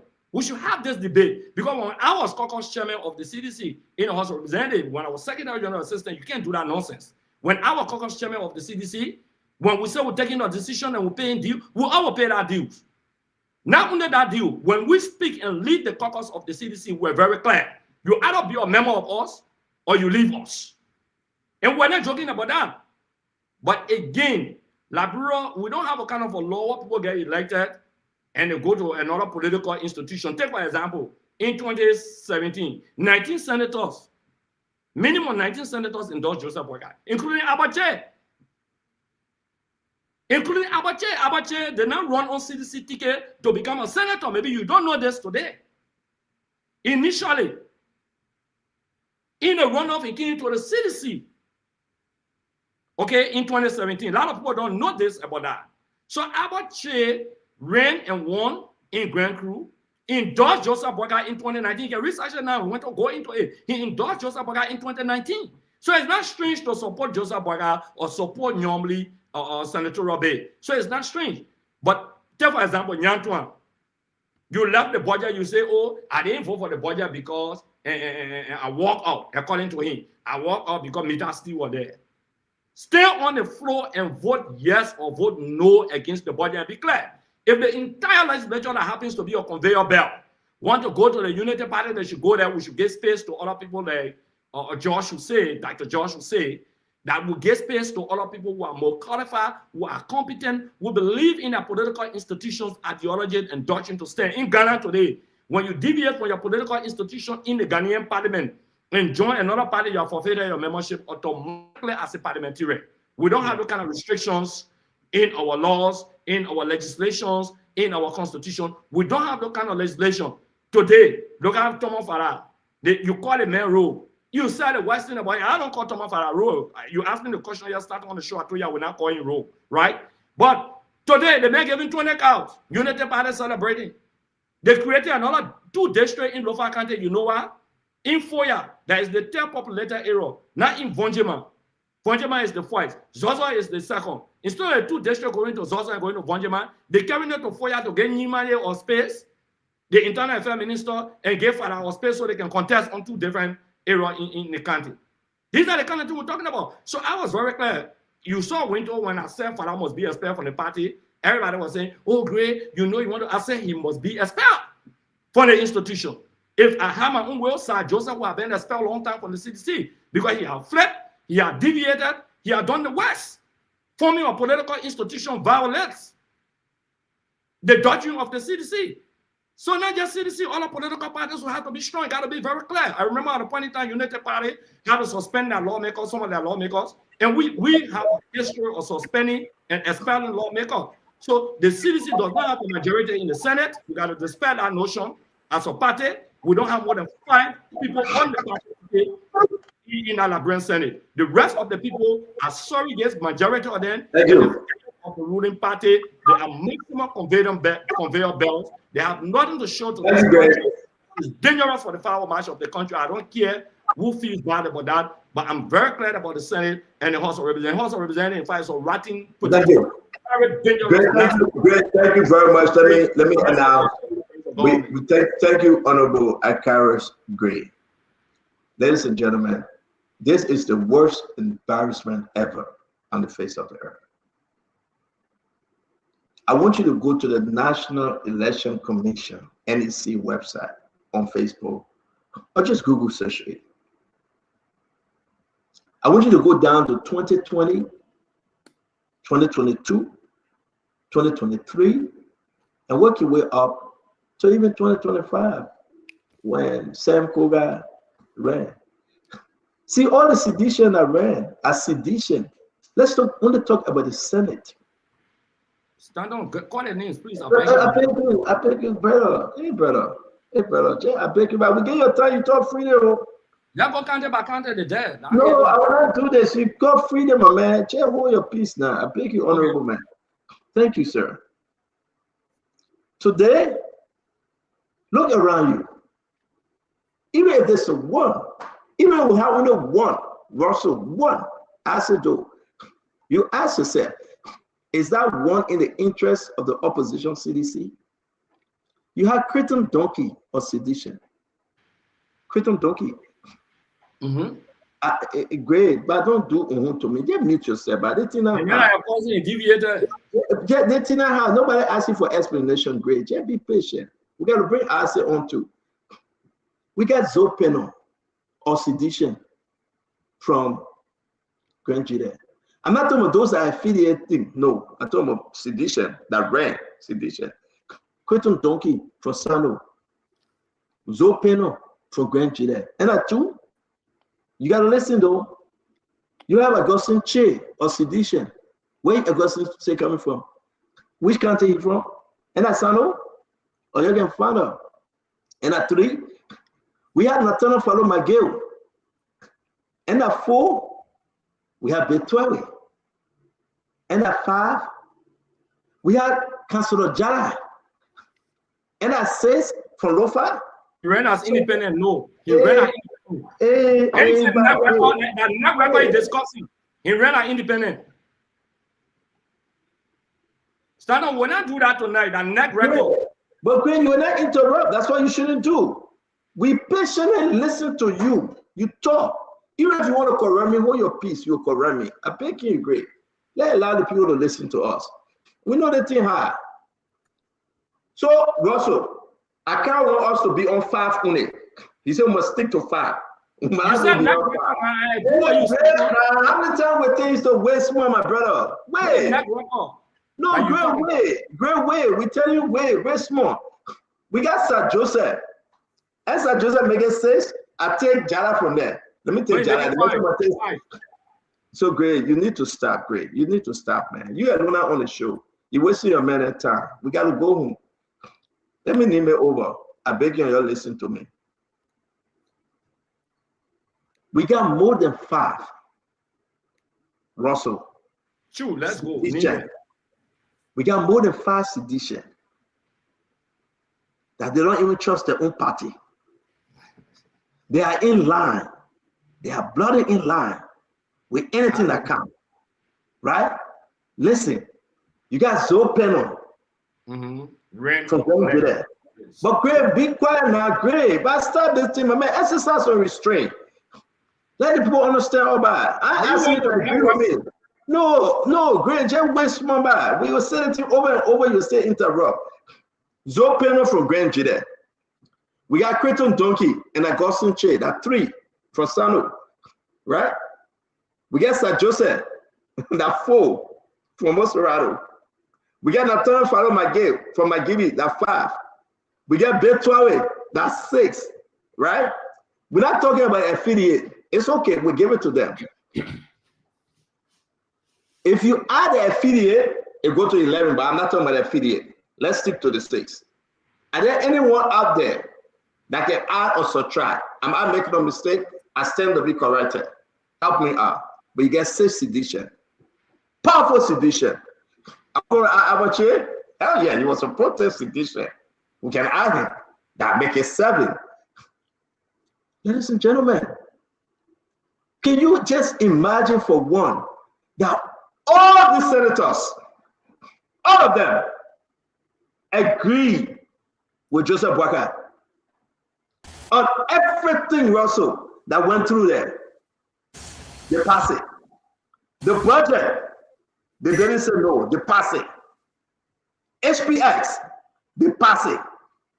Asara Mita, they pass it. The 364 million private for road construction, they pass it. Let them down to the other small concession that they are passing.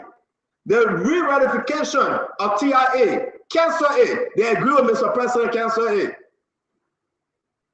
Let's go to the MedTech, they're passing it. Let's go to CTN, they're chopping. What is that we talk about government and not government? My fellow Liberian, what is that? You have nobody to call CDC. CDC is dead. They don't even listen to John Weir. I mean, we're going to sit there and argue. When they were passing a $1.2 billion budget, my guess is so many had to go to the bathroom. You were in the bathroom that they pass it. Then you came outside. The people that I'm going to listen to, you're close to sure are feeling. You're worried about CDC. I'm not going to worry about CDC. You think about the one know that they're lying and CDC had the majority. Don't worry about CDC. This is the biggest thing they will not accept because their own political leaders are not listening to them. They talk gibberish. They jump around and scream and yell. But guess what happened?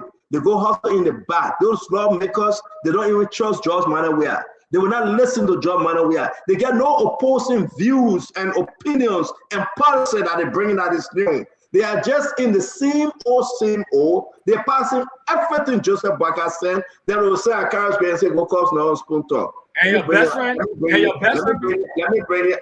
Asedo, let's say my brother. Let's hear you, Asedo. Your best friend, Jeremiah Kun can. But you still on inside. Let you Asedo. Your best friend. I will not hear you. You're muted. Call me. What are you saying? Okay, Russell, I think your message.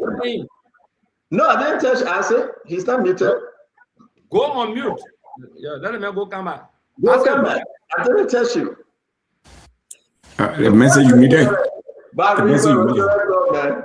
That's what you say. Call me on the phone. I'm not hearing you. I didn't mute you. You meant to mute that man. You did it. You Stanton. No, I'm not hearing the man back. The man on the shoulder to tell the man doing like this. Russell, but listen to what I just laid out. Is there anything different? Show me what the against the government, Russell. Hold on, Channel 1. They're all in line with Joseph Yemabweka. They agree with Joseph Yemabweka. Russell, talk to me. It just seems like they're one in the same. I mean, what is the difference here? What are you looking for fault on CDC in your whole life? Say what? What day on CDC? You get almost 20 Great thing ahead. Let's get Russell. Russell, go ahead. Physician and you're talking. Great. You were balanced. Go ahead, Russell. So what is the contrast here? The contrast is that he says CDC in the majority. Somebody said, no. Our people smart. Somebody said you meted him the last time. Mohammed, maybe you're right. The last time, okay. I say come back. Let's try to see if we can unmute you again. I'm showing you muted the man because of your behavior. So Mohammed is right. Maybe the last time. But go ahead, Russell. Let's hear you. No, I mean, what you lay out. I mean, there is no denying that. You know, I mean, we argue that CDC is not in the majority, or Russell. The argument was United Party, they are not in the majority. Is United Party in the majority? United Party, they have one member. Yeah, United Party in the majority. No. Okay, that means the senators. Great. Yeah. Look at the National Election Commission. Look at the senators. Great way. United Party. Great way. For example. Are you just saying that, or you? Great. The record. Want to do us a favor because we got to pay. Great. Let everybody just hear this. The only United Party senator in the Republic of Liberia, she's from Grand Cape Mount, that Deborah Babla. How about Prince Moyi? She's the only Prince Moyi that CPP man. He ran on CPP ticket. Prince Moyi. I'm not going to help you. You said we should talk about the register at NEC. You said we must talk about the register at NEC. Great. You will listen. No. Russell, you get Darius DeLong, you get Yomdi Kanga Lawrence, you get Prince Moyi, you get Bocha Sebe. Stanton, hold up. I know we don't have a lot of time. So, but can we do a tally? So as Stanton. Exactly. Okay, let's do a tally. Sure. Let's go county by county. First, okay, let's first start with Monserrato County. Okay. No, you muted, Stanton. You muted. No, I say you want us to do tally, but let me help you while you do this, right? No. Yeah, so Wanto is keeping. Yeah, I'm keeping track. He's doing I agree, but I want to help you. Okay, I want all Liberians, Russell. I want all Liberians to go on the National Election Commission website. It's there. Okay. There's some people who don't have access to that now. I am coming there after we direct them. Then let's talk about it. Give me Monserrato. What's the question? Okay, Monserrato. Monserrato get 2 senators, DeLong and Sir Joseph. Sir Joseph ran on a CDC ticket. DeLong ran as a CPP. You get that one too? Unity Party, CPP, CDC, a coalition, CPP, a coalition.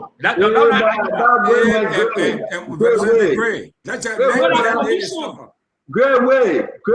You know better, Gray. Let's do this thing. You get Monserrato, right? Monserrato, you got CDC, and you get CPP. Okay. Then we go Magibi. You got CDC and Emmanuel Nukwe from LDPP. He's independent.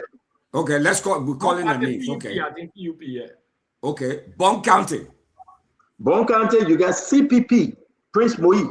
He ran as CPP. Then you get Johnny Pehe. That he ran as independent. Yes. Okay.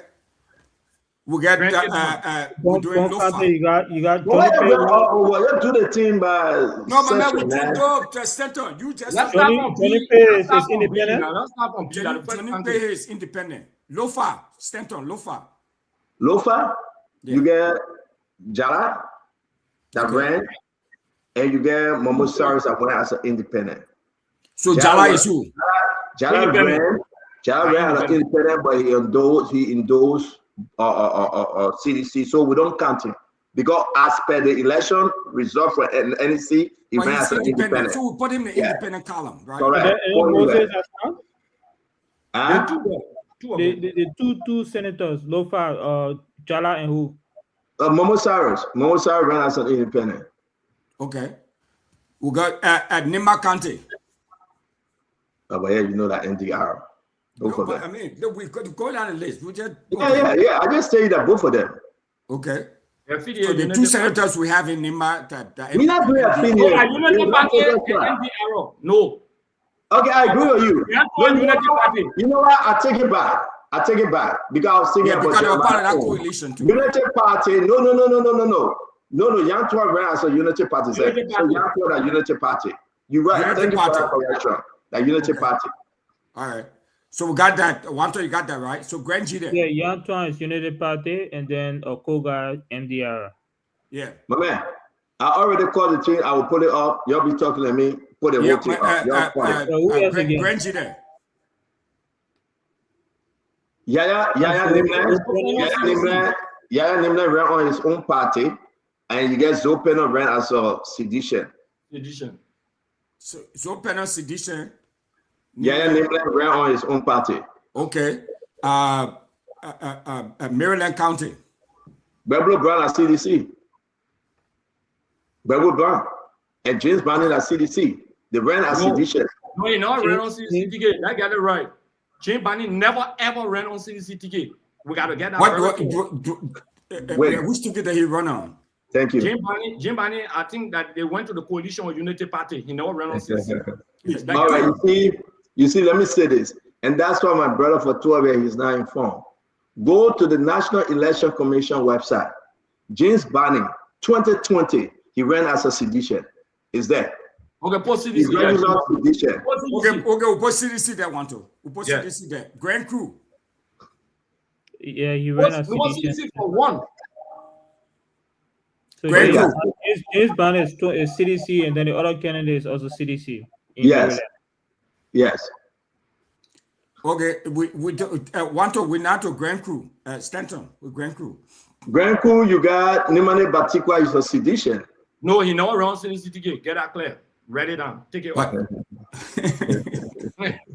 Okay, which ticket did he run on? Thank you. Let's go ahead. I think he ran independent, but he didn't run on. That guy will just say a team. I'm looking at the NEC website. What about that question that Batikwa ran on CDC ticket? Yelling, man. Okay, You already say James Bannon, not CDC. Listen, brother, let me tell you something. You can get better at business. That's why the person told people say James Bannon didn't run as sedition. Let's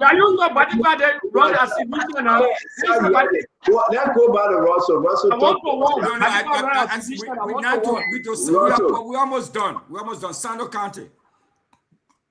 Sando County, you got Creighton Donkey of sedition, and you got Justin Chair of sedition.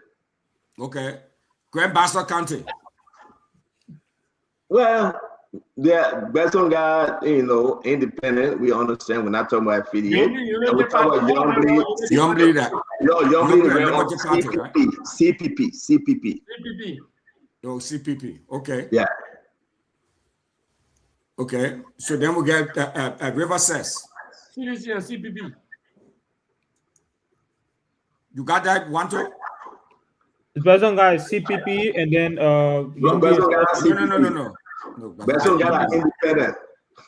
That Yombly Kanga Lawrence. Okay. So you even got more CDC than I even say 6. No. Okay. Wanto County now. River Cess is one. One CDC, one CPP. River Cess, one CDC. Yeah, River Cess, one CDC. One and one independent. Oh, CPP. Oh, okay, CPP. Bomi County. CPP and independent. Where independent? Independent. Bomi County get 2 independent. Tara round United Party ticket. No, that's not true. That's not true. That's not true. Grand Kidman County. Go verify. Unity CPP. Party and what? Yeah, Unity Party. Two of them together one. Stanton, Grand Kidman. Fremont and Dabla. CPP, Unity Party. Two of them. Yeah, give it to him. Okay, then the last one. But Greba, there's that thing, man. You just talking plenty. Bapolu,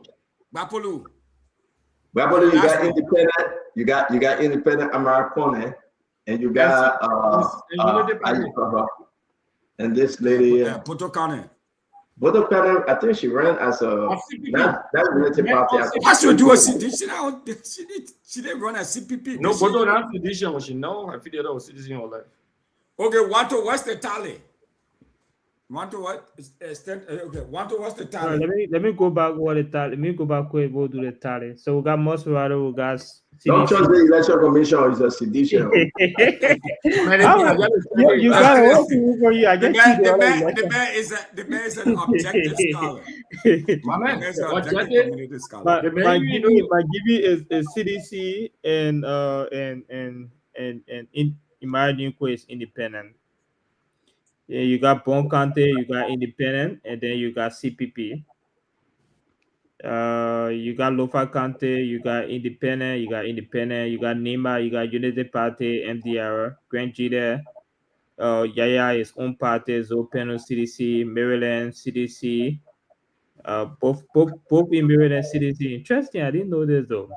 No. Grand Crew is CDC. So Grand Crew, you got Batikwa when he ran as an independent in Grand Crew. But an argument with that one. 2020 result, he ran Nimani Batikwa, he ran as an independent. I told you that one, so it's okay. But Jacob will be last man. My man, so, we last so at the end of the day, you gotta understand. We gotta understand where we come from, right? What will come from Unity Party? Right? CDC, they are having their own problem. Let's agree, Russell, that you have few Unity parties there, and people are leaning towards Unity Party. They're supporting Bwaka, like the Prince Boy there and all of them. But Russell, what is amazing here? CDC don't make up themselves. They got no faith in Jawia. They will never listen to him. They're doing their own thing. They're afraid to be placed on sanction. They're afraid of persecution. They're afraid that if they talk, they will jail them. Anything Bwaka want, Bwaka get. And that's the beauty of the president. That's how a leader should take control of the country. Because you got cowards. Quite a sedition leaders. Look at my own friend, Lieutenant Falo Miguel. He can shake. He can blink. He said, yes, sir. Betwale, you will never hear him talking. They will never speak ill of this government. Because you know why? You got a leader that know how to checkmate them. I can't with Totaya. He will never say anything bad about any of those leaders, those senators. Sir Joseph have abandoned them. Sir Joseph said, I have the largest vote in Mosferatu. Not Jowea give it to me. Sir Joseph left them and agree with Joseph Bwaka.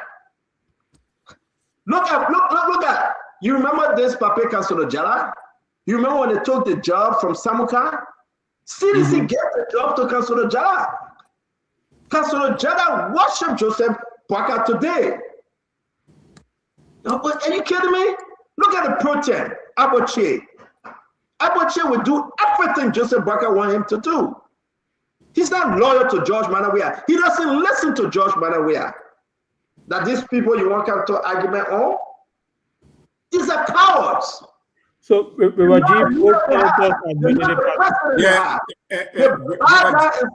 hail the king. You would never hear them saying not zero.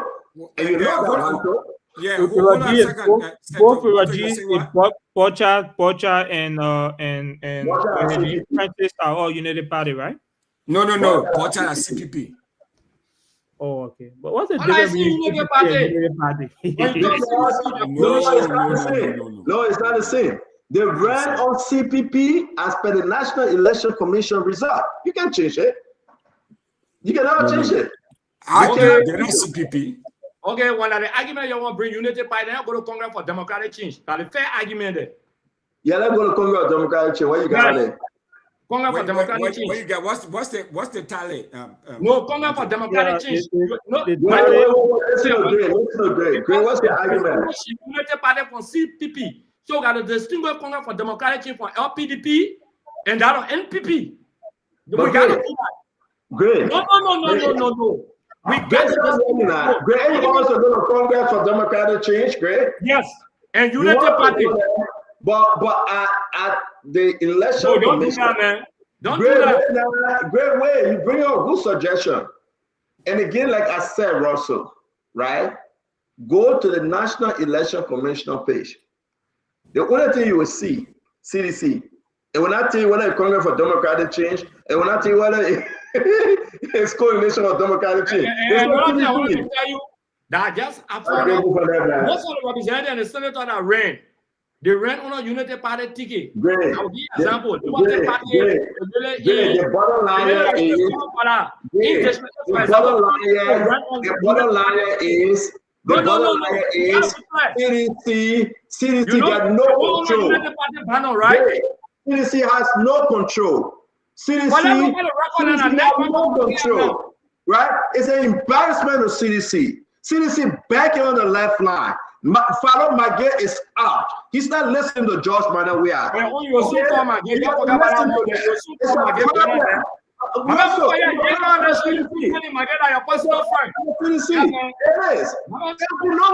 to come back as CDC. No, Russell, we gotta be clear. For CDC to come back as CDC. Listen, if you are talking about CDC, lawmakers went on United Party ticket for different parties. You got to went on a United Party like Jeremiah Poon. What do you know what I'm saying here, right? It's a disgrace that CDC themselves, they cannot comprehend what's going on. They cannot comprehend what's going on. Want to show me one CDC lawmaker that understands. Guna chief.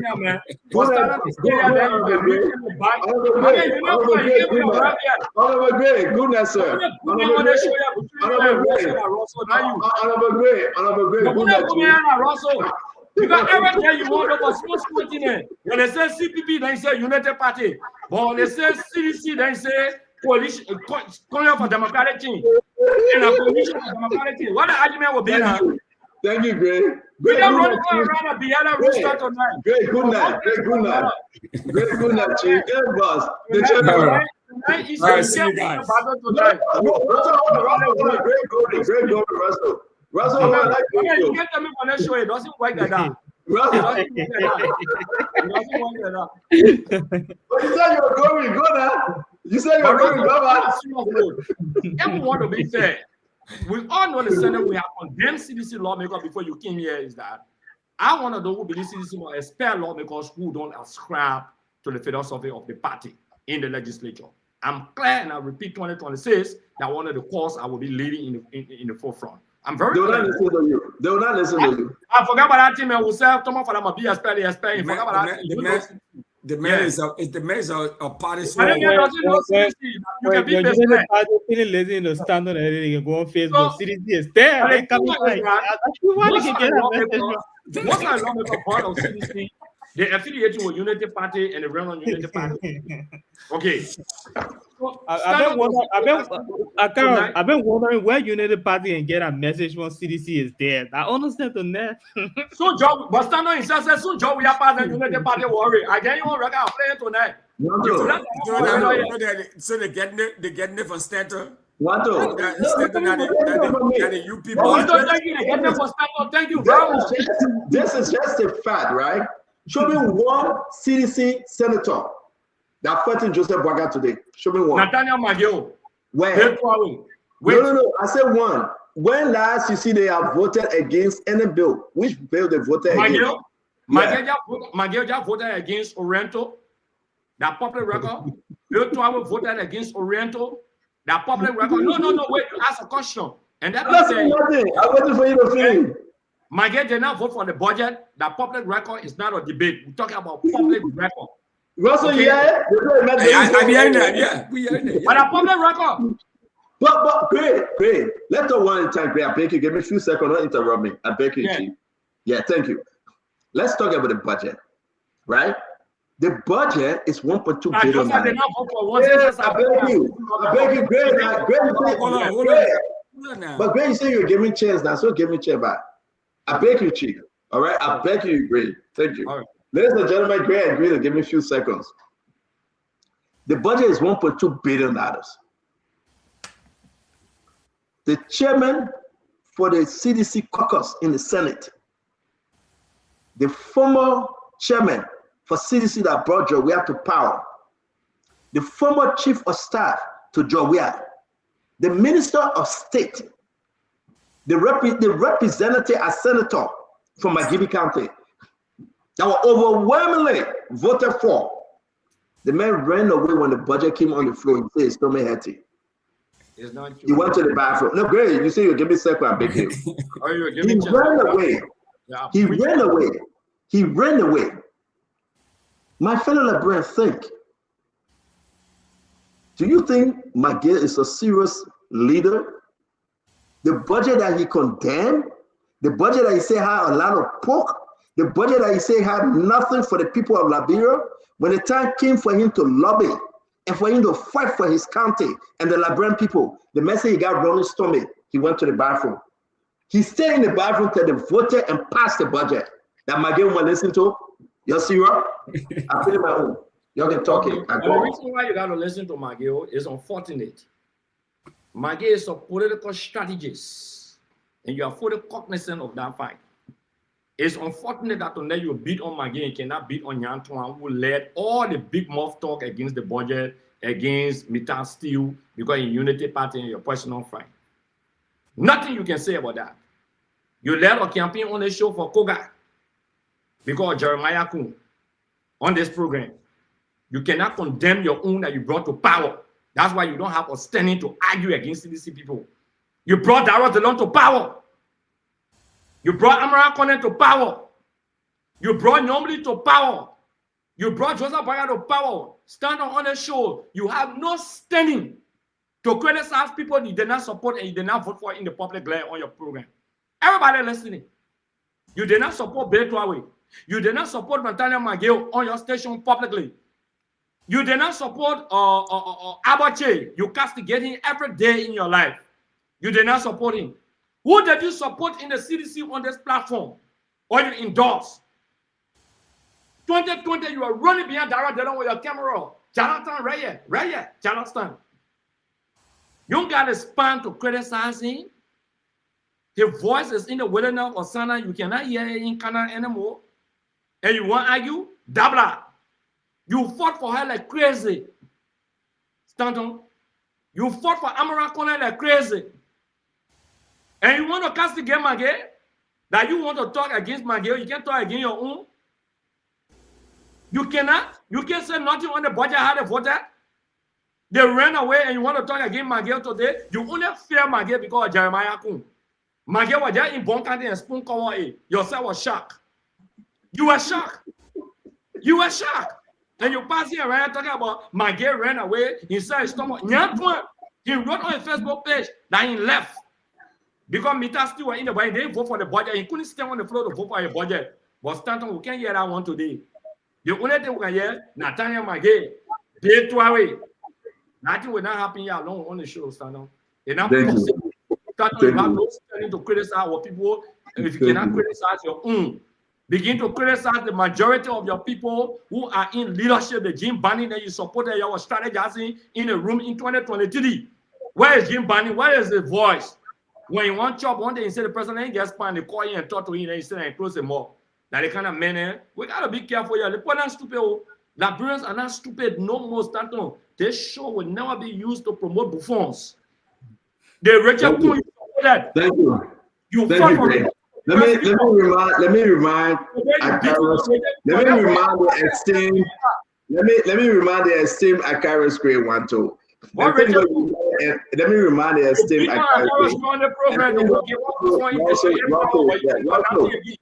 Russell.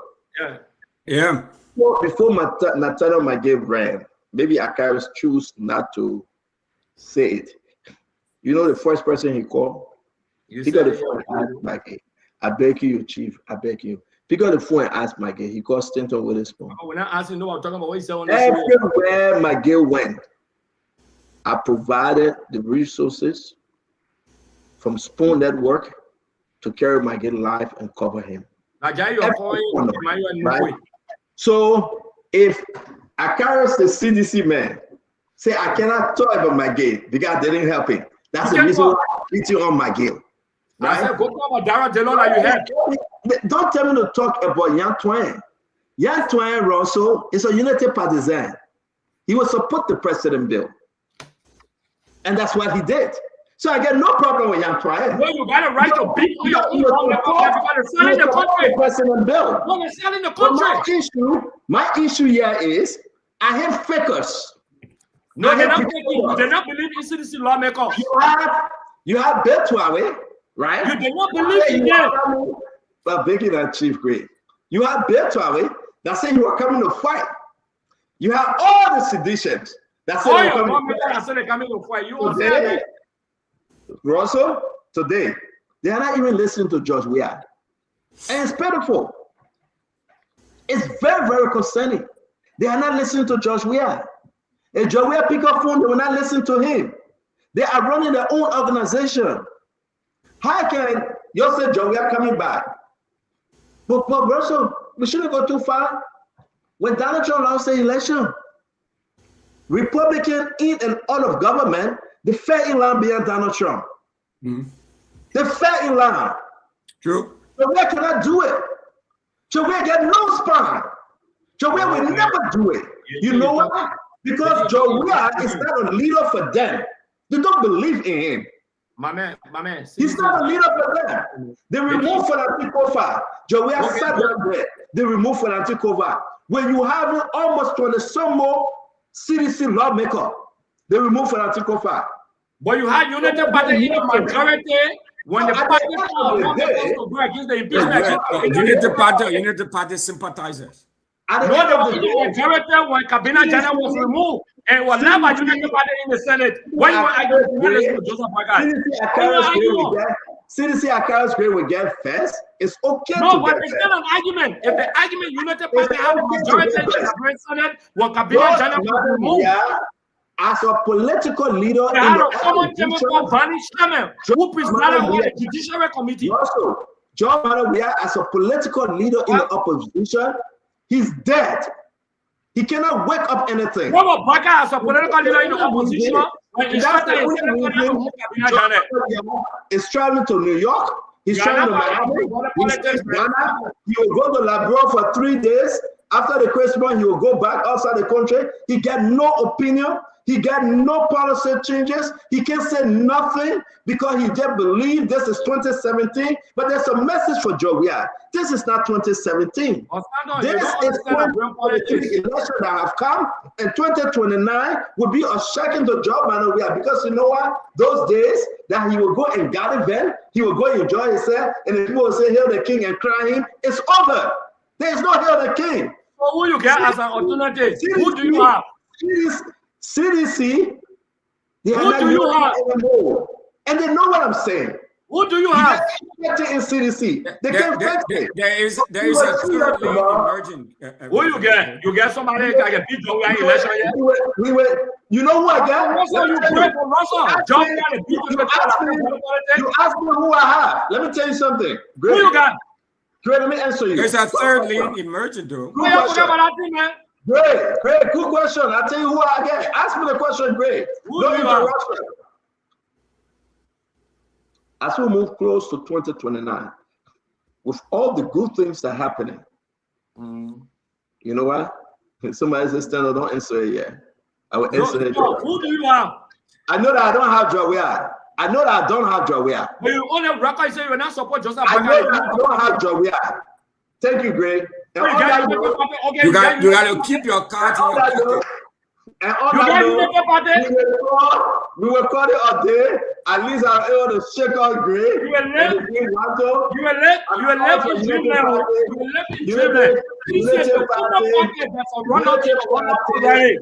in Unity Party, right where they are right now, they are feeling so good because you gotta see but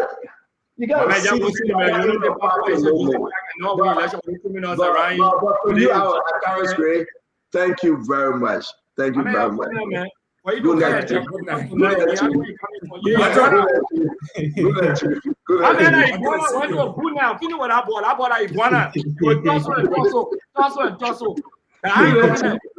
I'm surprised that started dealing with CDC to now. Yes, CDC is a mad party. Stanton, you Stanton have discussed today. Stanton said he wants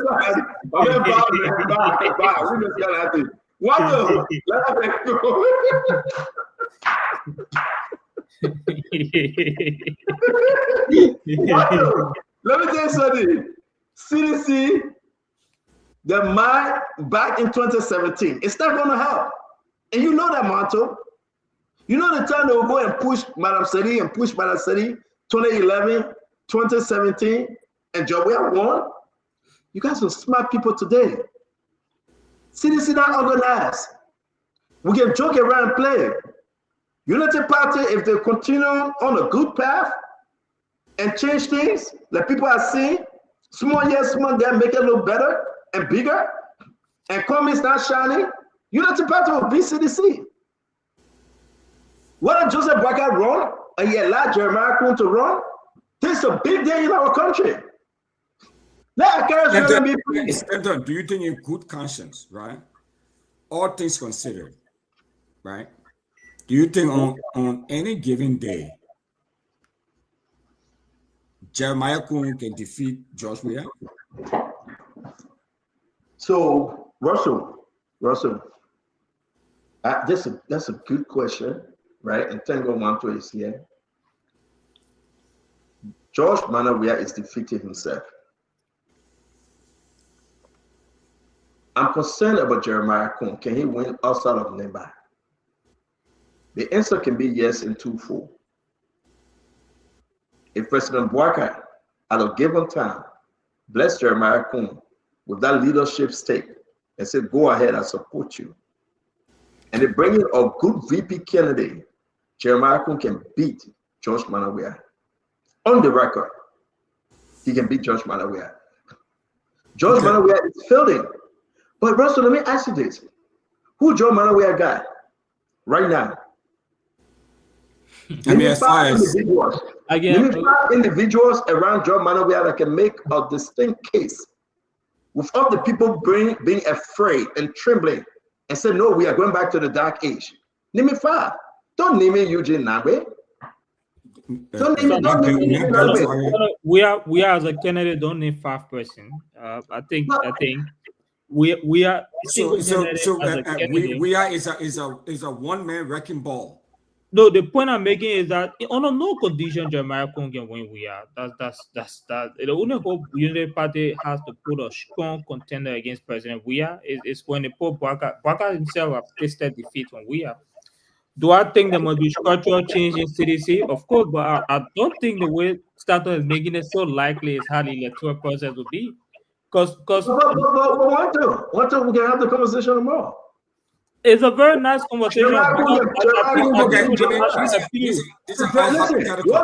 Russell, yeah, you know how dumb it is, and I'm not calling you dumb, right? For CDC to eat their own baby, like cat eating their own baby, they were dead for 6 years. They had the National Election Commission. They had all the magistrate. They had the army. They had the entire military. They had the money. They had all the security apparatus in the country. They had planes that were taking them in every county. We beat them. You're not there today. You tell how you get it. Joe, even me on himself. What to? Look at the guys that are hanging around. Who you got? I don't think the first smart thing that people did, they removed Johnson Koji from the country and said go to school. The first smart thing they did. Jeff Koji is not far away. Okay, you guys sit down, you forget that it's not 2017. Joe Ware get out and spent 2 days in the country and he check up. 3 days he run away. That ain't the Liberian people will wait for when the people seeing changes in the country. I mean, Joe Ware cannot make it. Comparatively, cannot make it, and you know that one too. What are the policy changes and arguments CDC will bring forth? CDC has a lot of policy changes. We'll wait for that time. Why are they not speaking on it? Because the matter of time. The protest, wait, how you call it? Okay. Let me finish this real quick. You want to hear the Russell? You know who messed Mobile Malu protest up? It was the same sedition. The CDC did not endorse the It was protest. the same sedition. No, but CDC did not endorse the protest. Why not? My man, Wato, you know I'm saying that you don't interrupt me now. We didn't endorse the protest, we didn't endorse the protest. Wato, go ask your CDC senator there. Go ask what they did to Mobile Model. Don't let me open that story up. The protest for Mobile Model wasn't what we are saying here, we'll come back tomorrow. But I think it's a very great conversation, but I'm just concerned how you're making it so likely because Jamaica has no appeal outside of Nima County. Jamaica absolutely no appeal outside of Nima County. Let me throw this in the mix, okay? All things considered, if we have Stanton and Wanto, if we were to step aside and say, you know what, I'm not gonna run, and you had Alexander Cummings going against Jeremiah Kuhn, a two-way match, what would be the likely outcome? Are you saying when Joe Ware step aside? No, we're just saying these are all hypothetical. No, I agree now. And you're saying that Joe Ware step aside and Cummings take over CDC? Is that what you're saying? Okay, that's another. Yeah, you got a freeman now because Cummings and ANC and Luma, man, they put you in a situation that we can't answer my own. I answer because you're not letting my answer. Cummings had I can say to you, one thing. No, Stanton, you hear what Wanto just say? Cummings has more national appeal than Jeremiah Kuhn. Even Stanton knows that. Jeremiah Kuhn has absolutely no national appeal outside of Nima County. And the fact that we're making it so likely is just very fascinating. So Musa Bilete and Jeremiah Kuhn. Yeah? But wait, let me answer your question. Let me answer your question one at a time. I'm begging you, right? All right. And this is serious. The thing that our brother Wanto saying, Jeremiah Kuhn got no appeal outside of Nima. Something wrong with Wanto. Wanto got to go for a 10 master degree. No, Stanton, there's some relevance there, though. There's some relevance wait now. Let me make my point. Wanto do that. Let me make my point here. Jeremiah Kuhn is the vice president. If you listen to President Bouaka and the assignment and the dedication and the trust he has put in Jeremiah Kuhn. When you talk about yellow machine, Jeremiah Kuhn work on it. That's one of the greatest appeal. It's coming. When you talk about the inflation, he working on it for 10 prices to come down. When you talk about the different committee that the president put him on, and when this thing begin to germinate and come out, people will sit there and say, oh, but listen, this guy, he's a leader. And that's why the president said, I am not a businessman, I'm not a politician. Jeremiah Kuhn is. So if you make Jeremiah Kuhn and put him on a ticket, I think CDC afraid of Jeremiah Kuhn. No, we want Jeremiah Kuhn. Contrary to facts as a sedition, I'm praying to have Jeremiah Kuhn in 2029. The thing that we're discussing here today, we can talk about Jeremiah Kuhn because I know Jeremiah Kuhn is having the experience is coming together. He's learning. I'm excited to have Kuhn against Weah. I pray we have Kuhn against He's willing to come down to earth and talk to people. That's the vice president you would need. Not a vice president that George Barnett we are kept aside and the woman begged for her own benefit. Can you imagine? You had a Vice President, Joe Howard Taylor, was just packed and nothing she could do. She cried on Spoon, and one of you know that. She cried on the international media. She complained. Natana Maggie strangulated her. Joey couldn't see her. I mean, look how they treated the woman. All right? And you want us to come back and talk about the treatment President Bwaka is giving Jeremiah. But let's move. Accomplishment. No, you know that. That's why you know you're talking about. Took a trip he took a media field trip to China. And he came back with China. We still have no yellow machine. We have to be honest with the right now, I will say this to you. Tomorrow we discuss yellow machine. They have been $9.something million on yellow machine. The guys are going back to China. They begin to load the yellow machine to bring it in the country. I will explain that to you. If you want, I can share the document with you. I'm very excited to talk more about it. Yeah. I will say this to you. The problem about CDC, Russell, where we are, the problem about CDC, they got no leaders. They have no leaders. They are like sheep that have gone astray. Russell, who does that? You set up for $4 million, you couldn't keep your party headquarters. You broke ground on a party headquarters and said we're coming to build, but now they push it to all the way September next year. Russell, is this not concerning that your lawmakers, that from your party, they are not listening to you, Russell? They are all in line with the government. Just stop this nonsense. Ali do, Madam Senator, you have some fruitful lawmakers, like Mona Pennon, like Akaris Gray. They were in line with CDC. But these guys together today, they are not in line. They care less. Their trouble when I say nothing. Sir Joseph gone. Nathan Faro Magé is not talking. He will not talk. He will blow hot air. And so Pennon gone. Who you get left? Wow. Who is the decision you get left in the Senate to talk? My biggest prayer to them is that Coon should be the candidate for Unity Party. We're talking. Who do you have left in the Senate today? For CDC that talking. CDC don't name this. CDC, I mean, obviously. Russell, there's a reason why you get the different political party in the Senate to make the case. Who my girl has been standing. My girl, I say Stormy Hattie, he ran away when they were voting on the bill. My girl standing. You see the thing? Who been publishing all my girl stands, but I love you too, Russell. Thank you for coming. I love you too, Russell. Thank you. We appreciate you. We want to say to all of you, thank you for joining us on a beautiful day. Yes, it's good to be back. We're here again. We're talking. Listen, we have to say it all. To all of you that stay hanging out with me, God bless you. Merry Christmas to you. Please, please, please share what you have. The little that you have, share it. Be a blessing to somebody. Even if that's $10, if that's $5, share it. Be a blessing. Somebody wants something to eat this Christmas. Before you buy the Burger King, just think about Liberia. Think about the country that you came from. Think about Sierra Leone. Think about Guinea. Think about this country. And just be a blessing. If you take a paycheck, put $25 aside and just bless somebody. God will bless you. It's not easy. But God brought you here for the purpose. So God bless you.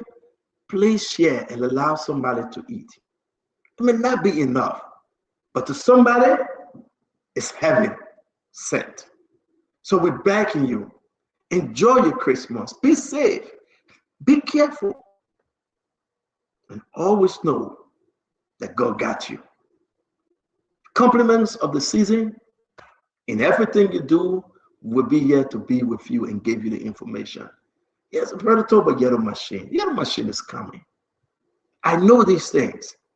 We'll beat on the government to do the right thing. And when the government is doing the right thing, we will celebrate it. Our efforts will not be in vain. And then when the election comes, 2029, we'll make the case again. That's who I am. Don't mind Akaris Gray. Don't mind these people that jumping up and down. They can't make it. It's fitting. They can. Retribution? We don't need retribution in the country. We don't need payback. We don't need people coming to fight. The country will not develop. The country will not build when everybody comes to pay back. Oh, you persecute me today, I will persecute you tomorrow. No. We need a leader that will bring the country together, that will unify us and make Liberia great again. Like Donald Trump said, he's making America great again. We need a leader to make Liberia great again. So I come to you. to say Merry Christmas and a prosper, Happy New Year. May God bless you. May God keep you. May God bless us all. Till we meet again tomorrow, have a good evening and good night. Thank you for joining us. Be safe. Be blessed. Amen.